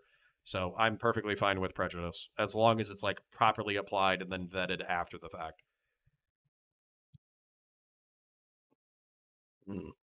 Excuse me. What about the total cost of like jailing people in New York? It's absurdly high. Like I know putting like one person in jail Well, costs number like one, two fuck hundred New thousand York, but dollars per yeah, year. sure. Yeah, I mean even other places, it's not. It's lower, but it's still like $80 a day per person. It's like, well, if you do the math on that, wait, I messed that up. Oh yeah, it's still like probably over $100 a day per person. It's like, well, if you do the math on that, I could just give someone like $60,000 or whatever a year. Like that'll probably keep most of them out of prison, or most of, Oh, dude, like if I just gave you that money, you know. I am perfectly okay. Let's say like I was dictator of Florida or dictator of Central Florida for a bit. I am perfectly okay building a military style barracks, inviting every fucking non-governmental organization that wants to fucking hug a thug and give drug addicts needles so they have clean needles and fucking do jobs programs and all that kind of shit, inviting them to the barracks, and then basically having every cop when they encounter a fucking homeless person downtown fucking drive them to the fucking shelter and then to the barracks, and they have a choice there. They can walk away and they can walk away and be free people and do whatever the fuck they want, go chase their fucking drugs, do whatever the fuck they want to do, or they can stay there, get free housing, cheap food, free food, access to fucking medical attention, and have what the fuck have basically like access to jobs programs and like antipsychotics and all that kind of shit. But if they fucking trespass again, like in the same area downtown, fucking jail. Like I have no problems with that. But Like like, my problem with your carrot and stick approach, one, I'd rather just have like more carrot, and part of that carrot is just like if you're like mentally ill or a drug addict, like I could just like force treatment on you. Like if you're like I think it's inhumane to let people go through life suffering from like mental illness, whether it's like uh that or like drug addiction, like not being able to function. It's like depriving them of their humanity to just let people suffer like that. So like saying like I forcing treatment on them is not a thing I have any sort of like qualm with. My problem is I'm saying like with your carrot and stick approach, you're like the cost of the stick is so high that it's reducing the amount of carrots you can give. That's okay, basically the point I'm trying to make here. Like sweet. dramatically Then, so. well, you know me, I love fucking sticks. I got conservative sympathies, so fucking go eat that carrot, you homeless bitch. Fucking whack. Fucking let's do it. Next time we need to knock it off topic from the democracy thing because I just like I don't know. I do insofar as it's like the thing that enables you to like the fundamental thing that underpins your rights, right? Like I had this dumbass argument with Taste once upon a time, but I'm like, yeah, like your ability to vote is the fundamental right that underpins all your other rights. And he's like, no, it's guns. I'm like, you could say that, but like historically speaking, that is probably not correct.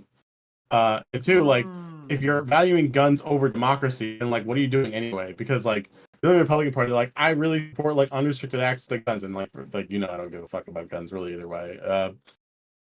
But like also democracy is illusory, and we don't care. And anytime we lose an election, it's illegal. Like, well, then if the guns exist to protect the right, but like the right's being attacked by the people who support the guns, then like what's the point in supporting the guns? Because they're also the people who are attacking the rights. Like Sure. Yeah, I just I think I probably am more sympathetic to Taze, where I think that like at the end of the day, government is exercise power and authority often stems from violence, and then even if that like the use of violence or the use of authority or the use of power is benign, power does not exist without the ability to back up your will with force. So for me, like firearms is illusory. It's fucking it's as illusory as democracy. What we're really talking about is we're talking about force. So whether it was fucking a Roman gladius or a pilum or a bow and arrow or fucking whatever, what we're talking about is the ability to envision a society and then force people to try to cohere to that vision. And so it can be as liberal as America, or it can be as authoritarian or totalitarian as the Soviet Union or fucking Nazi Germany. But that is what government is at the end of the day.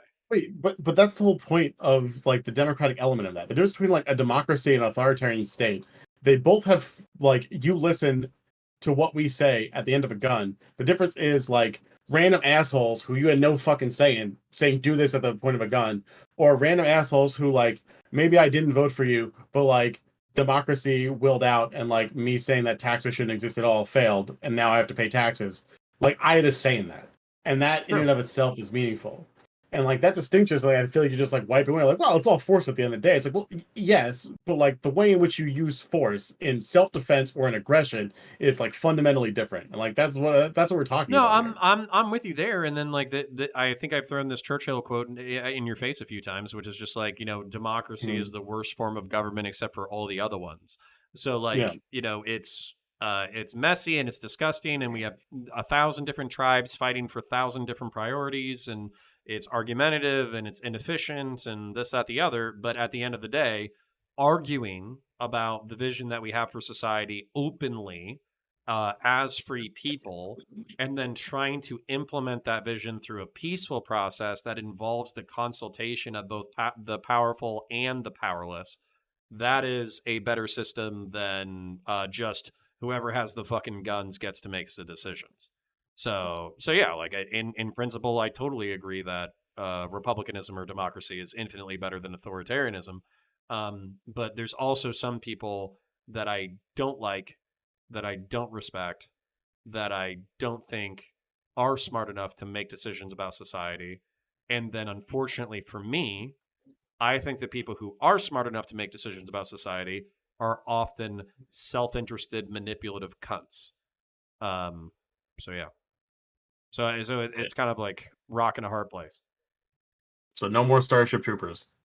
I mean, no, I love Starship Troopers. I'd institute Well, that shit I'm not instantaneously. saying. Hold on. That is like you don't have the right to vote unless like you do like military service for like an extended period of Public time. service. Public service. It doesn't have to be Well, they're military. You could be a okay. fucking Fine. postal service, or you could go to the Peace Corps. If you're a fucking pacifist or a hippie, go to fucking Africa and pass out fucking non-disease ridden blankets and fucking mosquito nets and shit. Do that for I fucking will 2 grant years. you that addendum on Starship Troopers because that was definitely not what they had. But No, that's even exactly then, what they like had. Are you talking about the movie or the book? the book. In the book, they talk specifically. Yeah, now you just opened up a whole new can of worms when I was about to say we need to wrap it up because it's getting late. But basically, no. In the book, they say even if you're disabled or if you're a different race or credo or Well, religion, they say they'll it doesn't find a fucking thing for you to matter. do in the military. They don't say that there's a No, whole separate no, thing. it's not specifically in the military. They basically say that if you're disabled, they'll send you to a fucking an explorer place on fucking Mars, and you can count poisonous caterpillars. Like even if you're like blind, deaf, and dumb. So like that's a fucking direct quote. It's not just the military. Just the military is the oh, hold on. You know what? I don't want to go out onto this limb. I think you could be right, and I'm not confident enough to say that I'm 100% Yeah. right. Also, I read the book over the past like week, and it's just been yelling at me about it for about a week. So I haven't read it myself, but I vicariously experienced every single chapter. Okay.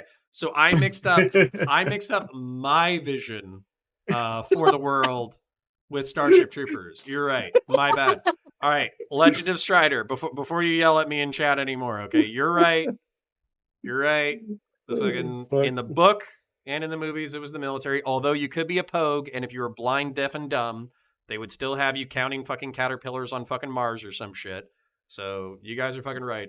I literally mixed my vision for the world, where it's Peace Corps, Marine Corps, or Postal Service. You got to do something in order to vote. I would fucking do that shit for in a heartbeat, but I'm not dictator yet. God damn it. But so anyways, do you want to wrap up? I'm tired anyway. So if you want to, I was about to say wrap, it is midnight. I did plan on basically what I planned is 2 hours with Rumin8te because I figured that we would burn that time really quick. Then I figured it'd be an hour to 90 minutes with fucking Lav, and then I figured it'd be like an hour to 90 minutes with you, and we're probably pushing hour and 20 minutes, hour and 30 minutes right now. So, all right, we can call it. I'm fucking shot. I slept like 2 hours last night. Yeah, dude, focus on getting that fucking JD. Focus on getting that JD. Fucking get that JD. Start making hundreds of thousands of dollars. And then if I'm out here still fucking grind it and then the fucking wage cage or whatever, and fucking out here fucking grind it in Twitch politics. If you don't hate my guts by then, I'll take a $5 a month Patreon check. If you're up for the next time, I would probably come with we could talk about various like court cases and the way they fucked over our democracy if you're so interested. Because like the way you're doom repelled on it, like the thing that gets me about that is I'm like the sad part is like the explanations for so much of this is that like we did good things and the court broke it, like intentionally so, because those good things like enabled democracy to flourish, and they're like, no democracy here. This is And America. basically, if I'm hearing you correctly, there's a bunch Yeah. of fucking lawyer retards who actually they don't know their ass from their elbow, or they do, but they're making like shitty arguments. But because they find somebody who's sympathetic to their shitty argument, they actually are able to affect change. That's what I heard too. All right, yeah, like mini rant. I'll throw it on top of that. Like Mhm. the law is like the dumbest, like pseudo intellectual enterprise in the fucking world sometimes. And what I mean by that is, imagine like if you were like a fucking physicist or something, and you like think you got like a cool super new theory. Like, how do you go about like validating that? Well, you do science, you do research, you do like studies, you present it to your peers, and it becomes popular if like it actually bears out and is useful, and then eventually gets widely accepted throughout academy. And like how does it work like in the American judicial system? Well, you can have a great idea, and then if there's judges who are appointed by people who also agree with that idea, maybe they'll accept it. And then once you get to the big boy up top, they can just reject or throw it away, depending on if they feel like it. And they'll even just take up like novel cases for the sake of just being like, fuck it. Like, what other fucking like academic field, so to speak, has like the people at top deciding like how things should work, who are fucking like dumbasses, who are not like bound to any sort of like actual process or any sort of like thing apart from like the raw power of the people who put them in that position, you know? Sort of went off topic a little bit at Democracy, the end there, which but is the best system except for all the other ones, or the worst system except for all the other ones. But yeah, our judiciary is particularly dumb. based. But yeah, like when it comes to like these random like dumb theories about like what rights do you have, and like, oh, it turns out like everything's a taking now. Like, absurd. The Supreme Court is insane. Like every time the government does a thing, it's like a taking. It's Yeah. meaning they have to like compensate you for like, I don't know, regulating pollution. Like in theory, they haven't like applied it that far yet, but they basically lay the entire framework out for that. It's incredibly dumb. Um, but it's like, who the fuck told you this? Like, where did you go to fucking school? Like, what are you fucking people doing? And you get like five Very. dumbasses voting for this because they like went to like a Cato Institute like dinner at like $20,000 a plate, and they were doted on with a made up fucking award about how like you're the #1 justice of the year.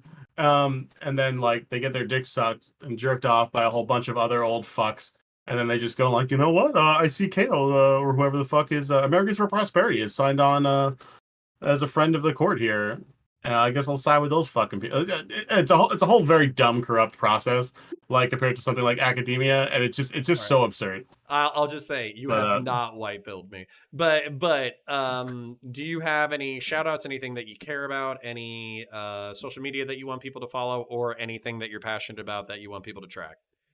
Register and vote in your fucking elections. Anyone who thinks like, oh, the president doesn't matter, like, guess what, motherfucker, on your ballot, there's tons of shit. There's not just the goddamn president or your goddamn senator in your gerrymandered state, okay? You have like fucking local shit you're gonna vote on. You have statewide ballot referendums you can vote on. You have a state representative you can fucking vote on. If you want to get fucking involved, like, don't be so jaded. Like, oh, look, well, it's gonna make a difference. Like, a local fucking election is done on like $5,000, okay? And you just donating an afternoon like once a week during like an election cycle is like, and knocking on doors, just talking about like what's important to you, is fucking more than any amount of money you'd give to a fucking politician. Your time Okay, is worth then more, and if you want to donate money or you want to do stuff, you should be engaged, even if it's the minimal extent of voting. okay, Because there's you always something to vote convinced for. me. I'm gonna go to the nonpartisan electoral place, see if anybody has fat fucking pockets, and then I'm either gonna try to run for governor of the state of Florida, or I'm gonna try to run for knock out Maxwell Frost. So thanks for giving me that faith. Get it done. Ron DeSantis is a fascist. We didn't really get to that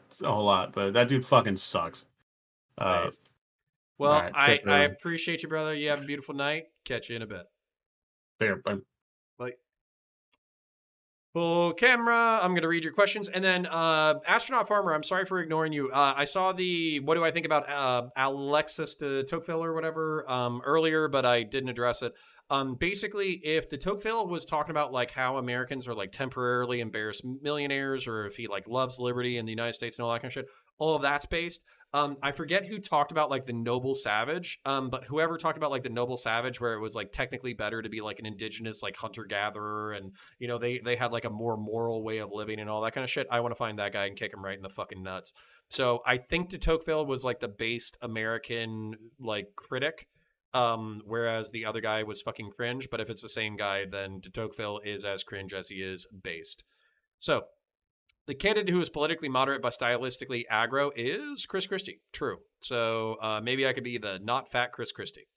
Connor is running for office. Maybe. let's get some money in our belt. Like I don't think I should be an in-debt fucking, not that I'm a college student, but I don't think I should be in fucking college debt making less than $100,000 a year fucking running for political office. But Maxwell Frost Maxwell Frost won. How hard could it fucking be?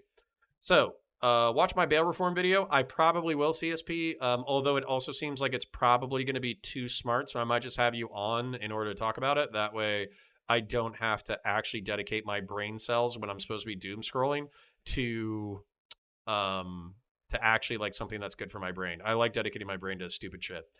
Counterpoints. In Canada, you have to consider 3 factors for release. If you are a flight risk, if there's substantial likelihood that you will reoffend, if it would be against the public interest. Michael Chiazon, that's perfectly fine, but against the public interest is almost too flexible for me.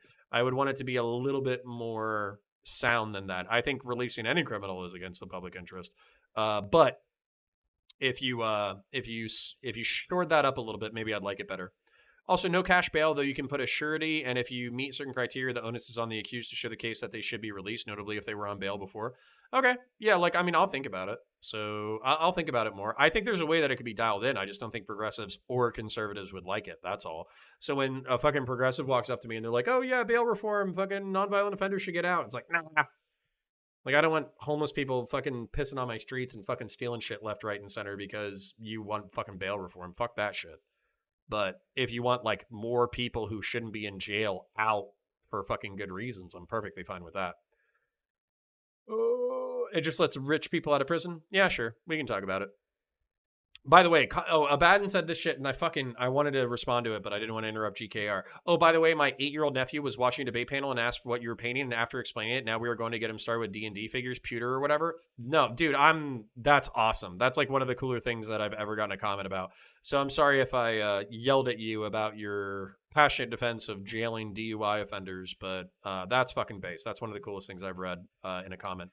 Portugal did it with the drug courts and heavy prison time for traffickers. Exactly. So, Christian Valeris, I basically want solutions that make nobody happy, but are actually technically efficient. That is what I want. How is Counterpoints the most normal human being compared to all the other ex-CIA, FBI dudes that have book tours and seem like robots? CJH, you're saying the problem. I'm schizo enough to argue in the Twitch and YouTube political scene, but I'm not schizo enough to get a fucking book deal. So, astute observation, but your support is always appreciated. Americans will always do the right thing only after they have tried everything else. Winston Churchill, fucking based. What a great quote.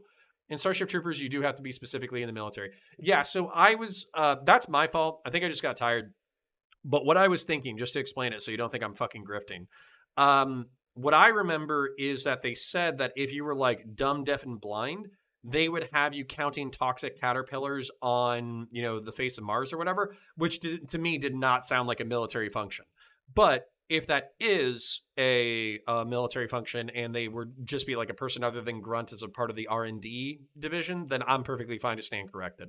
I was probably mixing up my personal perspective that getting everyone into the military would be bad for the military and bad for everybody. Whereas if you made it like a voluntary thing where it was like, you have to do a minimum of 2 years of service, restaurant or retail, Peace Corps, Marine Corps, or Postal Service, I would 100% be with that.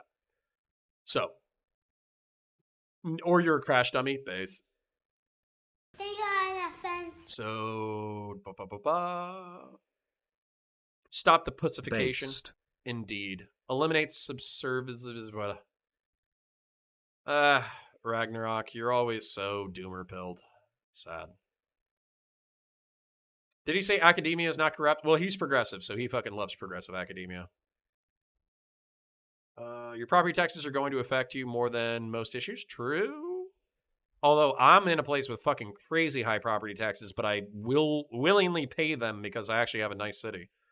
Needs a well-trimmed manifesto. True. Do you plan on streaming anymore this weekend, going on panels? What's today? Today's Friday. I might have something tomorrow. I don't know. I don't think so, though. I think it's a normal weekend. So, no. But next week, of course, we'll be doing Heated Hippie next week. We're just doing an every other week schedule. Would a Teddy Roosevelt type fare better in today's GOP? Maybe. But Batista, what I'm thinking about right now is Democrats Democrats are not scared of redistributive economics, but they lose their fucking minds when they try to meet every problem with government redistribution. And then conservatives are really passionate about like family values and functioning and healthy, happy societies and all that kind of stuff, but they really don't want to pay for it.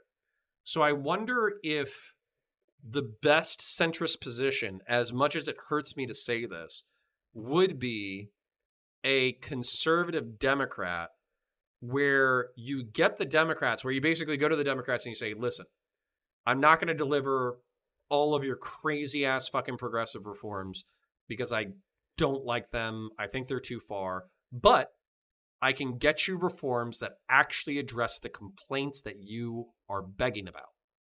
We can get police reform. We can get better services for homeless people and better education and all that kind of stuff. We can get all of that, but you have to trust me to come up with a policy and I'll go after the goals.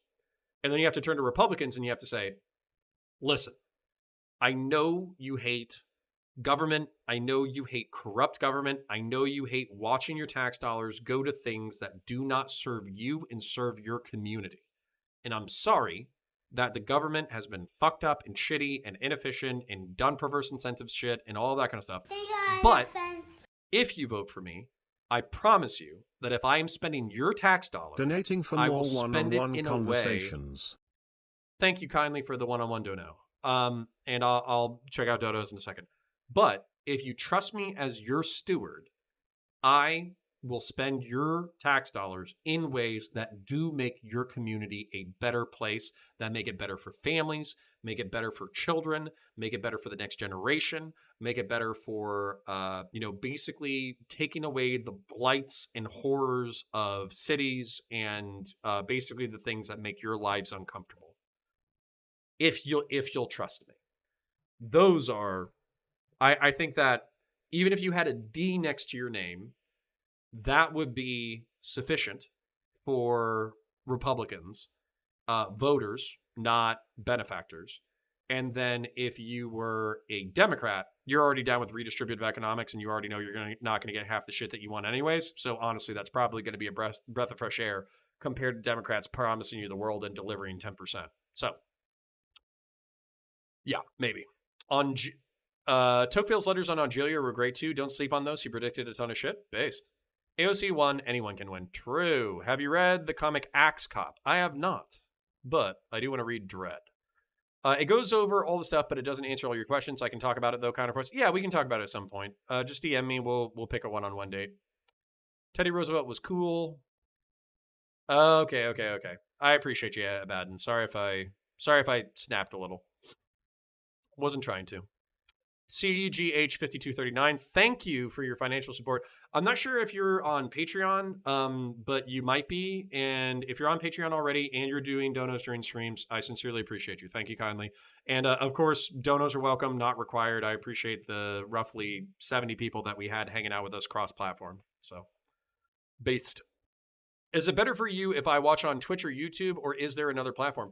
Cryborn, honestly, watch on Twitch because they give me a higher cut for ad revenue. But if you just want to run like another YouTube in the thing, obviously what people click on is if they see a room that's already kind of full, so they know that it's entertaining enough for them to click on it as well.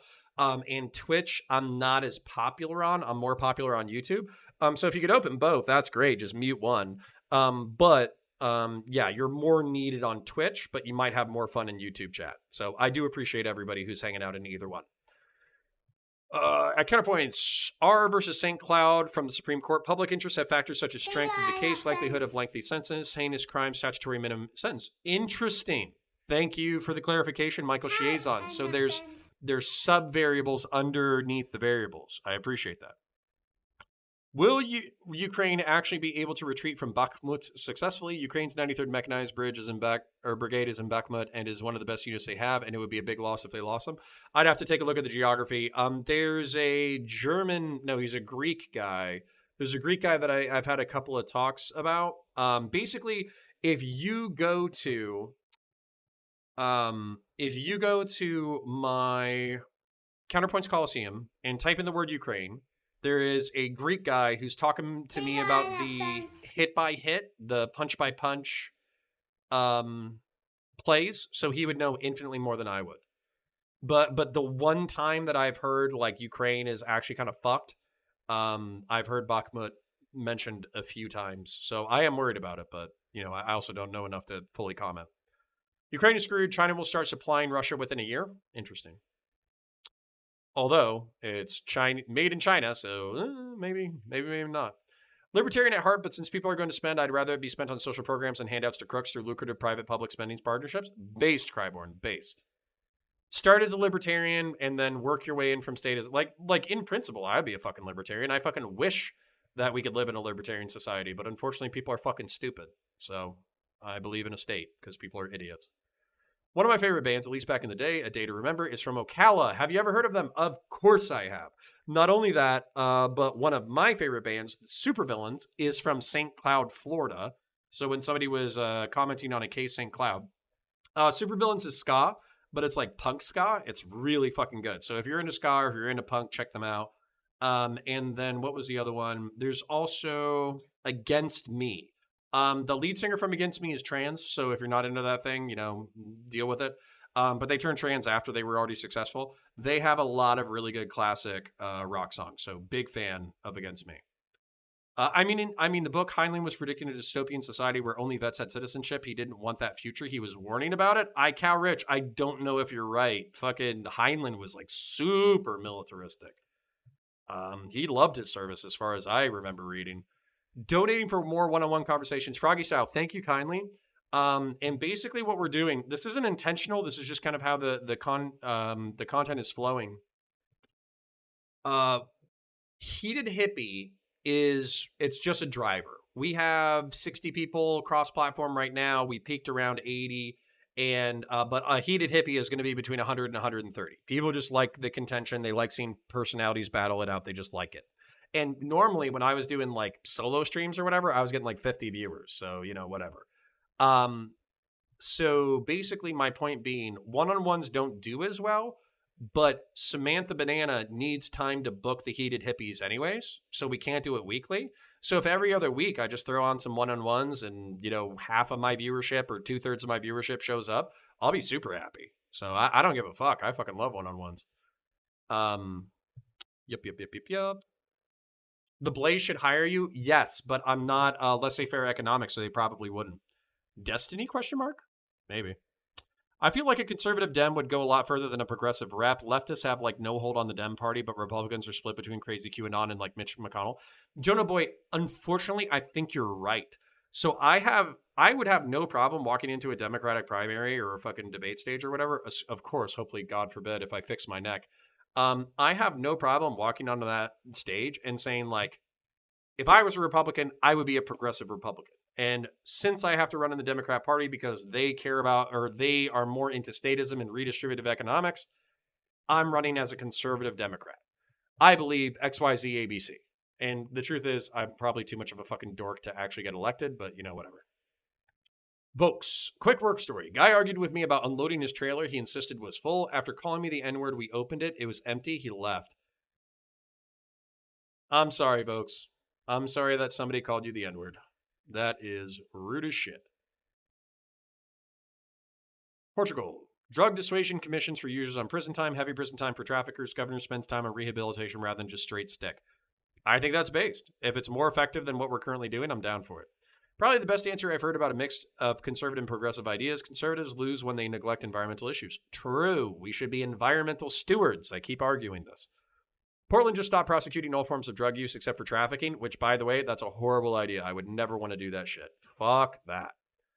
Blah, blah, blah, blah, blah. Yeah, Vlad the Kebabber, I appreciate your schizo posting in my chat, but basically, like, liberals neglect environmental issues. They said Ohio is not polluted. Like, bro, like, if there's individual politicians who are being hypocrites, that has nothing to do with, like, a philosophy. And I would say that, what was it? I would say that Republicans have obviously had a worse laissez-faire track record when it comes to environmentalism. Heinlein hated progressivism and thought it would lead to socialism, Marxist-Leninism. Yeah, I thought he was like an anti-leftist. I thought he wanted like a hardcore civic nationalism. That's what I remember, but I could be fucking wrong. More bemused than mad was my last day on the job. Well, folks, if you're a young black male, I am sorry that that guy was a fucking asshole to you. To the 20 or fucking 10 to 20 people on Twitch, you're going to IRI. I love you. Thank you for your donations. Appreciate you parasocially. You have a beautiful night. I'm going to send you over now. And then I'll just keep talking to you for the next like 20 seconds. I think American citizens, and as one myself, should have no say on foreign policy matters. Our foreign policy does not serve the citizens' interests, so why do we chime in? Seriously, though, make us feel better, but all for what?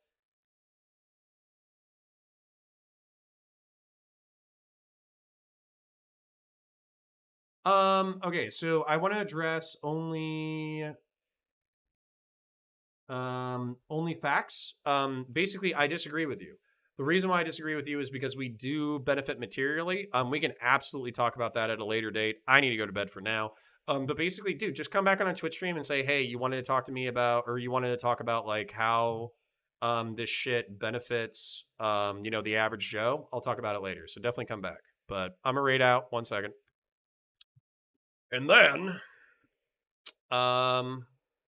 YouTube chat. You are the best chat. Thank you to the 30 to 50 people who hung out with us. You are the better chat. You have more people. I love you. You have more schizo things to say. So much parasocial love from my end. Thank you for the donations. I appreciate you. I hope you have a beautiful night. And bye for now.